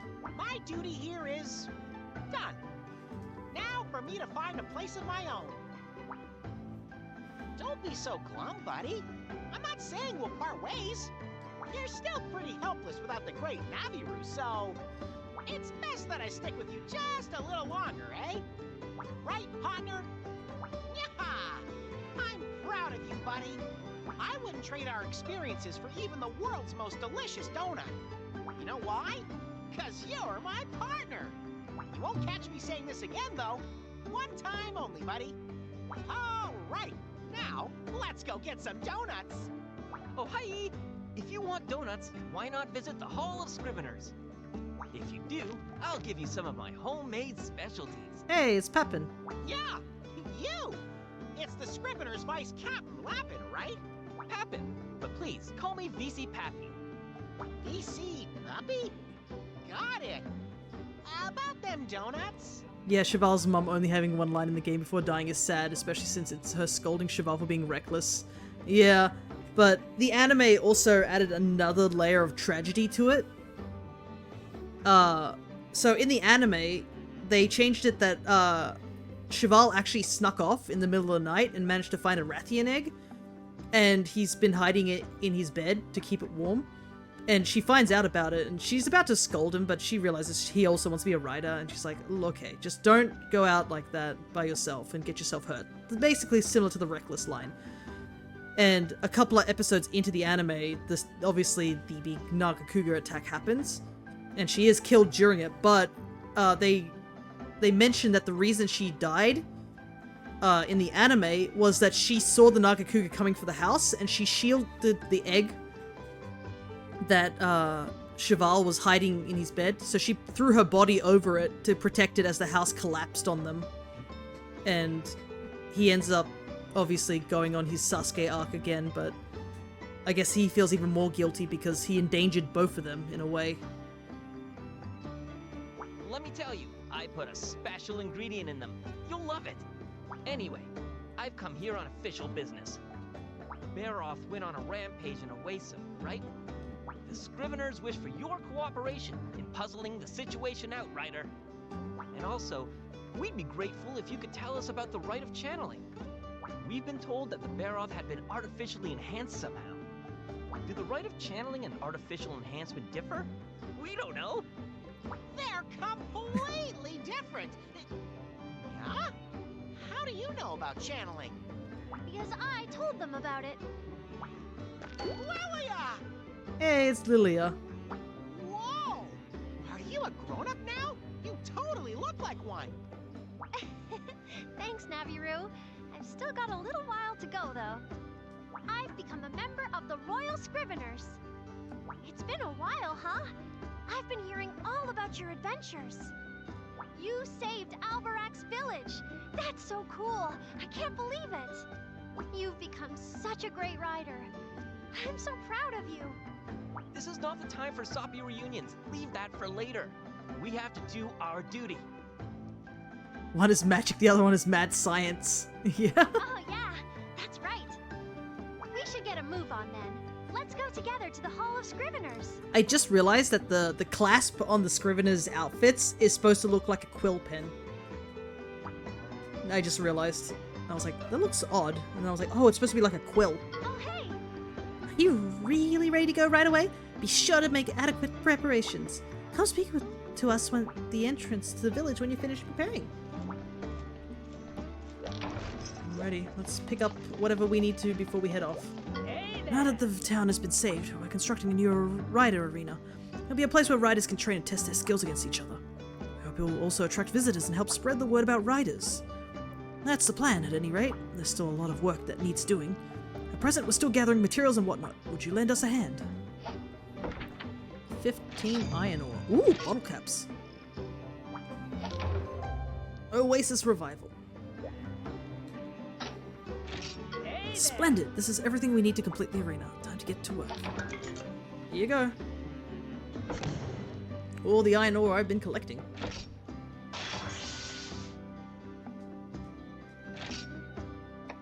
$8,000 gold! Whoa! That's a lot! But that's also worrying because that probably means all the armor is going to be more expensive. Albarax can return to its old self. Nay, it can be even greater than before. We owe you a debt of gratitude. Thank you for everything. We'll start construction immediately. Come by when it's all finished.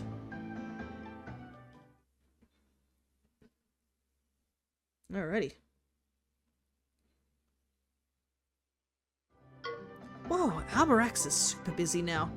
Now that the Black Blight is gone, everyone's rushing around. And completely restored Albarax very easily.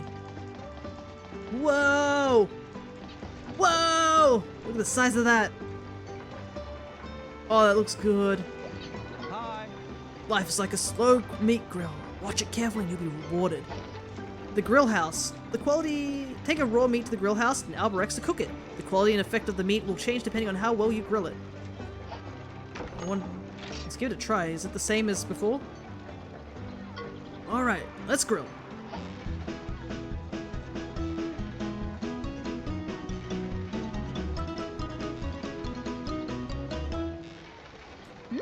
So tasty! Yeah, let's go! This is so tasty!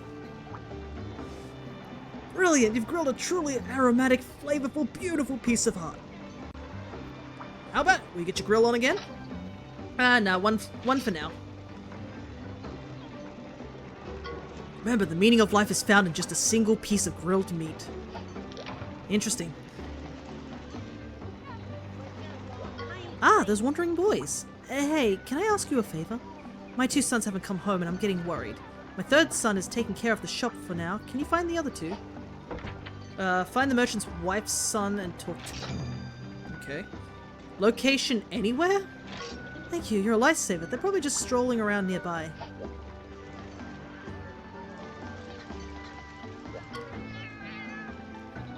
On the 3DS, I never did the PvP to get the Zelda Sword and Shield, but I got everything else though through Epona. Fell victim of the low rarity Monstie being weaker than the higher rarity, so I eventually did replace her with other stuff. Yeah, because you get her super early compared to like a lot of the DLC stuff. Yeah, I might seem to be a cat minding a house, but I am a quiz meowster. The turtle who swims from the north. Care to match wits, friend? Sure. Number 1, what is the name of the sweetheart with the orange hair?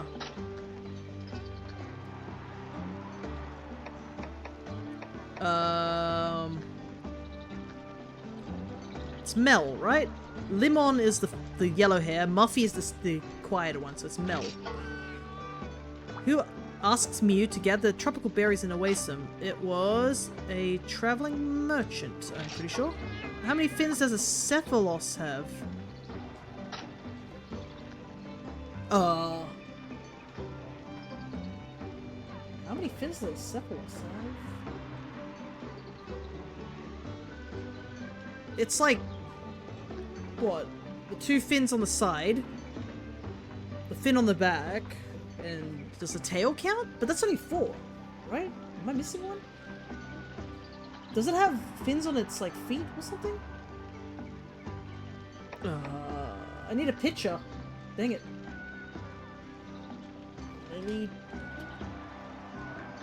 Does legs count as fins? I don't know. Let's see. Monster Hunt.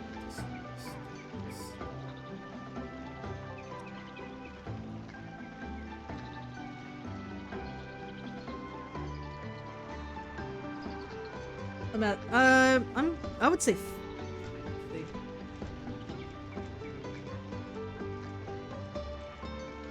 maybe legs count as fins? Well, like, let's think. I guess 6 would be better, right? It's like the back fin, tail fin are 2, the wings are 2, and the feet maybe? So 6? Now for the results. You got them all. Okay, so it is 6. Problem is I don't remember off the top of my head.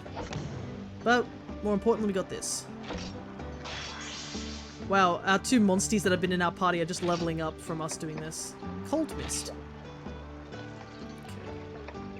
There is one more quest around here. We're supposed to find those kids as well, wherever they are. And here there's a weapon that's even more hard-headed than I am. It's called the Carapace Mace. It's made with the materials of a Baroth. Mind equipping one and showing it to me if you have it? We'll see how tough it is. Alrighty. Sword and Shield Paralyze. Give you a Sword and Shield Paralyze screw. This will be fun. Looking forward to seeing it. Oh. I don't know if I fought enough Baroth to make it, though. Okay, so this is the arena. I'm supposed to be looking for some kids. Looks like we can fish here, too.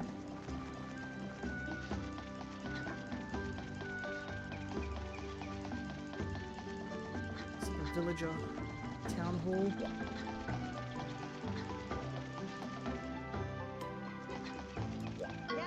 Hey, we've been playing together recently. I met at Osum.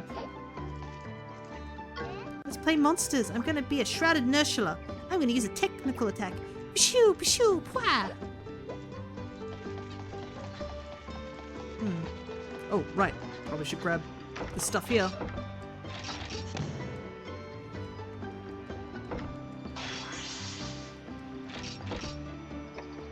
What do we got?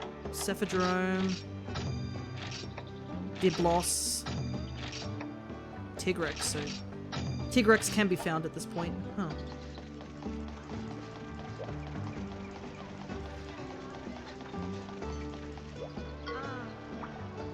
The poor merchant. I got him...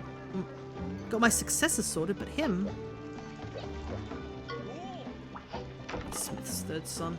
Okay.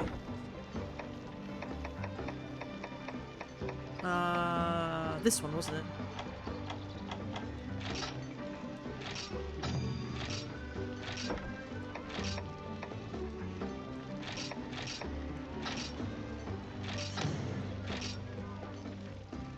Alrighty, nice. We got that done.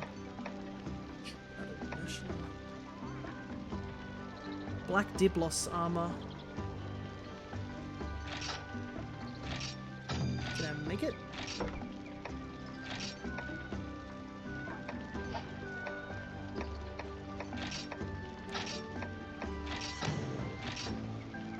It's definitely stronger than what I have, but my goodness, is it ugly? But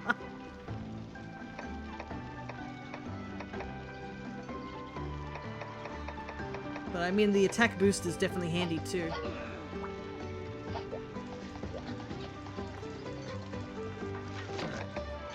We need to equip the weapons. Carapace mace.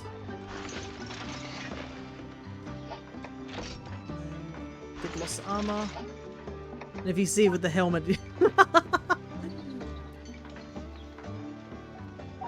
No armor, no headgear, please. It is such a funny looking armor. I mean, it looks like if I accidentally rolled incorrectly, I'd get stuck upside down with the spikes. Haha, well, it certainly looks tough. Here we go. Ouch! Did you just club himself with on the head? To think it really is tougher than my head. Well, isn't that something? Well, that's the quickest way to figure it out. This is getting sent out on expedition parties. You kids do some crazy stuff. A word to the wise would be more efficient to send similar monsters. I can tell you because I know so much. It's better when everyone gets along. Where are these kids? They don't seem to be in the village whatsoever.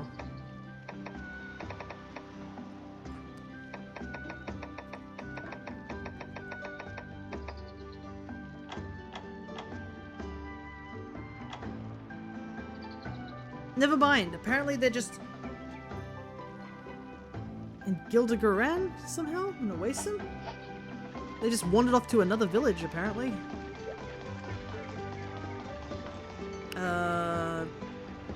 Let's see. Oh, hey! Shipai! Naviro, are you ready to go? Alright, let's head to the Hall of Scriveners, to Gildigaran.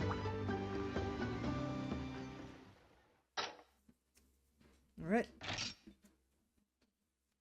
Hopefully we find an armor that's a little bit less bulky, but we gotta wear this for now. Because it does give us a bit more defense, and we could really use with it.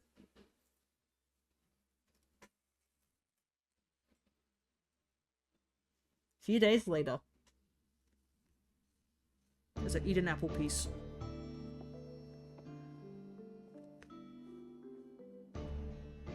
I am glad to see that you have made it back safely. I have heard all about your adventures in Gildigaran, which leads me to the next point.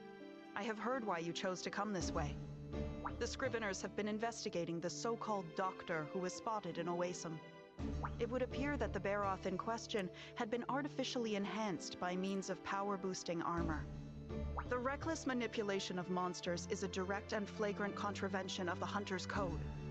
Moreover, it is an offense against the laws of nature. From the evidence we have gathered, it would appear highly likely that this doctor comes from the Dovin volcano. Dovin volcano? And yet, it pains me to report that the shipping route to Dovin volcano is currently closed. Dovin volcano is a perilous location. Reports have also been received of frequent monster attacks on nearby villages and their inhabitants. That is why I require your assistance. Maybe you and your Monsties could find a way to get to the Dovin volcano. Yeah! No way! We're not going to the Dovin volcano! I've only got 9 lives! I just have this feeling that it's really dangerous over there. Super clawful. The spike on his shoulder kind of makes Naviru's hat really long when he's standing straight. It'll be fine. So you will help us? Wonderful! You really think we can do this? Well, I guess Poogies might fly. Yeah. Well, if you've got your heart set on going, you're gonna need a possum guide, of course. Thank you. Please accept my gratitude Oh yeah, for your cooperation. yeah. Now that he's standing up straight, he's like a little mountain. Look at him. Naviru becomes the drill. Please make good your preparations for the upcoming journey to the Dovin volcano. Lilia, assist them with anything they need, would you? Yes, ma'am! Oh, hi! I almost forgot. You might want to have a look around town. There's been a few peeps around town saying they saw a rider in the square. What? A rider! Maybe it's Cheval! Let's go check it out, partner! Well, wait up! I'm coming too! Be a bit odd for him to be here. Please.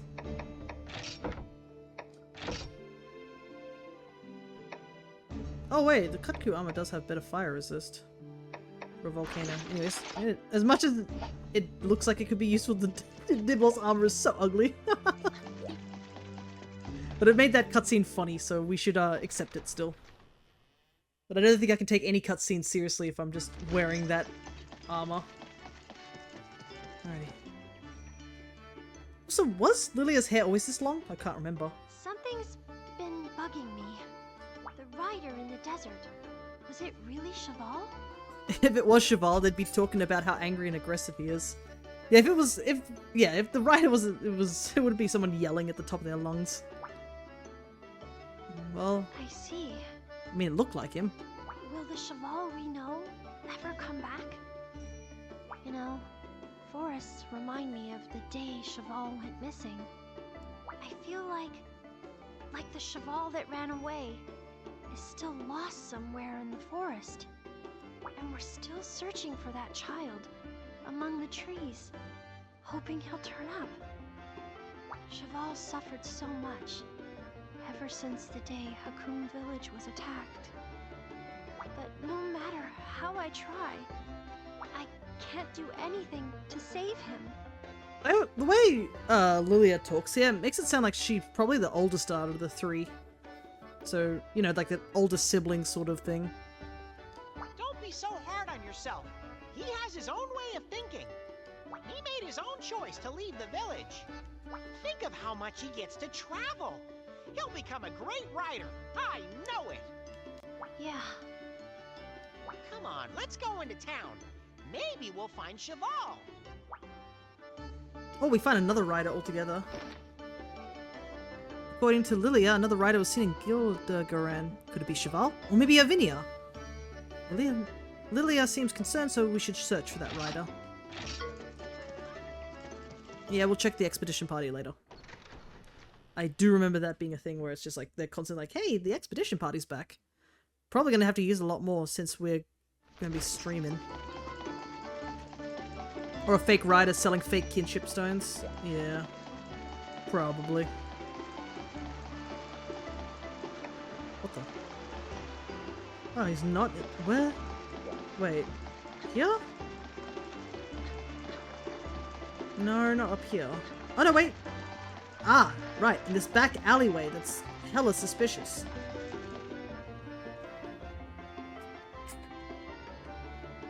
Hey, you over there! Come and take a look at my wares! Have you heard of riders? Well, now you can be one with a kinship stone. Wow, that looks cursed as hell! You can trust me, chum. I'm a rider. You're a rider? I thought the rumor was about Cheval. Mistaken identity, I guess. They make great souvenirs. The price? 1,000,000,000 zenny. But I have a special deal for you for today only. 999 zenny. Huh? This isn't a kinship stone. It certainly looks like one, but it's a fake. Wait, so you got a real kinship stone? That means... Yeah, my buddy is a real rider. Where did you get these fake stones, kid? We'll know if you're lying, so tell us the truth. No, I wasn't lying. Not really. I got them in the Dovin tunnels. A guy there told me that they were real. The Dovin tunnels? In Dovin Volcano? Didn't that doctor come from the volcano? We should check it out. All right then. Later, chum. Hey, stop right there. Whoa! He's certainly light on his paws. I thought we'd finally get to see Cheval. It'll be fine. We'll see him again someday.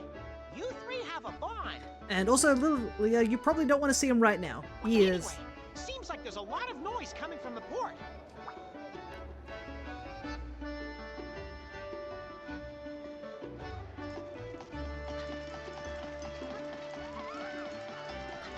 A lot of screaming all of a sudden.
kinship stone calls to a Monstie's heart.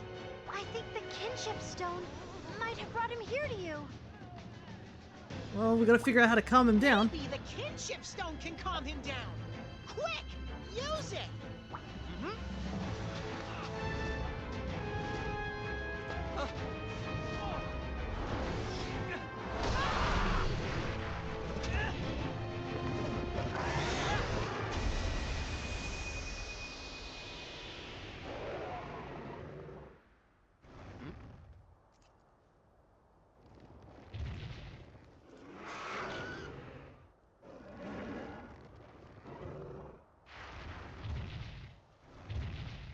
Nearly bites your head off. Yeah, no, he like he. See? It is him! It's Ratha! All the other hunters are like, oh yeah, right.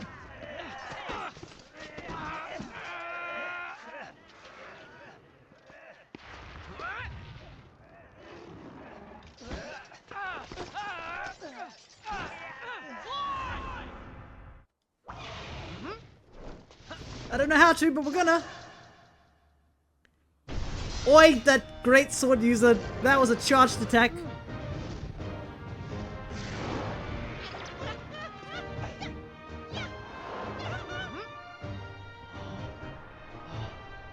The other hunters are like, what the hell?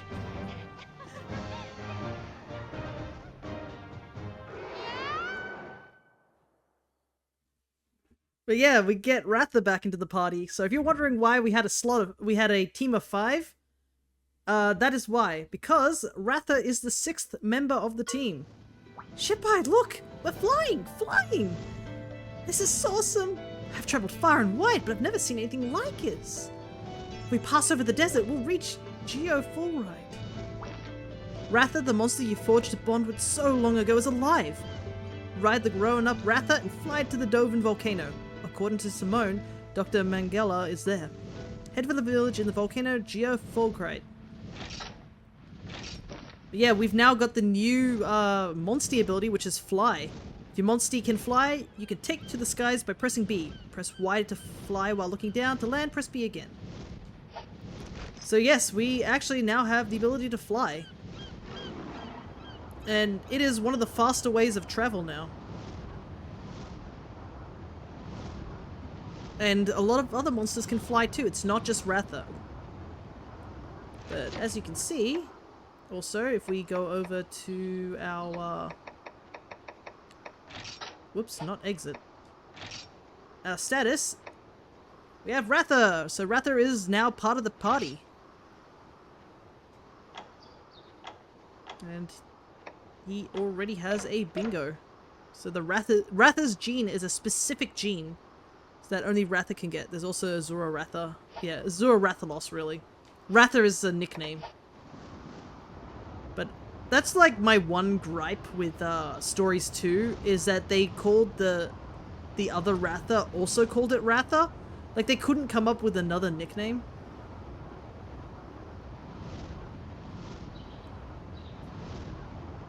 Ah, okay, so you can see like that. But yeah, hopefully Roberto doesn't get into too much trouble. Actually, I never really explored that cave over there. I should probably give it a look-see.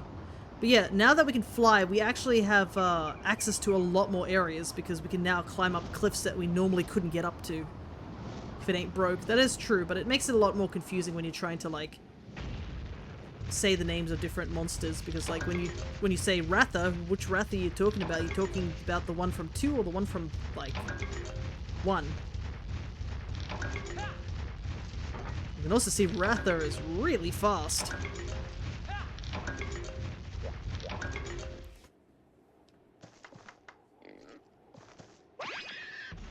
But here's another interesting fact. If you have seen the Monster Hunter amiibos, for the first game, not the second game, 2 of the amiibos are based on the male and female default riders with Ratha. If you scan in an amiibo, you actually get a Ratha as an amiibo egg. This is why I didn't scan in the amiibo straight away, because I don't know if we could have used it straight away, or if using it straight away would cause it, like, issues with the fact that you'd get a Rathalos, like, right near the beginning of the game. Because, I mean, what are we up to? Like, episode 3, and we're almost at the end of episode 3. Before we get ourselves our own Rathalos. We haven't even seen Rathalos. You could also call the one from stories Raisewing Ratha. True. I just wish we could have given Ratha our own nickname or something. Anyways. Look, there's Poogie over there. This is probably the best bit about having the fly skill, is that you get to see things that you normally wouldn't.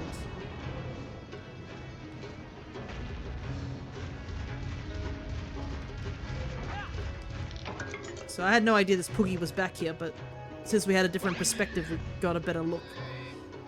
Anyways, I don't think we will be going to the volcano straight away as much as the game wants us to straight away, because we'll be ending stream in about half an hour. So I think this is a good time to do a couple of side quests and get some things done.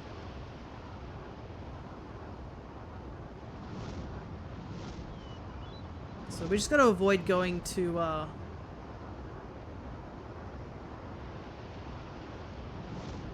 over to the story marker.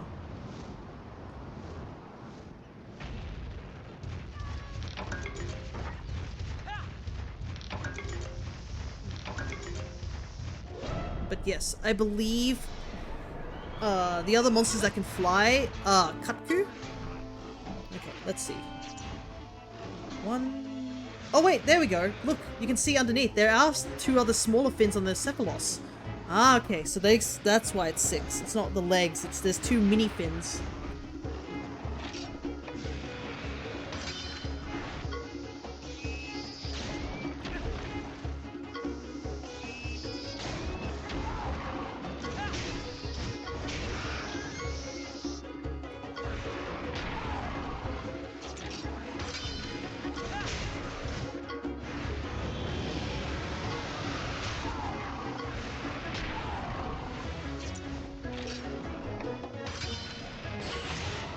Ratha got the tech. We should get this one. I love how this sword and shield looks like a club rather than a sword. But yeah, Ratha is going to be a little bit behind us because he is only level 20 compared to our strongest member being in 26. But seeing how things level up in this game, it probably won't take him long to catch up. Okay, I think I needed to go into this village real quick before we do anything else. So we're probably going to be using Ratha a lot for just current travel, because I think he's the fastest mon we have. Just one running around.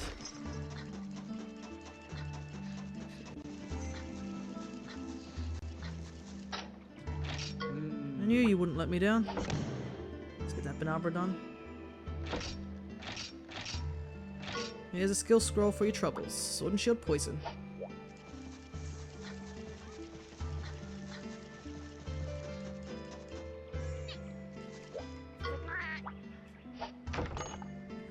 Let's grab our Expedition. Success. Kutku Whip.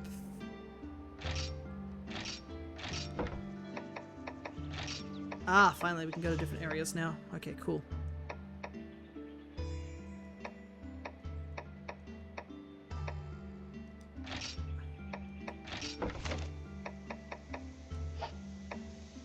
I want you to be thorough. I mean, they're probably going to be finished when we... It'll be a good timer because it'll be like, oh, it's when we need to finish. Gentor's going to be in Oasis helping organize the villages and whatnot.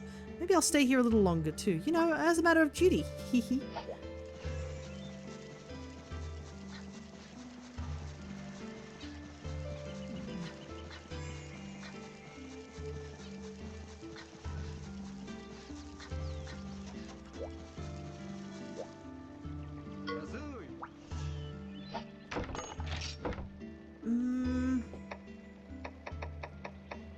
Don't need anything.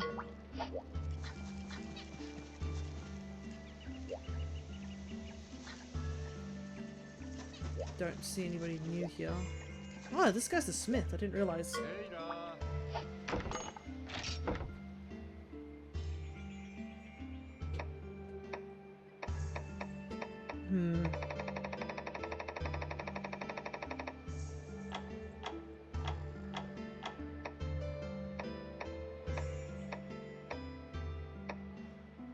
Armor, Diplos armor, Nershula, Shrouded armor, Tigrex armor. The money is starting to go up, but I don't have the funds.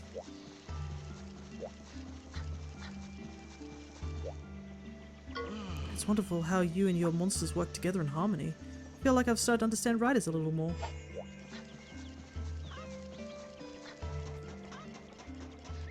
I wonder where those two kids are.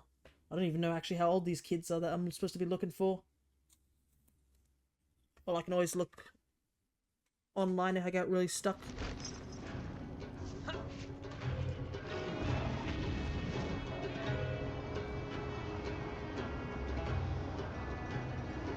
Okay.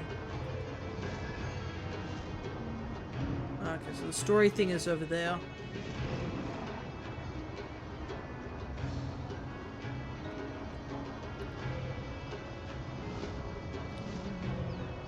That's one of the sub-quest dens.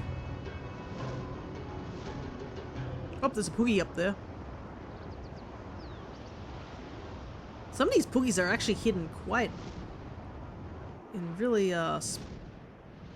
hidden locations, aren't they? The children of the shopkeeper are probably all young adults. Probably. I don't think there's a marker for them, so I don't know exactly where they're at. Okay, that's another Poogie on the list.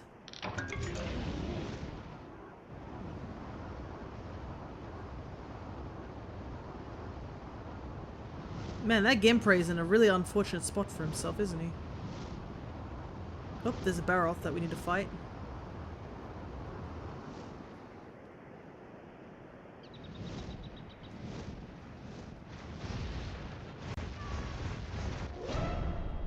Because I think we need to fight a Baroth, a Diablos, and something else.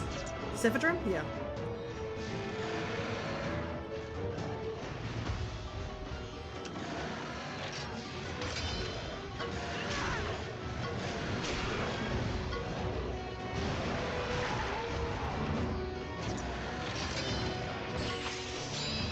Huh.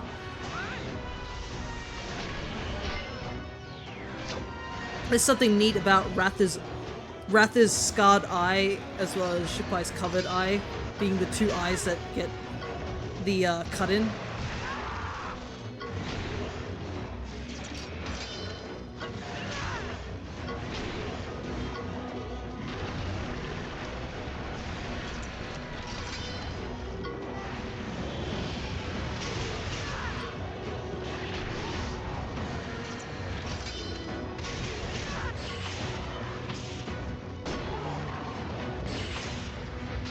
Thing is, we're just gonna have to level up Ratha a bit so we can catch up with the rest of the party.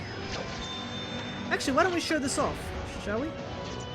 Kinship attack, sky high dive.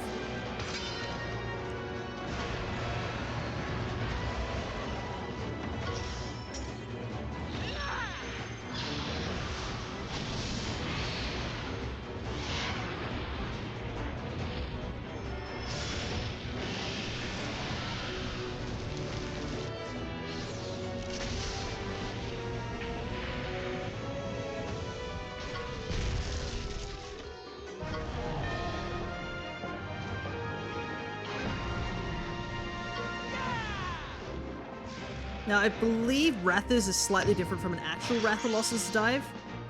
Cannot be 100% sure. I think it's like the regular Rathalos does a fireball to the ground, whilst Ratha does a claw attack. Whoa! Whoa! Diblos.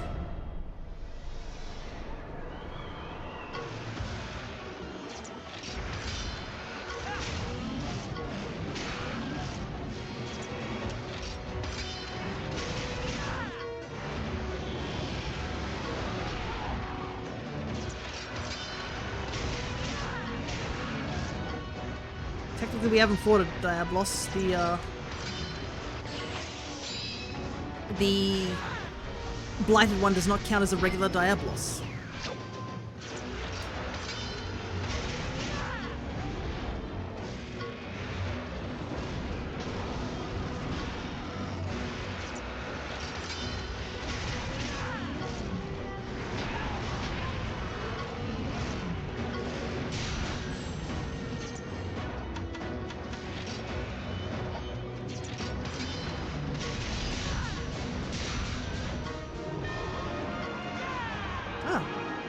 Okay. D? Come on. Oh well, it doesn't matter because it still counts as a complete. Alrighty.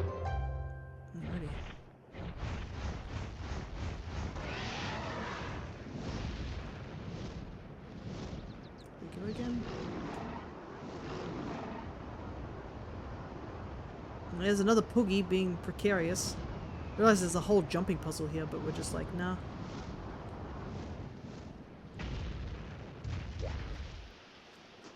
Whoa! Gee, don't you think that's a bit close to the edge? At least if you're gonna talk to the Poogie, stand on the opposite edge. Right next to it.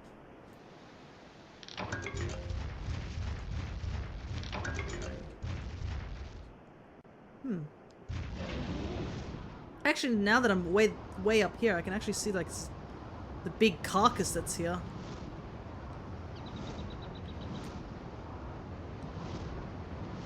Well, look at that. I wonder what monster you were. Is there anything in there? A bunch of treasures by the looks of it.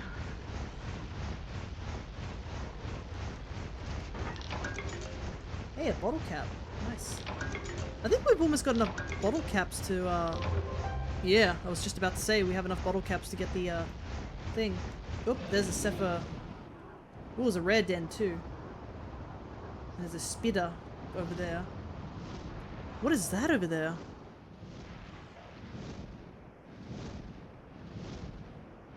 Oh my goodness, look at that! There's 3 monsters all gathered up there. There's a Demoid, there's a Black Diablos, there's a Shrouded. There is a lot of monsters here. Holy heck. Did we need to fight a Black Diablos?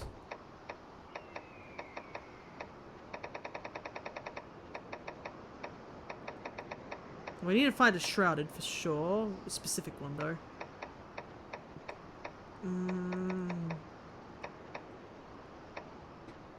Cephadrome. Tig.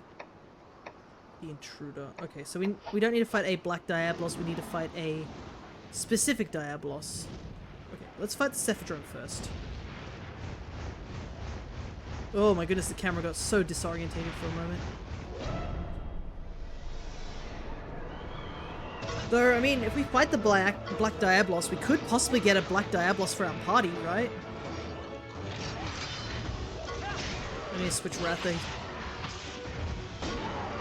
I need to go back into speed.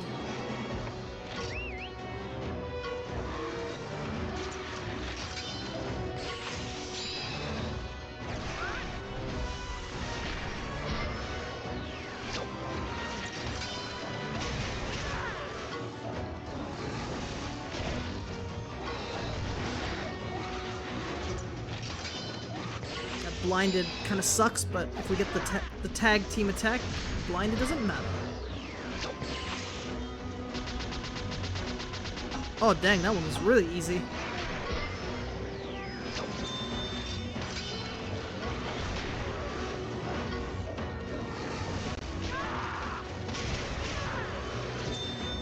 Wow, you lived on one. Oh my goodness.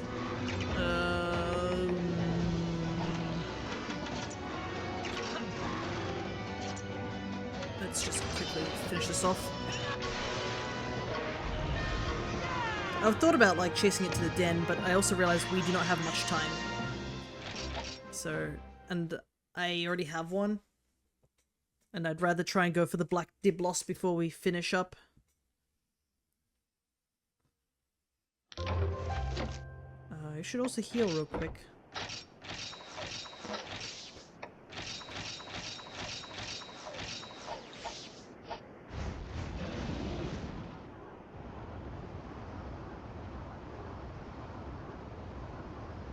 This way.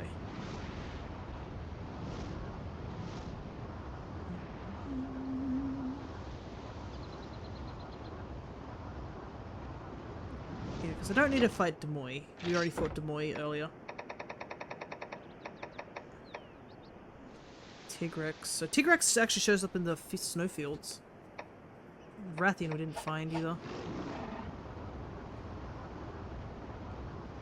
Oh no, this is the named Black Diablos down there. Are we strong enough to fight the named Black Diablos?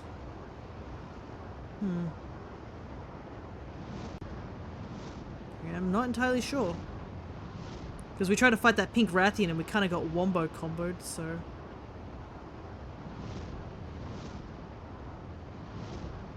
Any poogies up here?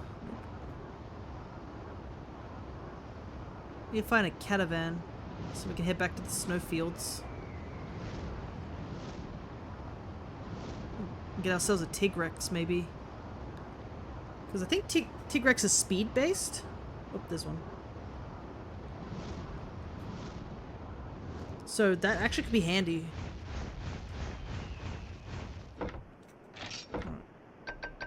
Alright. On the mid.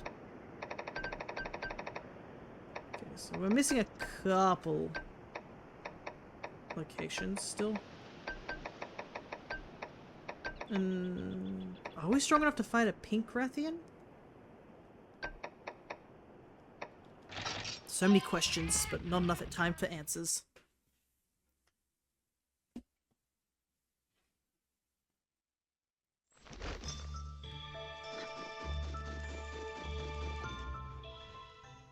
Feel my legs are slightly cramping. Ugh. Need a quick stretch. Nothing here.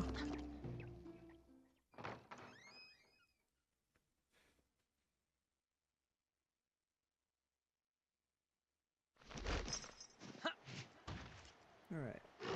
Tigrex, huh?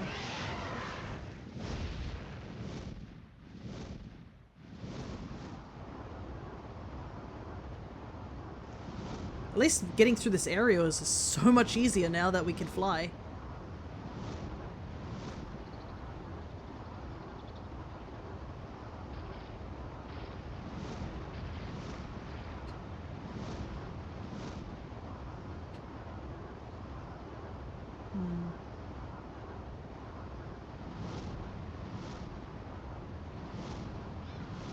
Nothing here. What I might do... We'll land here and then we'll use Kurapeko. And then call for like some monsters to show up and maybe the Tigrex will show up like we did with the Black Diablos.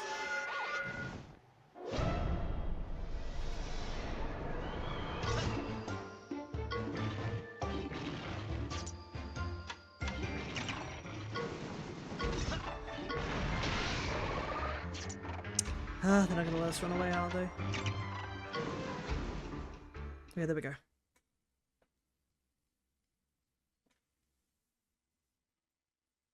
I can use the smoke bomb if it gets too dicey, but I don't think anything here it could really do too much damage to us because of our level. Semtrios.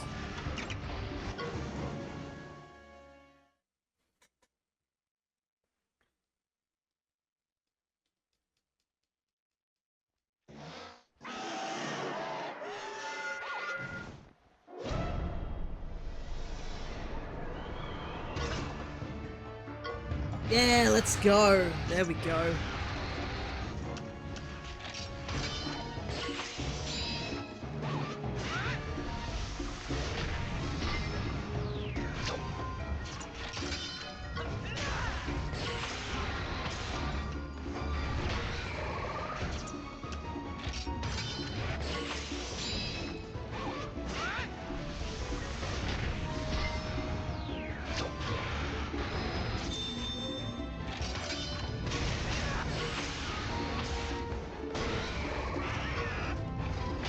Oh.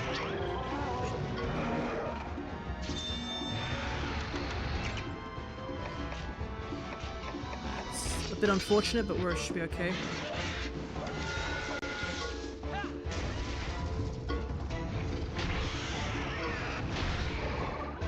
Oh my god, that does so much damage!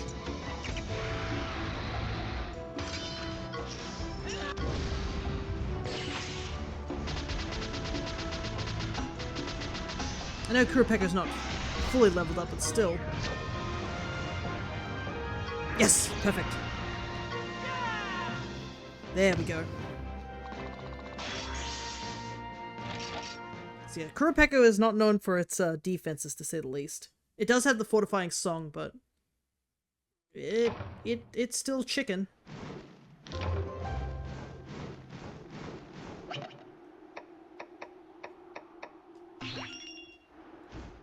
Alrighty, let's see if we can get that Tigrex egg. Hopefully we can get a good one.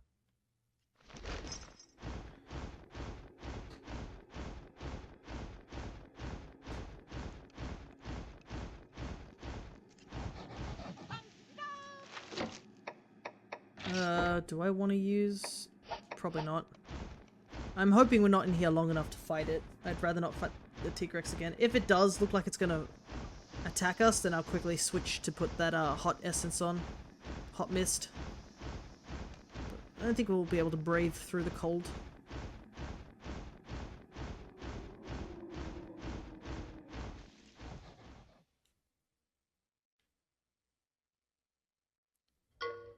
Oh yes, I remember Tigrex when they sleep, they have their tongue hanging out. It's great.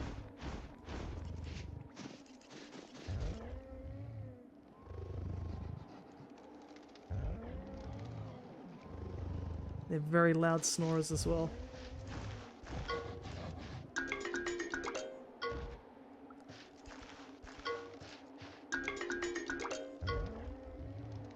Yeah, this one will do.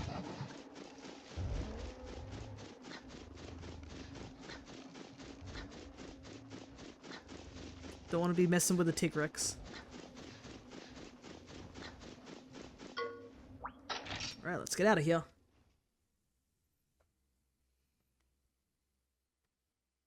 And with that, us getting that Tigrex egg actually means that that's the last snow egg we can get from this area. We have gotten every single Monstie we can possibly get in the snowfields for now. Until I think post-game.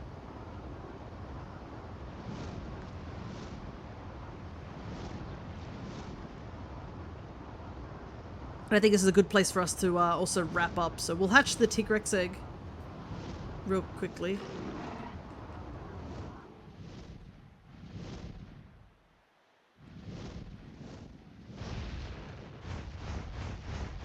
See if it's any good to slot onto our team.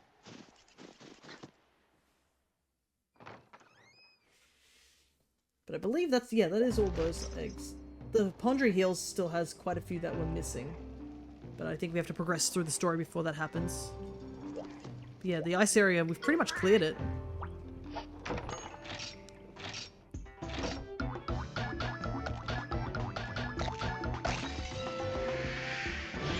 There we have Baby Tigrex.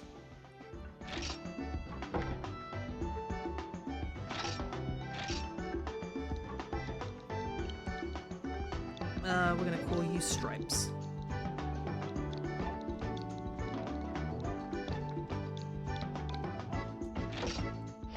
Probably called something that already, but it doesn't matter. Alright, let's see what Tigrex is. If it's speed or power. It's power. 57. But is it more...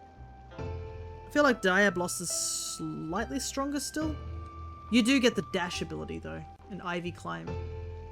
So it's great for mobility. But at the very least, we got some more monsters filled into our Monsterpedia, so let's grab some rewards, shall we? Flash bombs from regular Diablos. A finding charm from the black Diablos. Protovisor from taking out the Baroth EX. Enhanced Baroth controlled by modified kinship stones. Implanted flame sacks allow them to breathe fire.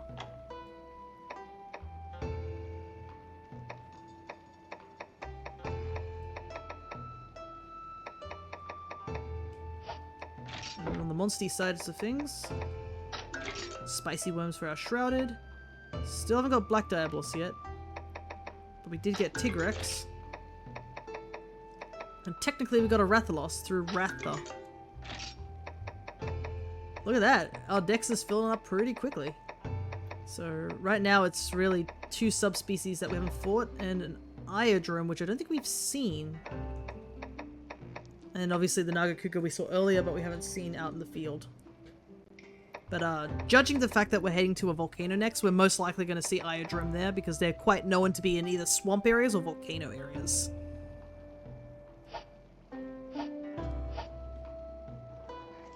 Alright, let's go and save our game. And I think that's it for now.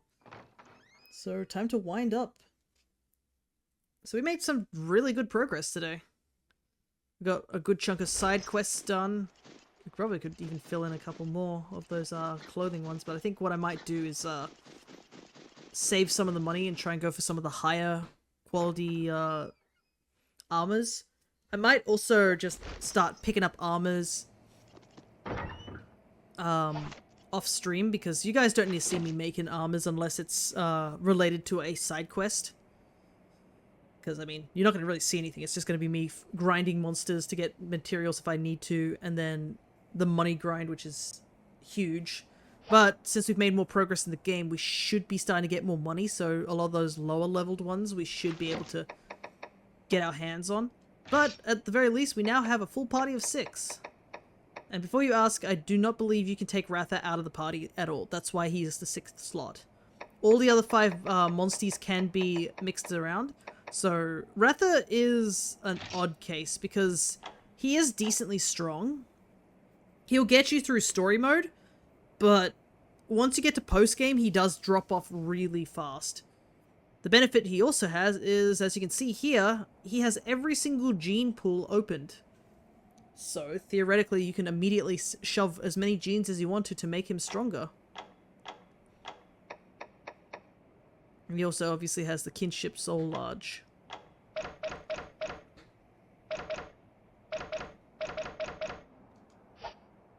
But our teams are looking interesting.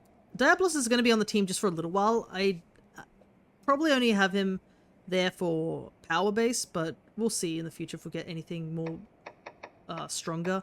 I mean, there is a subspecies for Diablos, so we might end up picking up a black Diablos somewhere. And, I mean, there's also a subspecies of Tigrex. But it is nice to mix and match the team around, like, and just see all the different Monsties that we can get before we get a finalized team for the post-game. But, enough waffling, it's time to save the game.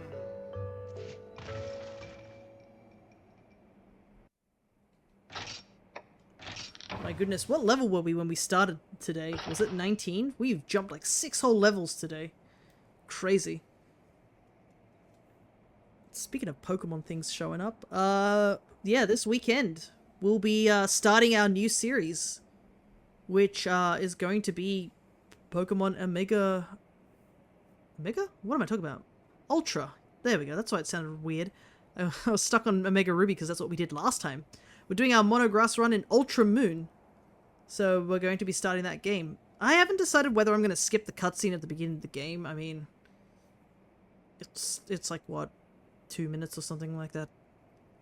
We'll start probably a new file.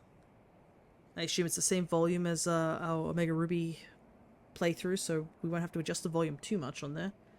But I guess we're going to be starting our adventure with Rowlet, because it is a Monograss run, and I think Rowlet's going to have to put in a lot of work at the beginning of the game. So, I guess I will see you guys then, when we are playing Ultra Moon. So, just another RPG to this playlist of RPGs at this moment. So, until next time, take care everybody.